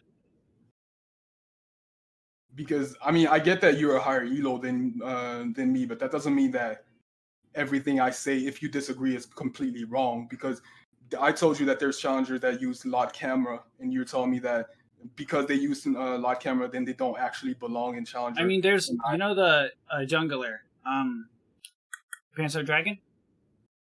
Yeah, he's been challenger for like 7 years. Dude is an absolute dogshit player. No team will pick him up because they know he is a dogshit player. Challenger does not equate to skill. I wish it did, but it doesn't. There is micro, and then there is good micro.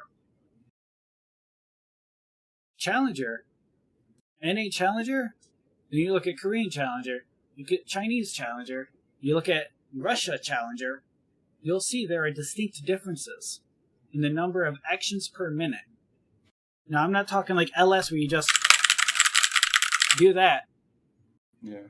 I'm saying every action you make has a purpose. And if you are making more purposeful actions with the intent of accumulating or gathering information, and you are doing this 100 times per minute, and then Panzer Dragon does it 7 times per minute, and he's still Challenger, there is a distinct skill difference between those two players. Because if Challenger meant good player, then we wouldn't be in such a dogshit position nationally and internationally. NA is known as being a joke region because NA's standards are set low enough to be considered a joke region. That's why EU is starting to show up internationally, and even their professional games are looking better and cleaner, and their team fights are getting really good.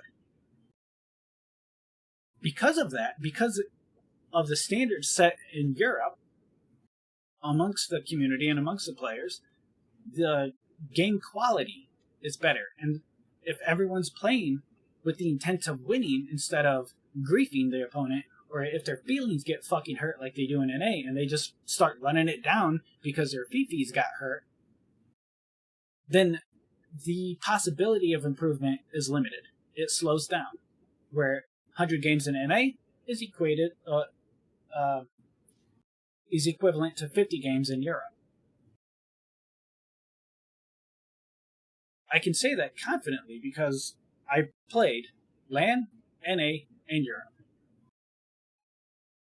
LAN players try harder than North American players, but are mechanically less efficient. But LAN players trying harder than North American players means a higher game quality. European players are mechanically both better than North American players and try harder. But they seem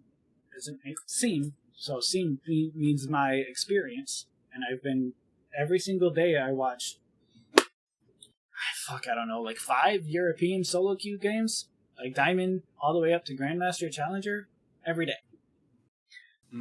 They seem to be more prone to just mental booming, like bigger boom than 9/11 boom type of mental booming. But when they don't mental boom, the overall desire to win is much, much higher. Because of that, because people are playing longer, people are playing harder, the skill level is raising. Yeah. So like an NA Challenger, I mean, sure, it's a feat in North America to get Challenger. But that's like comparing, that's like you going to college, right? And then you're studying like quantum physics. Then you go into elementary school amongst retards that are still learning addition in the special needs class and being the smartest one there. And you going, ha! I'm Challenger.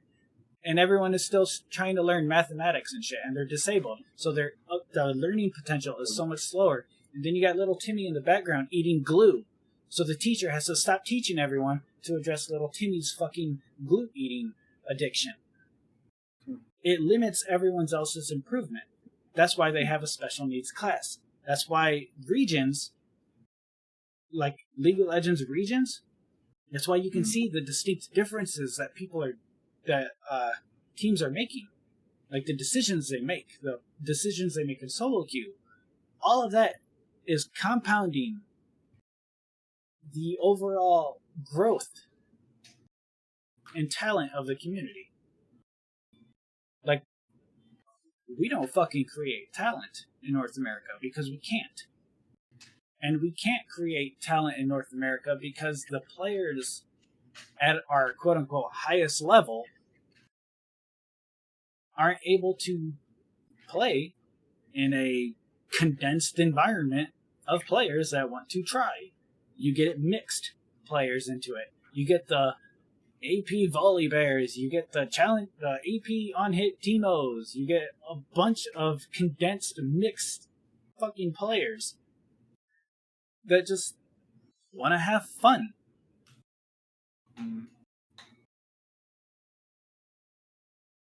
Yeah.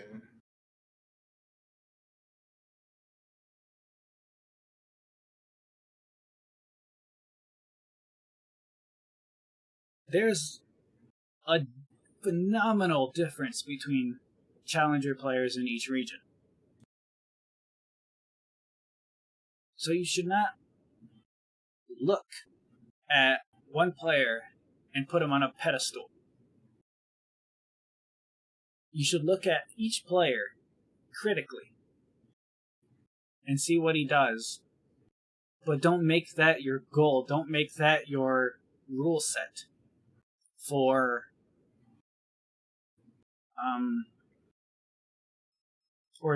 the definition of a good player.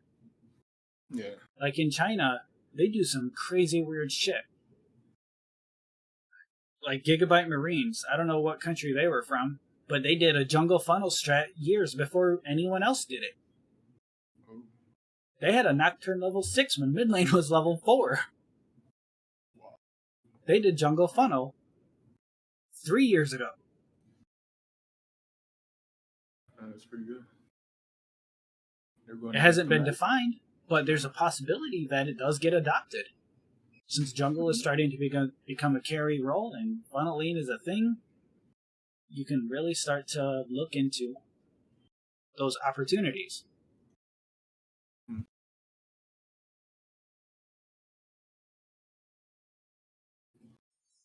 Like, if you want to become a better player, don't take my rule or don't take my words and make them a fucking Bible. I'm telling you my way of interpreting the game based on my experience of making players better than themselves. Okay.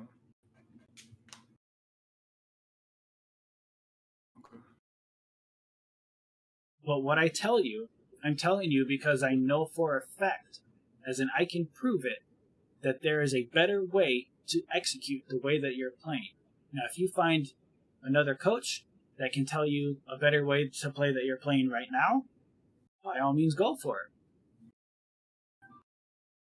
But there's not many coaches in the world, sadly. Because the way people interpret the game is, it's like a fucking cube. It's like a 3-dimensional cube. And every single coach, every single analyst views the game in a different way. Yeah. Where I view it in a more mathematical approach, like this, you'll see other people that view it in a more macro approach.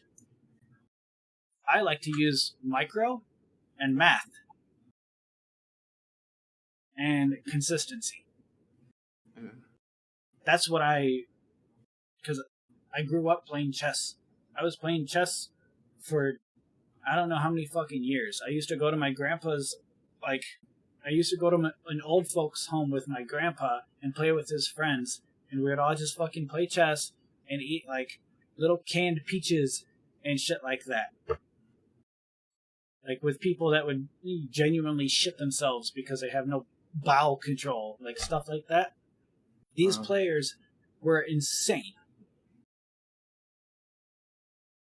And we found out my grandpa molested grandkids, and then we kicked him out of the family, and then I quit playing chess altogether. But the point is, the way I interpret the game is not the best, but the way I interpret the game is one thing. The way I instruct others to play it,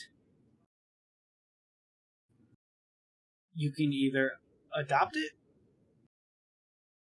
fail to adopt it, or find another way to interpret the game.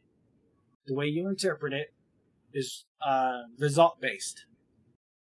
When you open up with, I lose more lanes when I don't push, I don't see it like that. I see, okay, when I think of it, I say, why did you lose the lane? I look at the laning phase and see, and the way I interpret it allows me to see the mistakes you make and how I can reformat those mistakes into instructions and have it easy to understand instruction set is why I can coach people.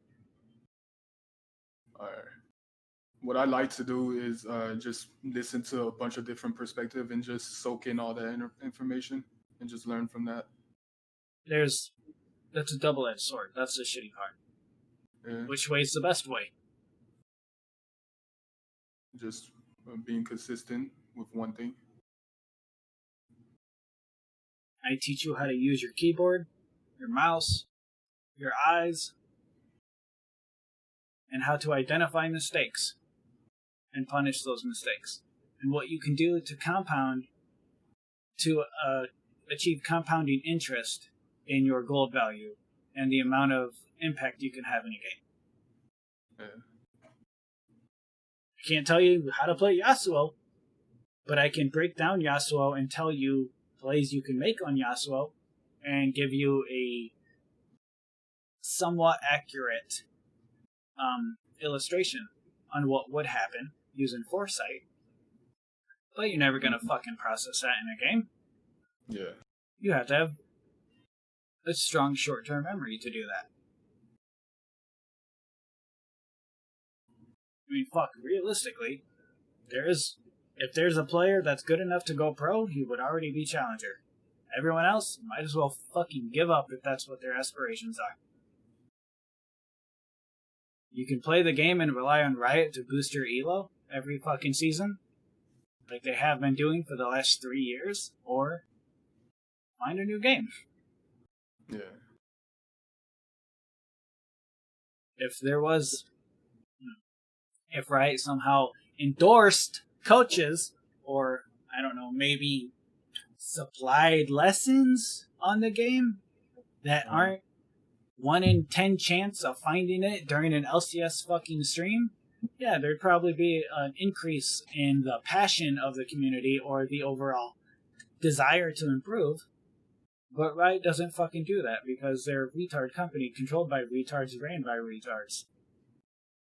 They won't even follow up their own league partnership program.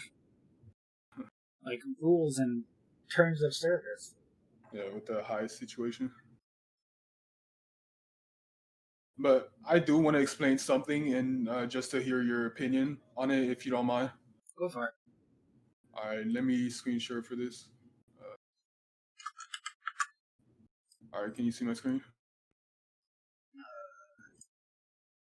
Yeah. All right. So I just want to tell you exactly the reason why I push. It's probably not going to be that relevant to you, but it's just so that you know my reasoning. So how I feel like in lane is that there's a minion, there's a champion here, and then there's the middle. How I feel like is if you have an advantage and you try to trade with that advantage, you should win the trade. Like, let's say there's a Jax here and he tries to jump into the teemo and he has way more minions. He should be able to win the trade as long as he has the items and etc.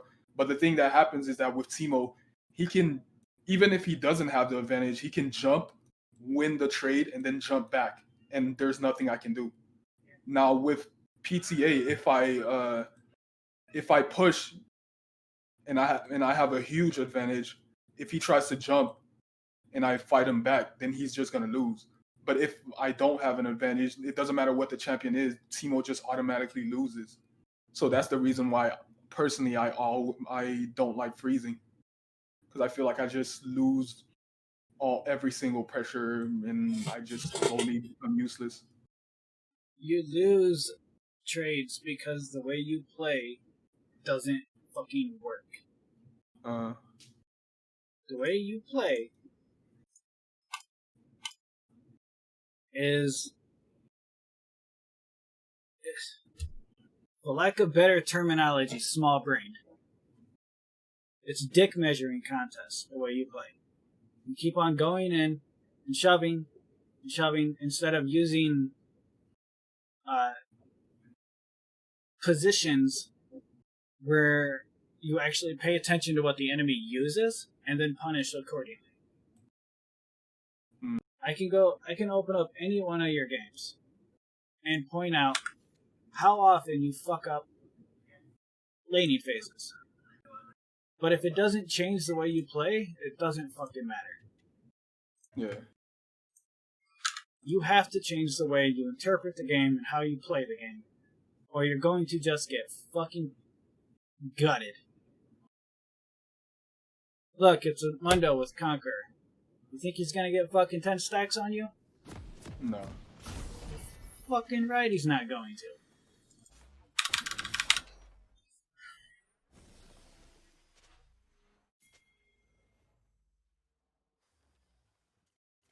I know, TF Blade went to Korea with perma push mental. He got his shit kicked in, and he fucking couldn't do it because he plays like a retard. But, then again, NA's best are still the smartest of the retard class. Well, TF Blade does it more aggressively. I only just push if I have flash to escape. If I don't have flash, then I'm just going to freeze. But that's the only time that I perma push. He just does it regardless. Yeah, he plays off ego. Yeah. Kind of like what all NA players do. All NA players that have a fan base that jerk them off will do this. Yeah. You look at the professional player, like, fuck, dude, we're here in NA, we've been coin flipping Barons for the last 10 fucking years. Yeah. Still haven't learned not to do it. But instead, the way NA handles, or the way Riot handles issues with the game, are saying they're issues when they're not really issues. If something's overpowered, or if people are complaining, like, who the fuck actually thinks Ezreal is overpowered? I do? Nah, just man. I think Mordekaiser instead are overpowered. Riot will take something that appears on Reddit of people complaining, and because it's a vocal minority, the vocal minority gets listened to, not the people that use their fucking brain to play the game. And they'll get changes made, and instead of Riot letting the players learn how to do something, for example, Riot could let people learn how to counter a champion, or, hear me out, Riot could be like, hey guys, upon recent awareness of how people are interpreting this champion, for example, Volibear, to be really shitty, here's a couple things we've learned or made in the design, or came across in the design of Volibear for some basic counterplay. And make a 30-second video dedicated to ways you can just deal with him. Doesn't happen. Because you know why? What? Because North Americans, the popular ones, the very intelligent, big-brained fucking players, would rather complain about ranged champions being stronger than melee champions. Which is not true, by the way. It doesn't even matter if it's not true. The louder you are, the more people hear it.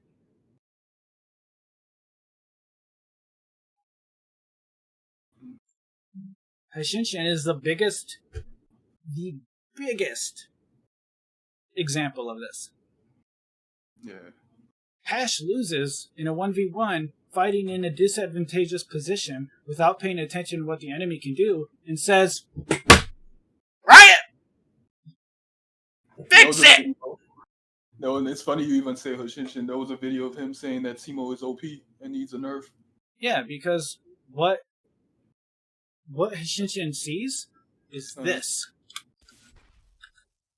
Hoshinshin at no point in time sees anything other than this.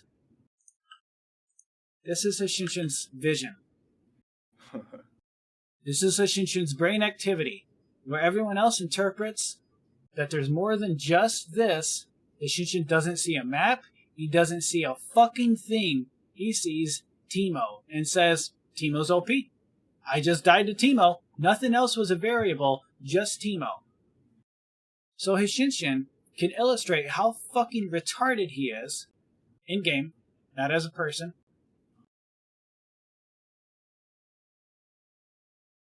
And actually get Riot to do something about it. Because he is louder than other streamers. He is louder than other people. Yeah. This is how much of a joke a lot of North America is. They address issues with their game, quote unquote, not themselves. Like there's actual posts that says nerf AP Shyvana. When it's one ability, just one ability that is countered by 450 gold. And people, like it was a front page post on Reddit, the vocal minority. And Riot uses Reddit to appease to the masses. Same thing with Zed. Zed's a fucking god-awful design now because every other mid laner outperforms him. Yeah, you just build Zanya and you can't do anything. That's how NA handles their issues. Not get better at the game. Riot wants to address the issues before the players, or before they give the players time to improve. Because Riot is part of the problem. Riot doesn't know how to balance their game, so they let the players just bitch, moan, and complain about it, and then the ones that are the loudest get the fixes done. Anyway, first example. This Mundo's going to Q farm. Should you A, shove? Or B, let the minions get low and then run at him? Well, they have an Amumu, so he's actually horrible at ganking. So I'd say shove, to be honest. So he misses CS. He's going to miss CS anyway.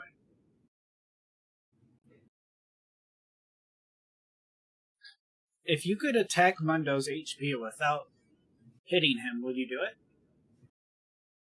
Without hitting him? Yeah. If you could lower his HP without hitting him, would you do it?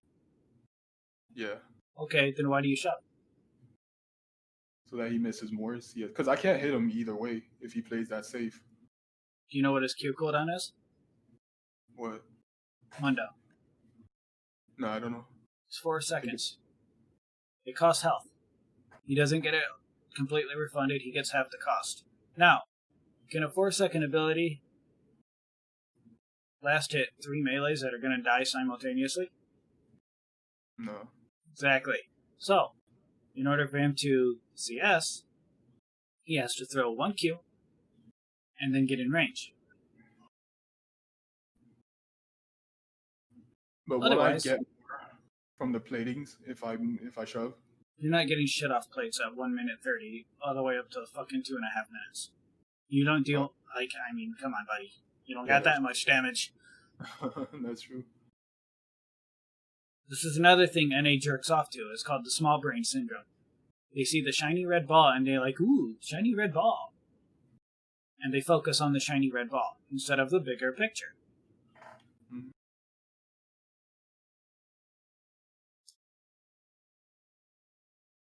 If you hold the wave here, you don't level E, don't level any fucking ability, you last hit the melees, auto, level up Q, then auto the other minion. You get all 3 minions, and he is forced to come CS, Auto it. right? Yeah. Okay. Now, we know Amumu is an AoE slow clear jungle. He's actually AoE fast if you skip the buffs. In fact, he doesn't even have to use a fucking health pot if you skip the buffs. That's the best part about Amumu, but people aren't smart enough to understand that yet. Amumu can solo kill all 5 of these in 5 seconds by just spamming the shit out of his E. Yeah. Because the Raptors are refreshing the cooldown on his E constantly. So he gets level 2 in 5 seconds and then switches to this. Otherwise, what happens is people are intelligent and instead would rather lose 300 fucking HP on red buff. A camp that does fucking nothing for Amumu. But again, this is NA. I don't expect them to be intelligent. Just like you should not expect your opponent to be intelligent, and you should fucking punish him instead of blindly shove the lane. Because if you are paying attention, this is how simple this gets. You see Mundo? Mm-hmm. He's not leashing. Isn't that crazy? Now we automatically know where Amumu is. Yeah. We did it. We successfully tracked the jungler. And Amumu's gonna do red, and then he's gonna do Raptors, and then he's gonna go topside. But at the same time, though, even though I don't get the platings, I could still get scuttle pressure. I can help my jungler invade, all that type of stuff. You think Amumu's gonna match this fucking Echo on Scuttle Crib? No, I'm saying if my jungler wants to invade him. Your jungle is gonna invade him. Ideally, that's what he should do. The point, so I'm saying, priority, only fucking matters if you set yourself up for it. Now, shoving the wave endlessly isn't going to set you up for priority. What it's going to do is it's going to cause the wave to crash right here. That's it. Now, if you build the wave up, get 1 wave, 2 waves stacked up on top of each other, and then hard shove it, so wave 1 and 2, or ideally you ignore the first wave and let wave 2 and 3 crash together, it's going to shove in a tower. Now that's your priority. Okay. Shoving 6 minions as fast as your fucking little badger feet can doesn't give you priority. It doesn't give you a fucking thing because all you're going to do is miss CS under their tower. You're not actually going to get the wave in a position where you can freeze it. You can't get your wave in a position where you can reliably go roam. Because if you just hard shove it, nothing fucking good happens other than the fact that you shove them under tower. And that means fuck all. In fact, look at that. What fucking priority did you get? Not much. None. Literally none. In fact, you set the wave up for a freeze on Mundo.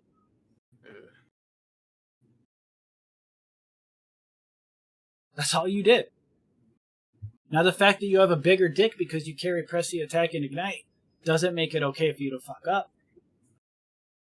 You set up your own wave to freeze in his favor. Well, even if he tried to freeze, he couldn't really freeze it. It's frozen right now, but I can always push it in. You can. But there's an issue. If he still holds the wave here, okay, with his body, and you hit him, it means you make his minions stop attacking your minions to go and attack you. But that's why I walked back to remove the aggro. And if you're still ignoring the fact that his minions stop attacking your minions to go hit you. It's the same thing as putting more minions on your side to hold the wave in another freeze. If you walk up to Mundo and auto attack him, these minions are going to switch and they're going to chase you down. Which means these minions are going to die, and then these 3 mages and these 3 mages are going to just sit there and jerk off on each other. Well, the mages... It will still be frozen. Because you still have your 6 wave coming in. So it's the same thing as having 9 minions to 6 minions. That's what shoving the first wave does when you can't actually shove the first wave. Shoving means you can kill the wave. Not auto-attack it like everyone in the entire game does. I'm talking like a fucking Rumble Flame Spitter onto the wave. Like a Syndra Q onto all 6. Like a Talon W. That is shoving. Auto-attacking the wave doesn't do a fucking thing. It cucks yourself. And a jungler that knows what he's doing, or a fucking player that actually pays attention, not some NA Ameritard, would say, by the way, Teemo just came around this bush, there's a ward, 90 seconds later the ward's gone. Because wards are 90-second cooldown at the start of the game. So he knows at 3:30 your ward is fucking gone. Coincidentally enough, Amumu's going to be topside at 3:30. And I take that into account too. By the time my word is gone, I'll shove it all the way, and it's going to take less time since it's already half shoved. And then I just reset, and he's not going to be able to do anything. I buy a control word, etc. Or, hear me out, build the wave, and then go kill a Mumu in his jungle because it is fucking a Mumu. Sounds like a better idea, right? Silas is also a very fragile jungler. Yeah. You can just go kill him.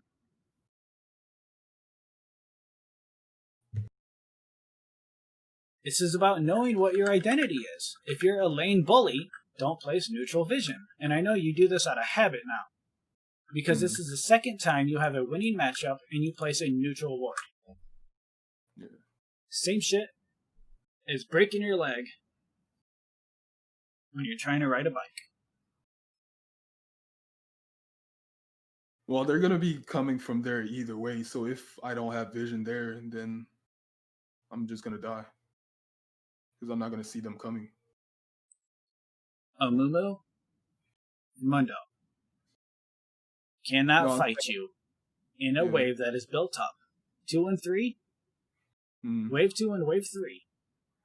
Those are the waves that a single target DPS can shove. They are not at all going to attempt to fight you in a wave of 12 minions. That is fucking suicide.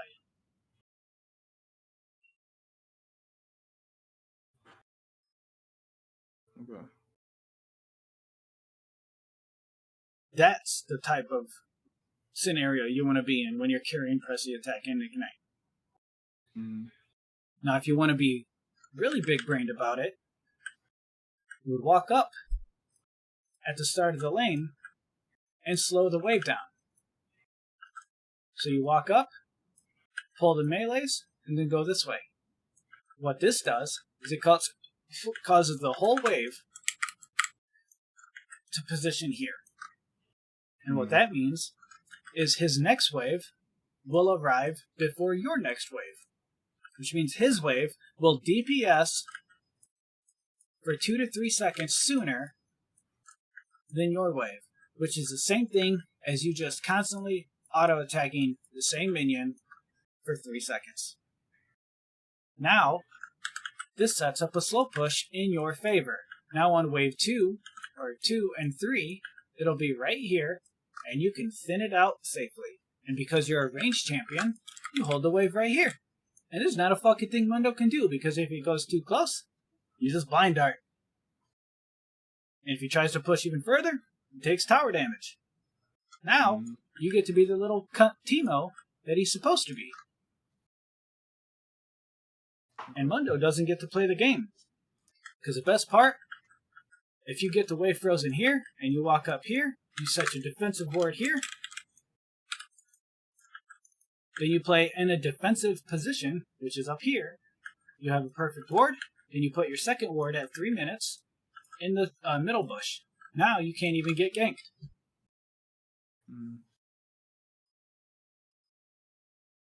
Because you get your second ward at 3:30. Coincidentally enough, a perfect fucking position to be in.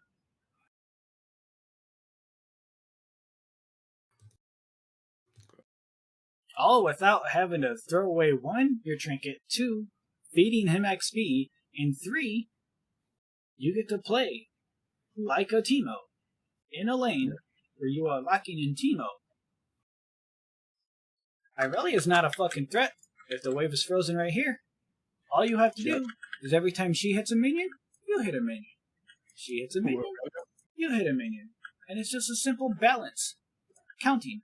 If there's 9 minions here and 6 minions here, the wave will freeze right here. And if she hits the wave, you hit the wave. She hits the wave, you hit the wave.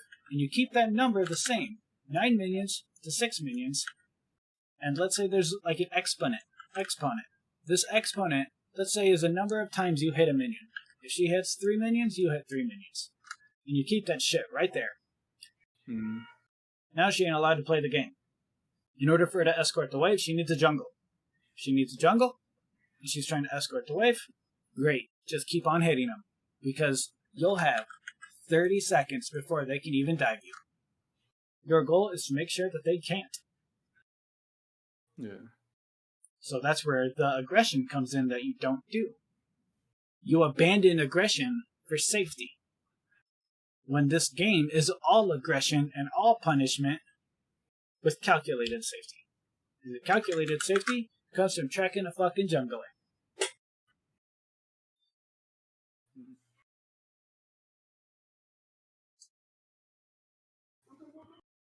Yeah, I get that.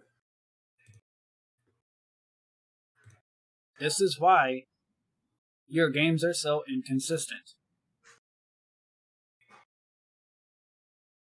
This is why your conclusion to becoming better or having a more reliable lane state is to shove endlessly and then get out neutral vision. Because you don't play the game the way you're supposed to. It's a strategy game. So you use strategy.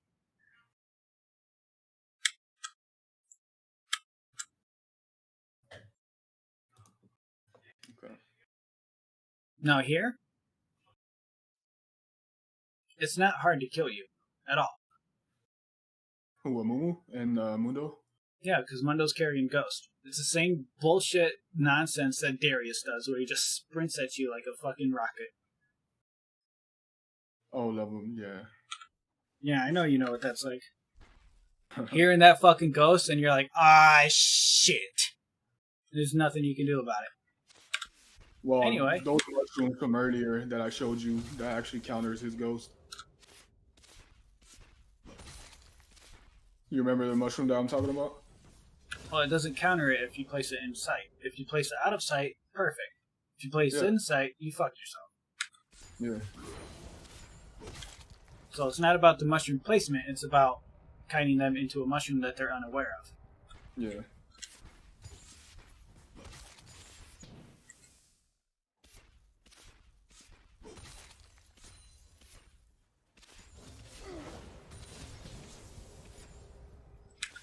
$250. Mumu's not doing a full clear. He's finished with his blue buff now.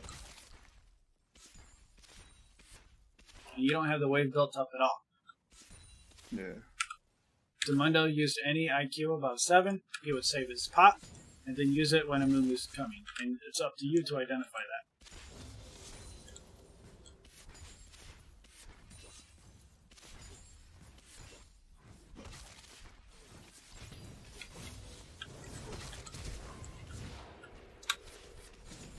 Good Mundo player, by the way. Now, if he's dumb enough to die under tower... Well, he just wanted to get CS. I know. Yeah. But he's a tank.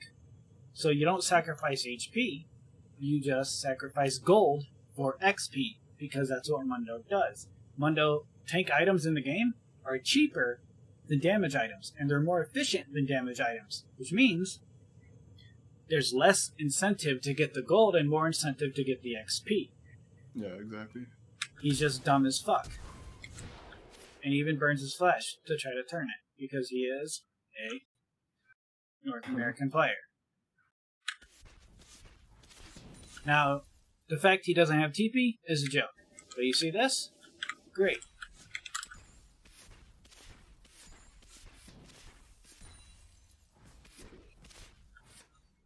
Honestly, Yeah, I should have called here, but Yeah, since you he need to be recalling a long time ago. wait, can you show where Mundo is right now? I'm curious. On the Fog of War. No. Or you don't How want long to does show? it take for someone to go from base to tower? Around 20 seconds, something like that. About 20 seconds. Probably 15 seconds if they're a fast champion. But they do spawn with home guards, because Riot wants bad players to feel good about themselves. Yeah. So they spawn with home guards. It's going to take them about 15 seconds. 20 at the latest. Which means, ideally, you back when he dies in a position where the wave will shove into you. If it doesn't shove into you, you fucking shove that wave and die to tower. Because it's a lot faster for you to die to tower and come back, because you'll have home guards, than it is for you to recall and run back. Mm-hmm. Well, it's gonna push back to me on this wave either way. But I'm just saying I could have. No, it's not, because you're shoving it. Yeah, that's what I'm saying. If I shove it and I recall after this, You're not. it's gonna push back to me. You're not shoving this lane before he gets here. He can't even. I think I am. No, you're not. If I remember correctly, because he doesn't have TP in my. It's not a remembering thing. You are not shoving this lane before he gets here. Okay. How many teemo games do you have? Probably over 100,000, something like that. You don't know how long it's going to take for you to shove a wave? Well, Level 4 teemo? I didn't track how when exactly he died, like how long ago from now, and that's why I wanted to see the Fog of War. In the game, I knew, but right now I don't because I haven't tracked it. But the fact that I'm pushing this wave again means that during the game, I probably thought I had enough time.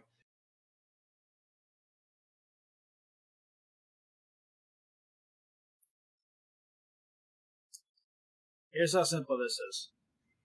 How many autos will it take you to kill a melee? 4 autos. Okay, let's say 4 autos. 4, 8, 12 autos. How many for a cannon? Cannon, maybe 7, something like that. More like 10, but let's go with 7. Mm-hmm. We're at 19. What about a mage? A mage, probably 4 or 3. It's going to take 4 for melees. It's not going to take 4 for mages. Most 3. likely 3. Yeah. So 4, 8, 12, 3, 6, 9. That's 21. Plus 7 from the cannon is 28 auto attacks. Okay. What's your attack speed?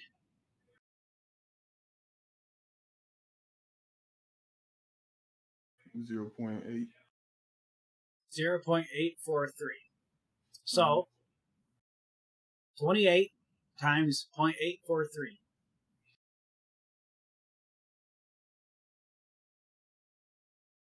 Oh, my bad. I lied. Because it's 0.84, we actually have to take the difference. 1 minus 0.0843, and then plus, oops.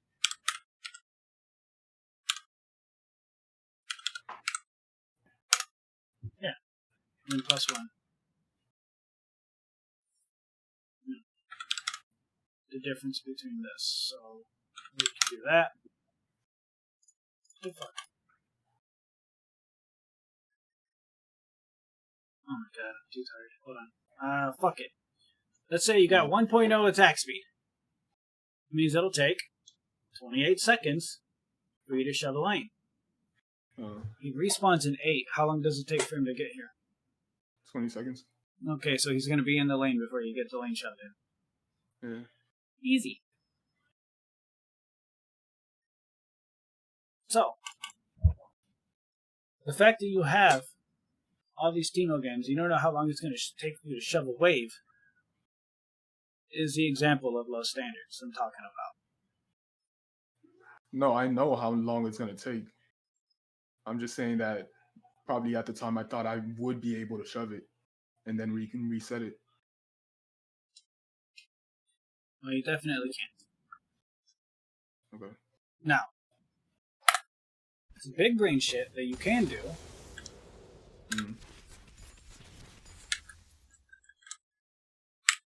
Let 3 mages die. Don't auto-attack the wave at all, and just stand here. Mm. Now, what does that do? Pulling the wave and standing under tower, what does that do? It keeps the minions focusing, my minions. Your minions don't exist. Pulling the wave and standing under tower, what does it do? I'm not sure. Okay, so if you're a champion is here and these minions die, what happens? His minions focus me. And Okay, and if his minions are attacking you, are they moving? No. Okay, so they're standing still. Now, not only do you die to tower, Oh, so you get executed, you spawn with home guards, and you delayed his wave. You delayed his wave, that means the center mass of the wave, instead of it being here, the center mass will be here. Mm. What happens if the wave is on their side when it crashes? It's gonna push back to me. Oh, you don't get home guards if execute? Even then, it's faster than recalling, so. Yeah, the wave is going to push back into you. Now, you die, you got a kill, Mundo died, so you come back with item advantage. Mm. When you die and you're in base, you will see what he bought because he'll be in lane. Okay? Mm. You get to see he bought a no magic mantle. What does this mean? That he's gonna be tankier. I mean, it's no magic mantle. Yeah. Be simple. It's not tankier. I'm gonna do less damage. Magic damage wise, you will do less damage. So, instead of buying AEP, go another Dornblade. Yeah. Now, doesn't matter that he bought no magic mantle. If you go another Dornblade, this means, or longsword, whichever fucking you want. What it means is he wasted 450 gold on magic resistance. And you don't give a fuck. Because you're now, adaptively, physical damage. Yeah. That's actually exactly what happened this game. No, it's not. He stacked MR and I built full AD. Yeah. It's on top. But instead, you fucked the wave. Yeah. There he is, and you got it frozen. Like I said. I mean, I pushed it in time. He just walked in front of it and pulled it back. But it did reach the tower. Is this that tower? Rewinded a few seconds. Are these minions at tower? He aggroed it and pushed it back. You can't aggro minions if the tower already aggroed them. The tower aggroed 2 melees. The rest of the wave he caught. If you say you pushed it in time, then you wouldn't be able to freeze it. He's freezing it, which means you didn't push it in time. Hmm.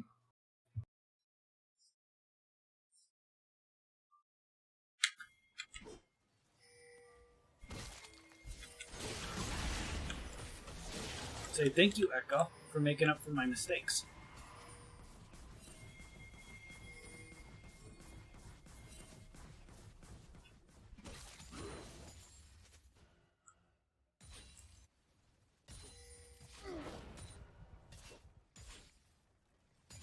You see how he's slow pushing it? Yeah. What's this mean? It's stacking. Yeah, it's stacking, so what do you need to do? Respect him. Don't. What? Why? Why do you need to respect? It's a fucking Mundo. 0-2 with no magic mantle.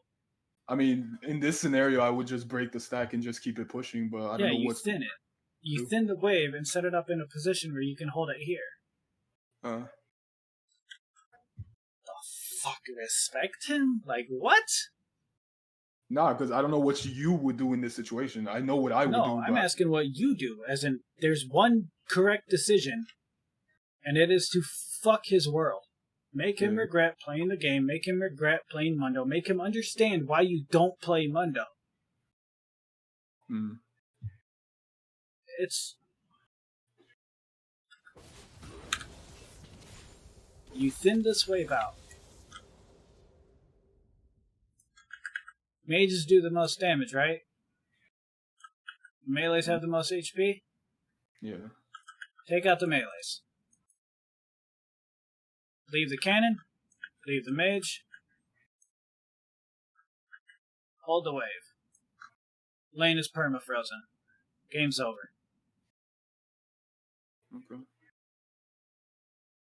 And I mean game over. In the most literal fucking sense. As long as you hold your ground, assert dominance as a young alpha male teemo player, he's done. You put your shrooms right here. You hold wave here. Say, please fucking come Tapo Mumu. Yeah. What happens if you hold your shrooms here? Then they can't dive me.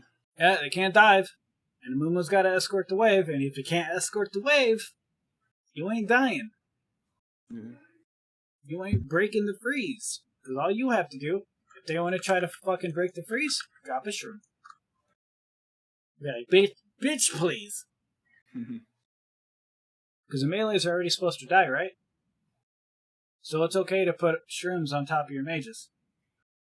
As long as the enemy's mages don't die, you're good to go. Yeah. All of your auto attacks should go here and here. Everything else gets ignored. Okay.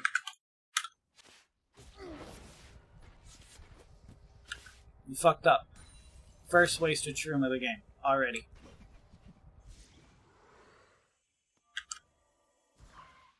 Where's the ward? There we go. Now, is it worth killing him? Not really. I mean, I do get gold from it. Okay. But I miss a lot of CS under tower. CS under tower. Missing the CS under tower don't fucking matter. CS under tower. Yeah. That's what matters. You broke your own freeze. In fact, you bounced the wave. Bounce the wave means it's going to shove into him.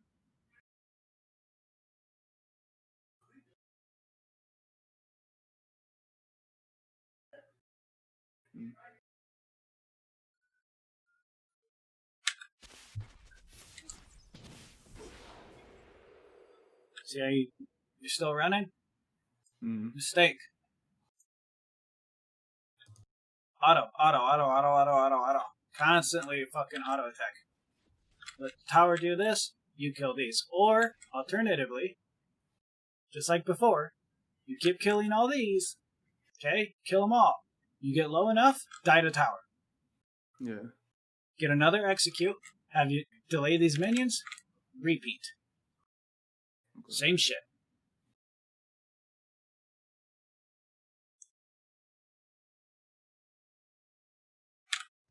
The more you fuck this up, the less fed you're gonna be. Yeah.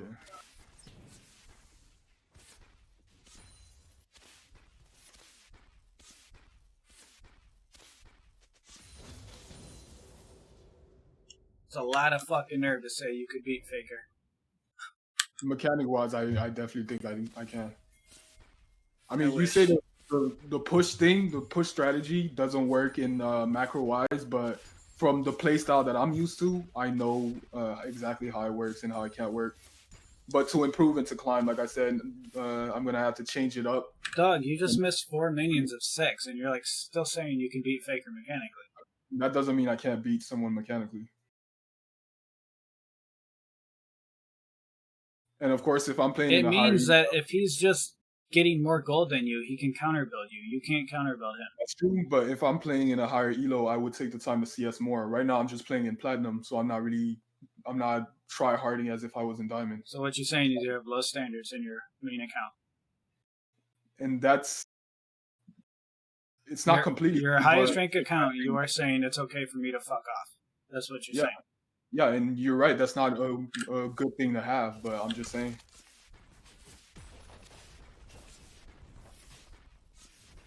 I'm not saying that Faker is better, is worse than me overall. Of course, he's a million times better than me. But many players can solo kill someone I that's didn't say better than me. solo kill. I said beat him. Oh, maybe not in lane. I A probably gold can't. player fucking solo killed Faker. That doesn't mean the gold player is capable of beating Faker. Solo kill doesn't mean you beat shit. It just means you solo killed someone. Like, there's a lot of players that solo kill Faker. There's a lot of players that solo kill Dopa, but there's no player that is better than that. Well, There's nobody that solo killed them that says, "Wow, I'm better." Yeah, originally I was just saying I can solo kill Faker. I didn't say that I'm a better player. Huh? You said you could beat him. You said mechanically you would beat him. Yeah, mechanically I can kill him. I can beat him.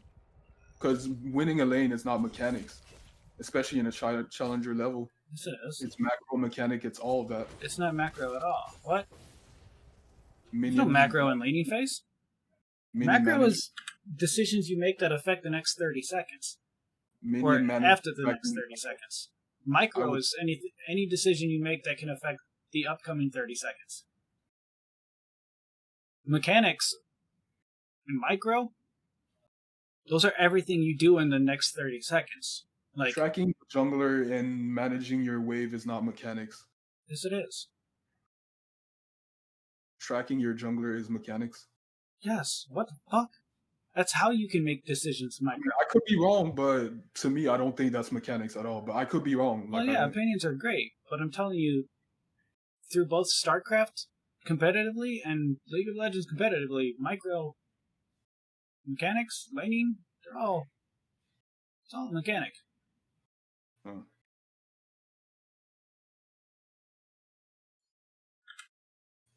Like I said, we interpret the game differently.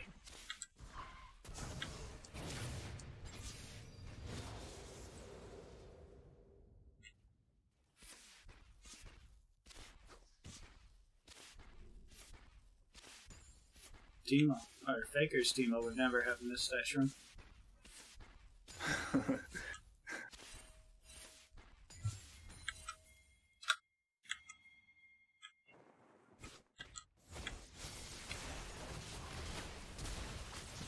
But I hope you know when I say I can beat Faker, I'm not saying I'm the best teemo ever. I feel like a lot of high elo diamond players, or a lot of high elo players in general, if they one trick a champion, they're a lot of the times better than people who don't one trick that champion.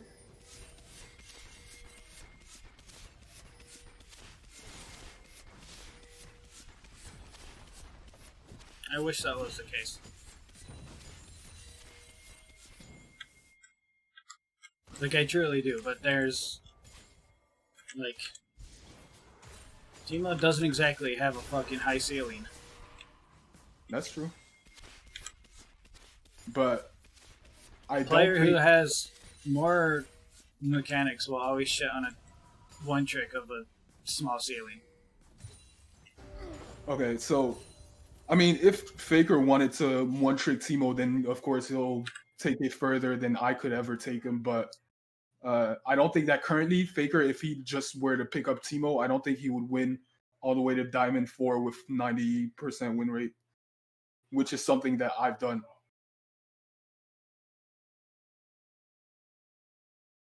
It's a hell of an ego you got. I don't mean...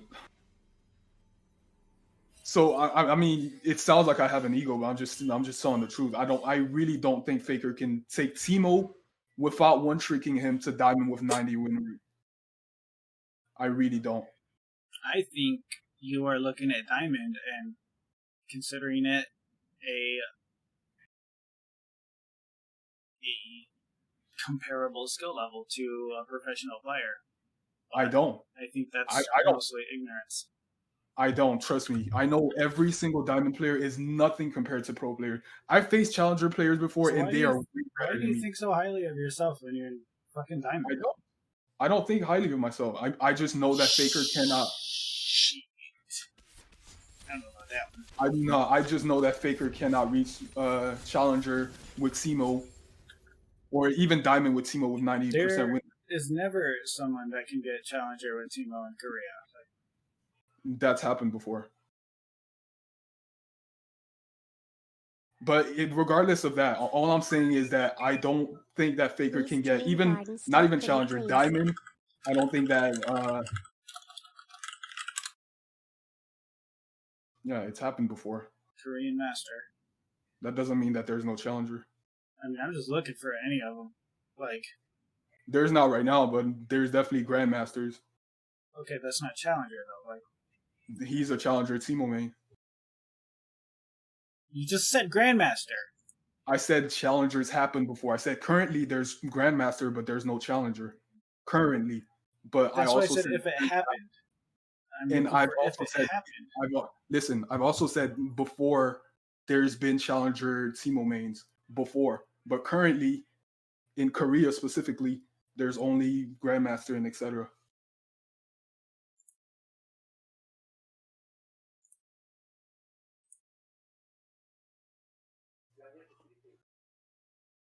This shows the top player. It doesn't show by rank. You even see a gold player right there, so that doesn't mean anything. I mean, I'm just looking at all of them. Like, I'm not These are the top. True discipline come from within.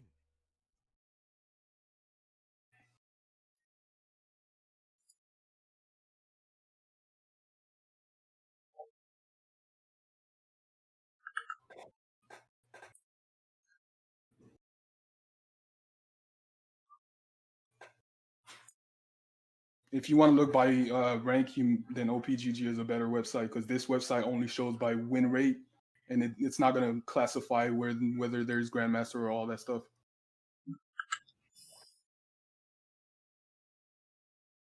But OPGG will actually show you rank by rank by rank.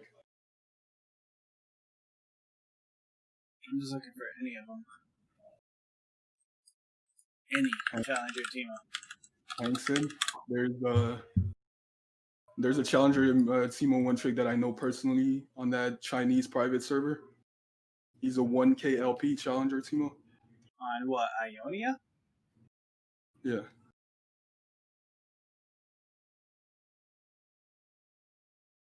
Eric-san, you must follow direction.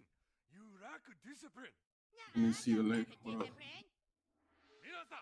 you all need more discipline. True discipline come from within. If you know him personally, we'll get him to screenshot. All right. Because I know they have that op.gg comparable site. Yeah.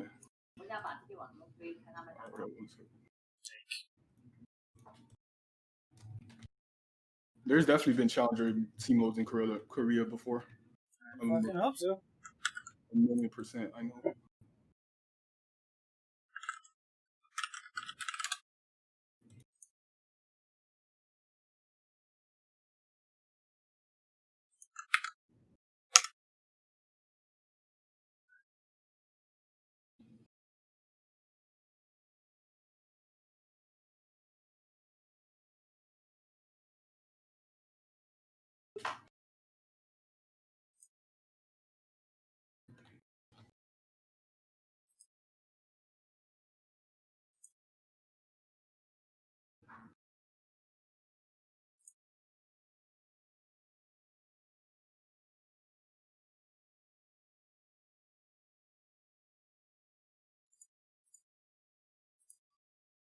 Currently, right here, there's a master. If you click that link, you'll see all the master tier teemo mains in Korea for right now. Yeah, but I'm not looking at masters. I'm looking for someone who playing challenger on Teemo. Like that. Right now, like earlier, I said right now there's no challenger in Korea, but I said there's grandmasters and master. But before, there's definitely been challengers.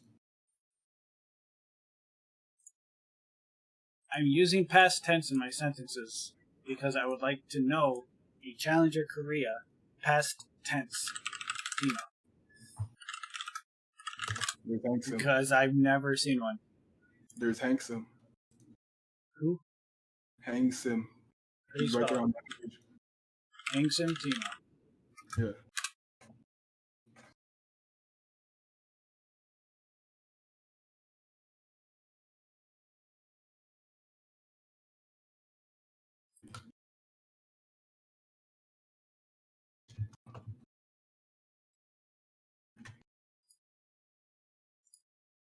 And this guy's been challenger too. He's not challenger right now because he's kind of tilted, but he's been challenger before.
Nah, he's EU, W, US. Wait, so he's not a Korean teemo? No, Allen, the one that you're looking at right now, he's Oh. US.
God damn, he's been making clickbait forever.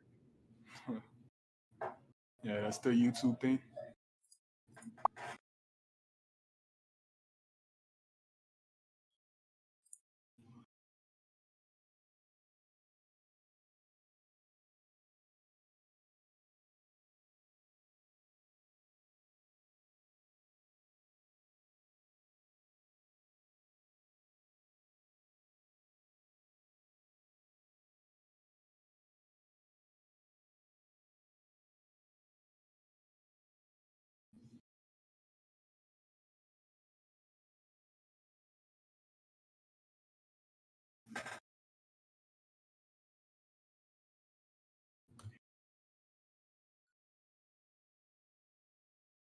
But even if you look at the link of the person that I linked you on Discord,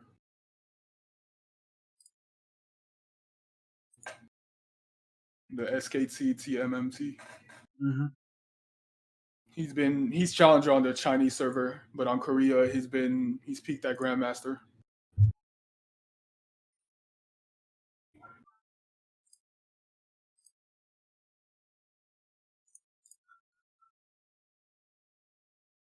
What's his... Do you know his Chinese summoner name? I know the stream name, but it's in Chinese. It's in Chinese text, so I don't know the actual name. But let me see.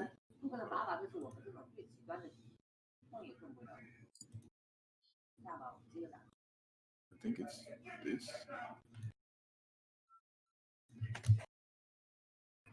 Hold on.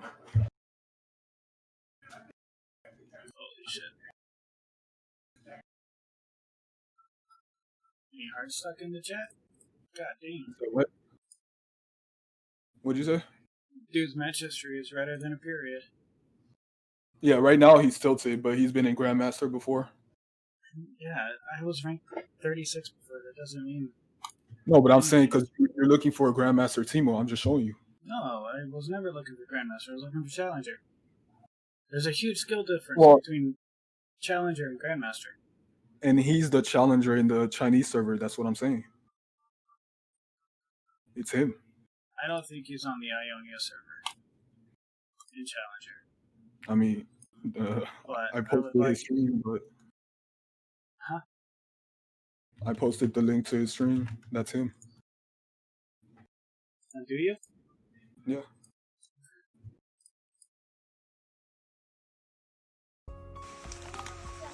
AD 提莫单带没有 AP 提莫厉害的，你可以试一下。He just recently made a Korean account, but AD 提莫的输出跟我们 AP 没得比的。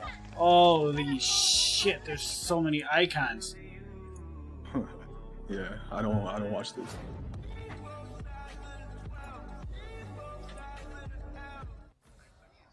我今天第一天到日本。噔噔噔噔噔噔噔噔噔噔噔噔，我就不想要看这个声音。你们上路兄弟玩辅助嘛？ I feel so bad for the Chinese. 打辅助感觉还是 Yeah, like God damn, dude. 但是我还是想打三单。 Like I can't even get rid of this shit. 爱你。 Wow. 这个天赋。 It's like those old YouTube pop-ups.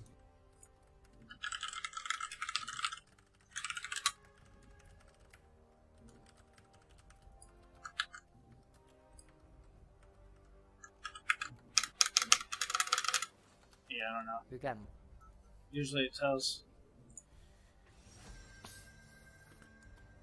单线玩掘墓，掘墓不好跑。你玩掘墓单线其实没有我们 teemo 好的，我们 teemo 想跑就跑。但是你玩掘墓，我们 teemo 有 W 的移速，开启 W 很快，而且我们有弹，他们要排在我们 And 的 the 蛋。 only reason I know about him is because this guy called Gucci Shroom, who's a challenger in NA, he told me about this guy. Well, he's not on the challenger list. 因为呢，队友带线对比赛了，你不能这样想，你不能想就是什么低分段你带线队友最大的。username is probably different from his stream name. Well, no, it just means that he's not listed on the challenger index. Your thing is talking over your voice. Talk to you. Oh no, that's my end. Never mind. It just means he's not on the challenger index on Ionia server. This is not the Ionia server. What I'm saying is that his stream name, because the only thing that we know is his stream name. We don't know what his username is on the server. So I'm saying that his stream name might be different than his username on the server.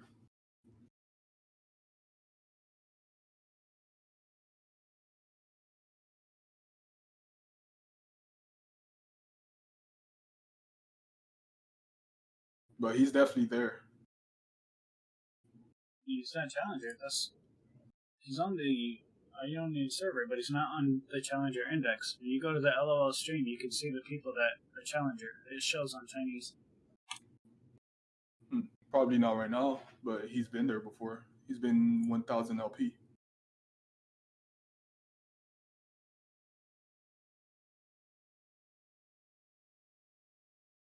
I'm feeling zooming out in the middle. Okay, I guess zooming out it zooms in. Maybe if you zoom in, it zooms out. This Chinese. It does! Are you fucking serious? What kind of stupid shit?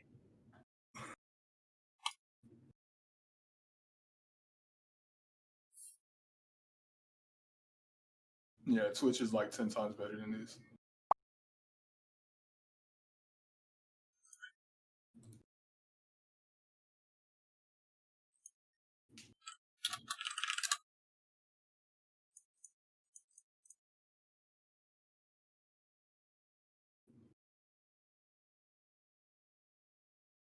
God, this website like eats CPU usage.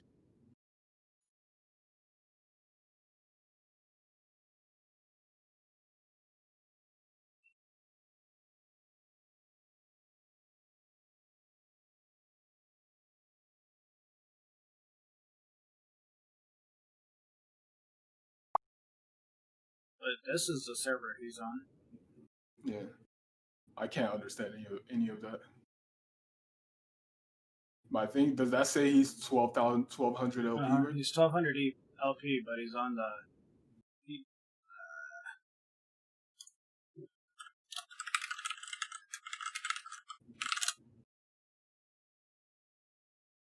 I mean, those videos are probably old.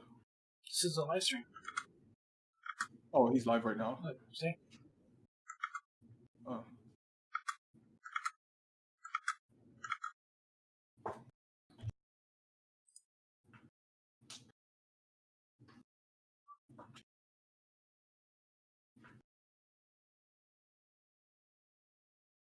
He's on Crystal Scar. He's on the 13th server.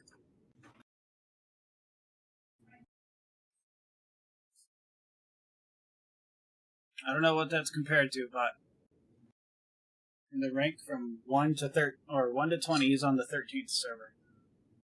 1200 LP. Well, that's the same account in Korea. The account that I linked earlier. That's still him. I'm just looking at his fucking live stream.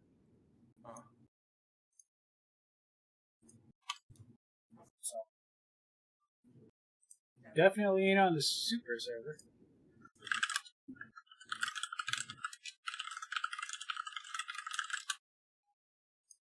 But to be honest, that's besides the point. My original point is just that I don't think if Faker played teemo right now, I don't think he would reach Diamond 4 with 90 win rate. But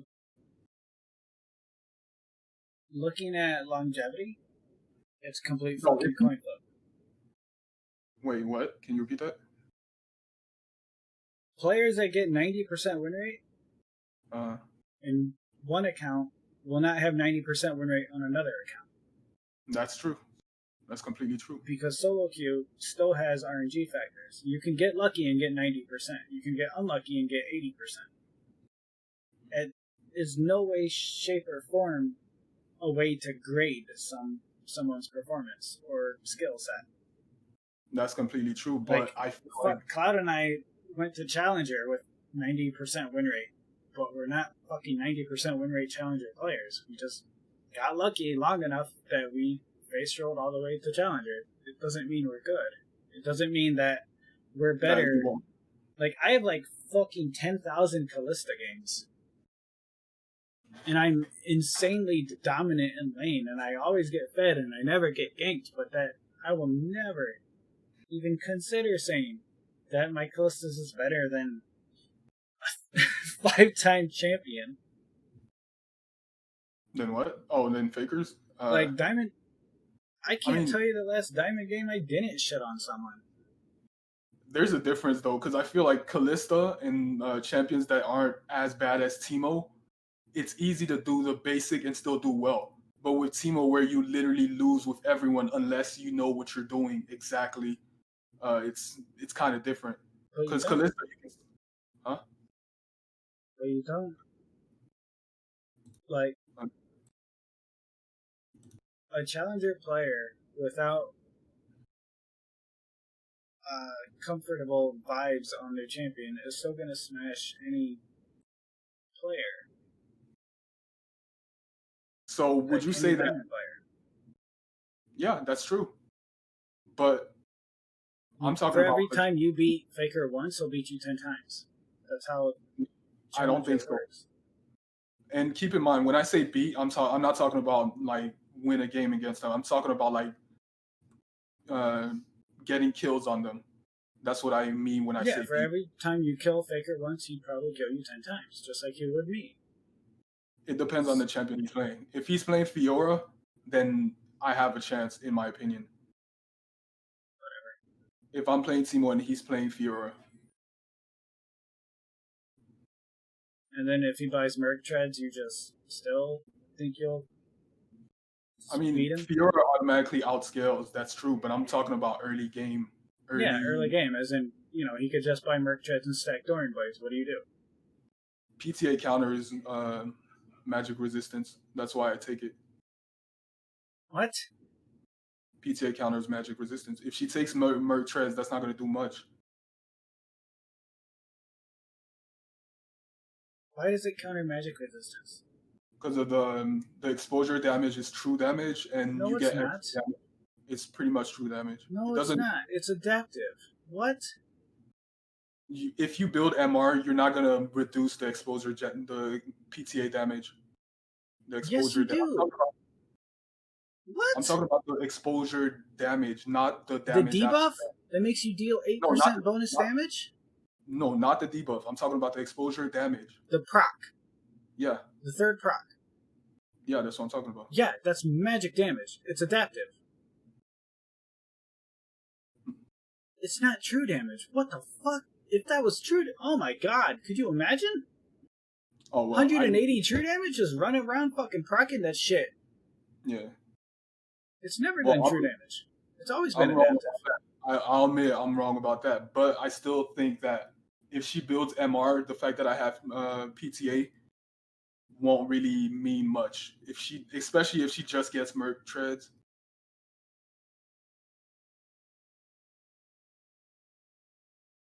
In my opinion.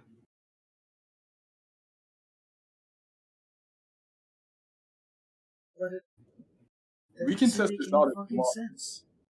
We can test this out if you want.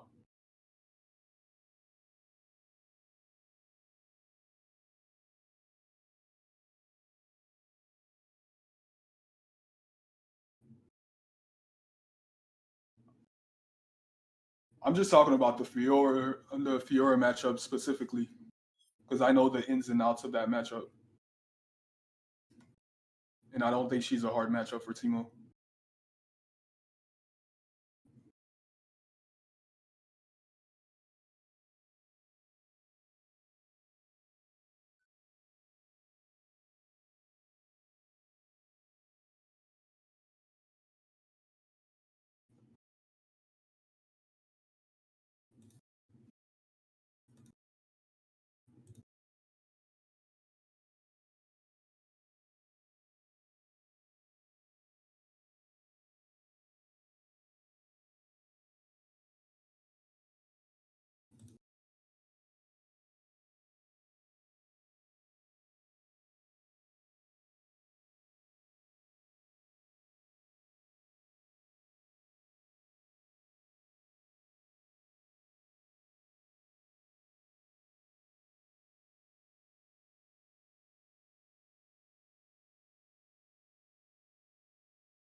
Okay.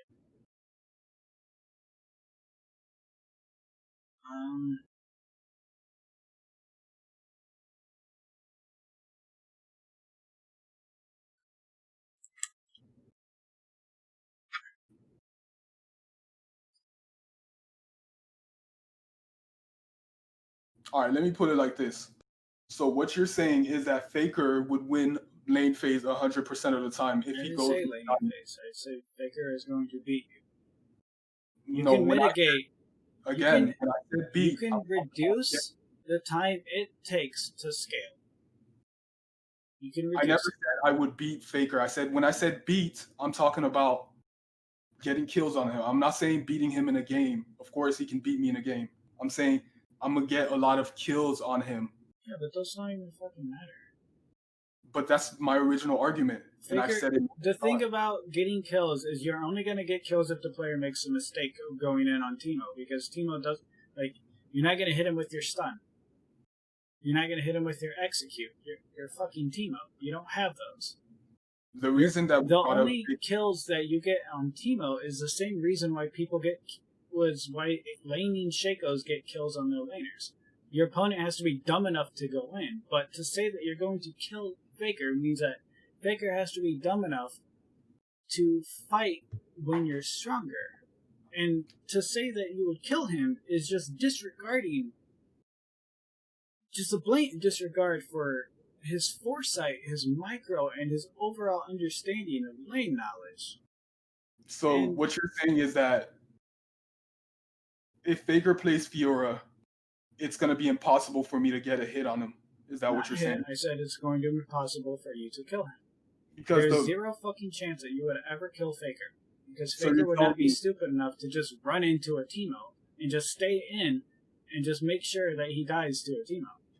All right, so let me put it like this. So you're telling me that it's impossible for any Diamond player to ever kill Faker. That's what you're saying. No, I'm saying Faker would have to willingly feed, like choose So to what keep you're saying- going into a teemo in order for that teemo to kill the Fiora. So now you're saying that Faker would never int. Because all I'm saying is that it's possible for me to kill Faker, and Well, you're yeah, acting everything's like that's possible. I can get hit by a comet right now. So where's the issue? Because my point is that it's possible for me to kill Faker, and you're acting as if that it's not possible for me to kill Faker in lane. Because I never said I can beat Faker in a game. I said I can kill him.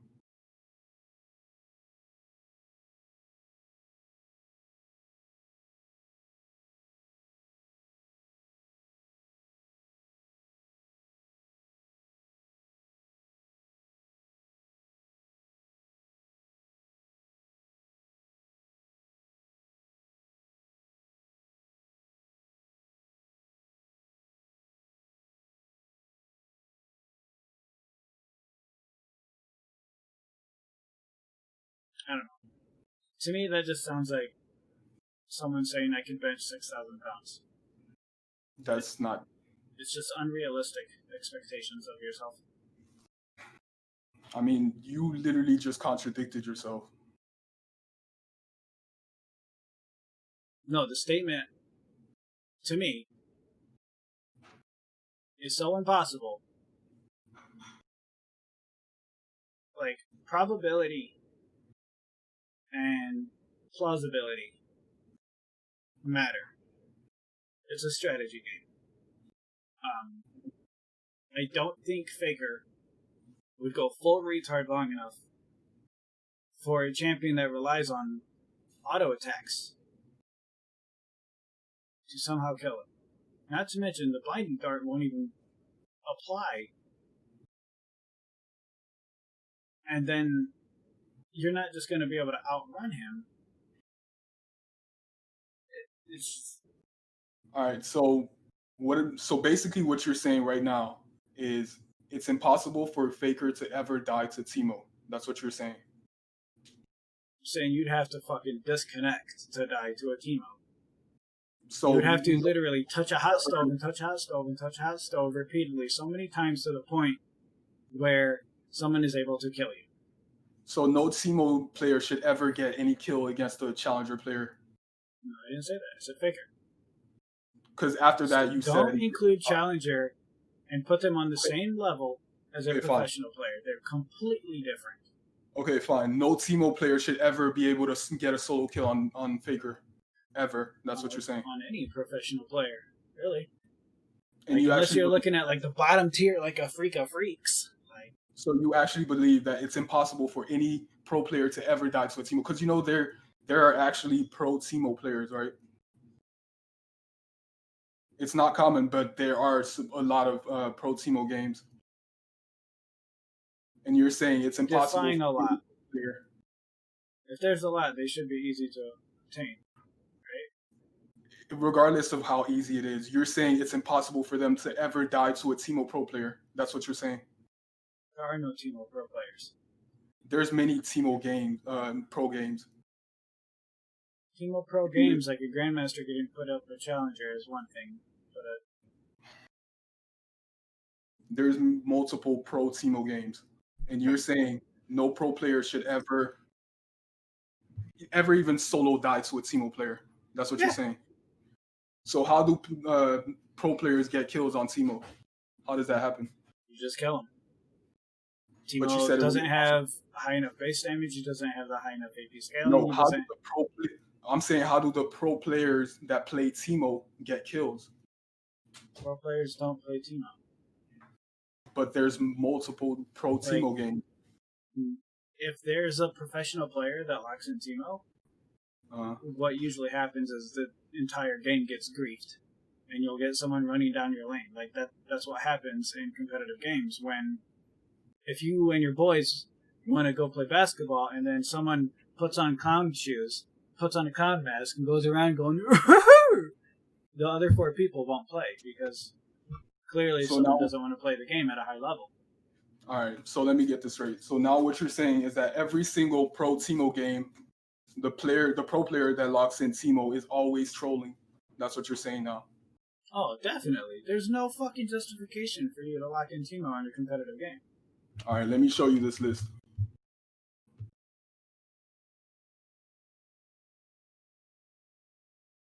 Hold on one second.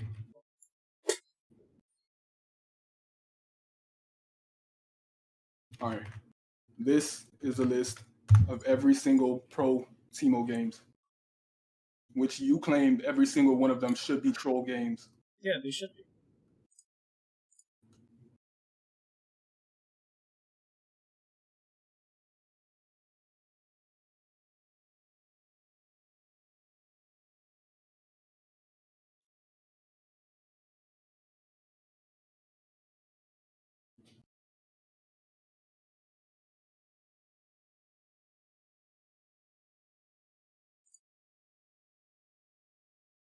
So how do these pro players get 17 kills in a game?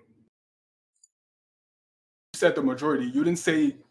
I never said there's none of them are troll games. You said the majority are troll games. Yeah, they That's are. what you said. The majority are troll games. All of them are troll games. When, from what I see here, the majority are not troll games. So you think it's not troll because they get a lot of kills? I never said that, but the majority is definitely not troll games.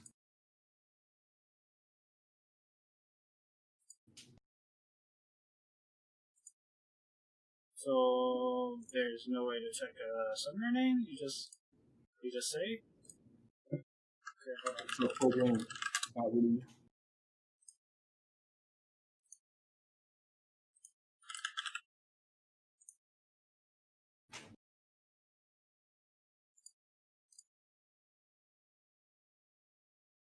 You don't I think mean, this is a troll game? I never said there aren't any troll games. I said the majority are not troll games. I'm saying the majority are. The majority aren't troll. And even then, your original point is that any pro player that plays teemo should never get a kill on anyone, because you said that a pro player like Faker would never let teemo auto them to death. That's what you said. Well, yeah. And I'm showing you pro players that have multiple kills on You're showing teemo. me match history, dude. This isn't even, like...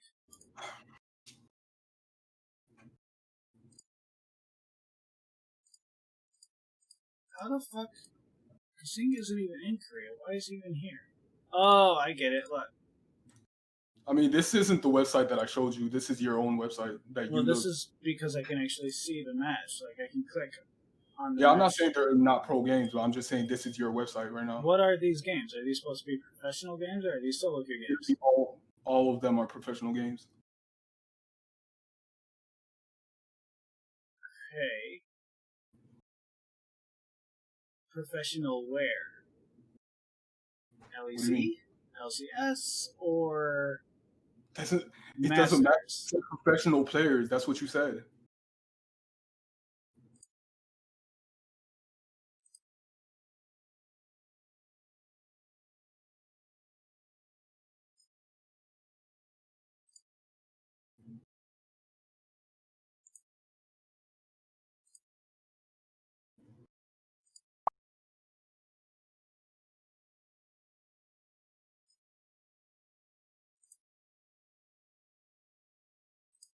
Look, all I'm saying is it doesn't matter if you're Faker. You can still make mistakes. You're not a robot.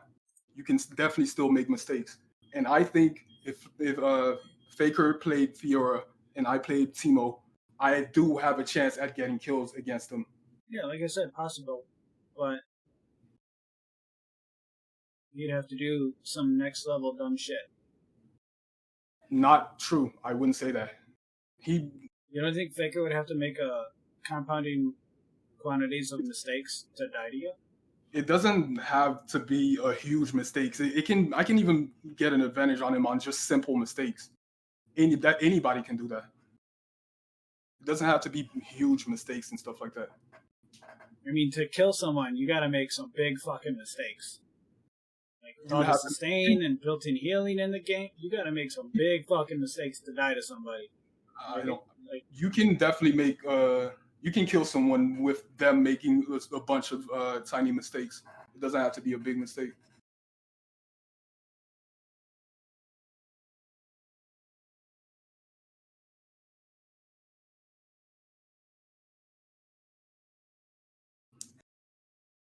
Like I said, we interpret the game differently. I mean, I still respect that you're a better player than me. Of course, that's a given. It's You're not even challenging. about being a better player. Like, No, the way I'm you're just talking about the game is like, if I wanted to go watch Naruto and binge watch it, he says, No. I'll become the next Hokage. Everyone that's realistic says, I mean, dude, you're kind of fucking dumb. And then Naruto's like, no, I will become the next Hokage. And he just says this for like 500 episodes and then becomes Hokage after 500 episodes. But that's only because you can create that. It's an artificial world. Like, it's an imagination. Well, I'm kind of lost on what the point of that was. I'm saying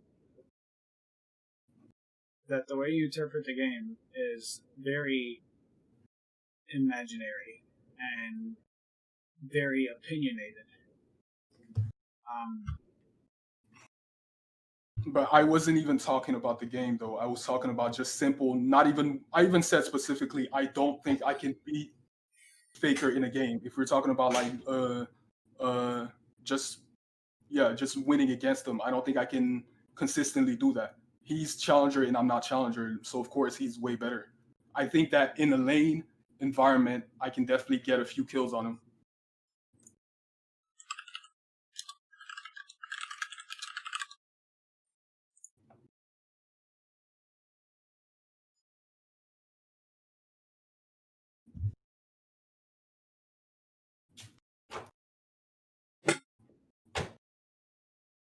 I mean, it's an ambitious way of thinking.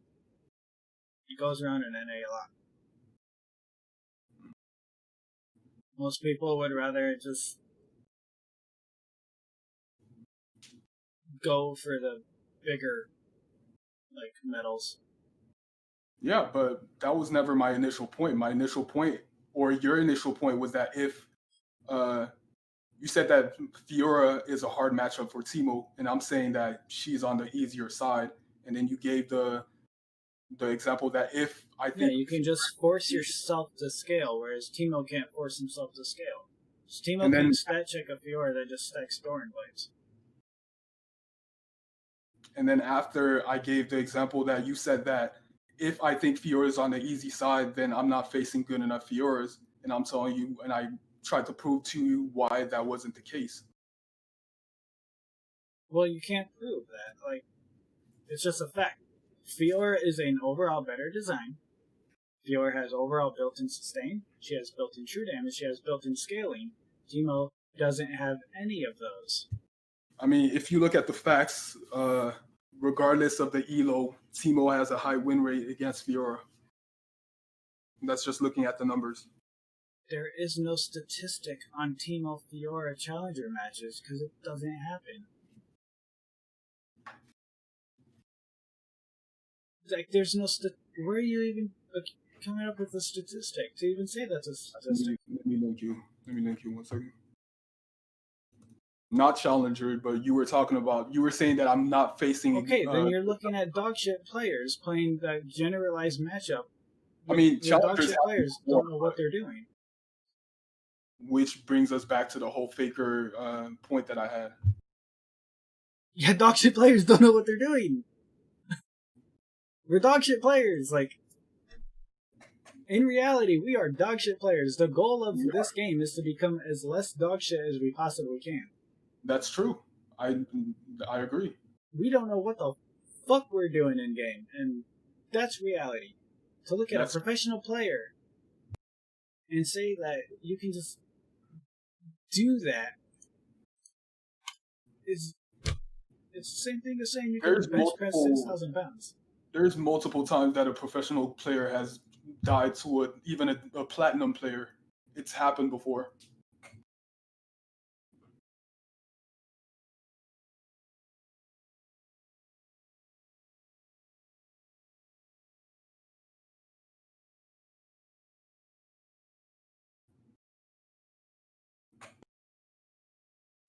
Well, so far, my number of games watching Topa do his grind to challengers, Faker's doing placements, all this other stupid shit. Mm-hmm. Yet to see that I can remember a professional player dying to an actual platinum player. So you're telling me that if professional players played in platinum, then every single game didn't have 0 deaths. That's what So you're I'm saying. saying you can just said easily they don't 5-man a lane and kill them. You can guarantee kill them, but it's the trade-off that you sacrifice. You said that a professional player has never died to a platinum player. That's what you said. So Yeah. I asked you if they played platinum, they would have 0 deaths every single game. Okay, I see your I'm point saying that 5 platinum players can definitely kill a challenger player. That's I see your without point. any issue. Because Yeah, there are you're 5 right. players, 5 champions, 20 You're abilities. correct. That's Yeah, possible. you're correct on that point. But I guarantee you, even if it was a 1v1 situation, they wouldn't have 0 deaths every single game.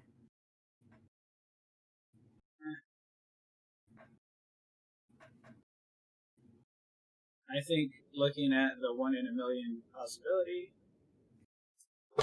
is anime-esque. I think even 50% of the game they wouldn't have. Actually, no, that's a stretch. In platinum, it's possible to have 0 deaths 50% of the games. But even in diamond, I don't think 50%. It's hard to say, but definitely not 100% of the games.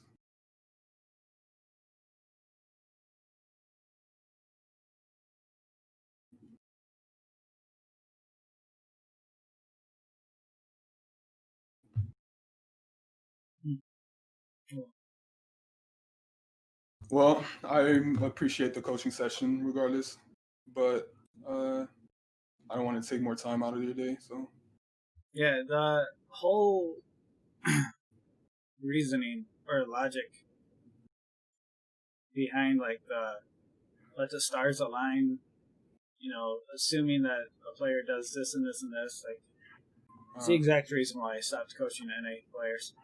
Like it's much like if I want to watch anime, I'll go watch anime with Vanessa, but yeah, usually not even usually, I don't prefer to shoot a strategy game like watching an episode of Dragon Ball Z where Goku's trying to beat Frieza. yeah.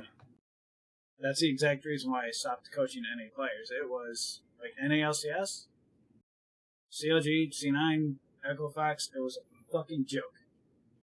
Yeah. Because everyone treats it like my mistakes don't matter as much because the enemy team makes mistakes and I just gotta believe in myself. No, I don't want to make it seem like I wasn't listening to anything you were telling me. Every single thing that you told me, I'm listening. I'm just letting you know how I feel about things because I feel like if you don't know how I feel about things, you won't know exactly where I stand. So I think it's important for me to let you know exactly how I feel about things. That applies for life, but it doesn't apply for science. Okay. Feelings and facts only belong together when it's in debate. I'm not saying how I feel is correct. I just mean like you're not in my head, so it's important for me to know how I feel about or just know. God damn, it sounds like fucking Cloud9 all over again. About sounds like what? You're not in my shoes, so you can't determine the the game state the way that I do. What? That's not what I'm saying. Shit that I got in NALCS games, like. That's not what I'm saying though. Like if okay, for example, let's say you're my math tutor, right? And you're trying to teach me why 2 times 2 is 4, and I'm telling you that I thought 2 times 2 was 3. But you're looking at an absolute. This is a science defined. League of Legends is defined. That's how the meta, like as the meta changes, that's great. But if you're playing for the expected meta or if you understand the game to a point where you know how to determine the meta prior,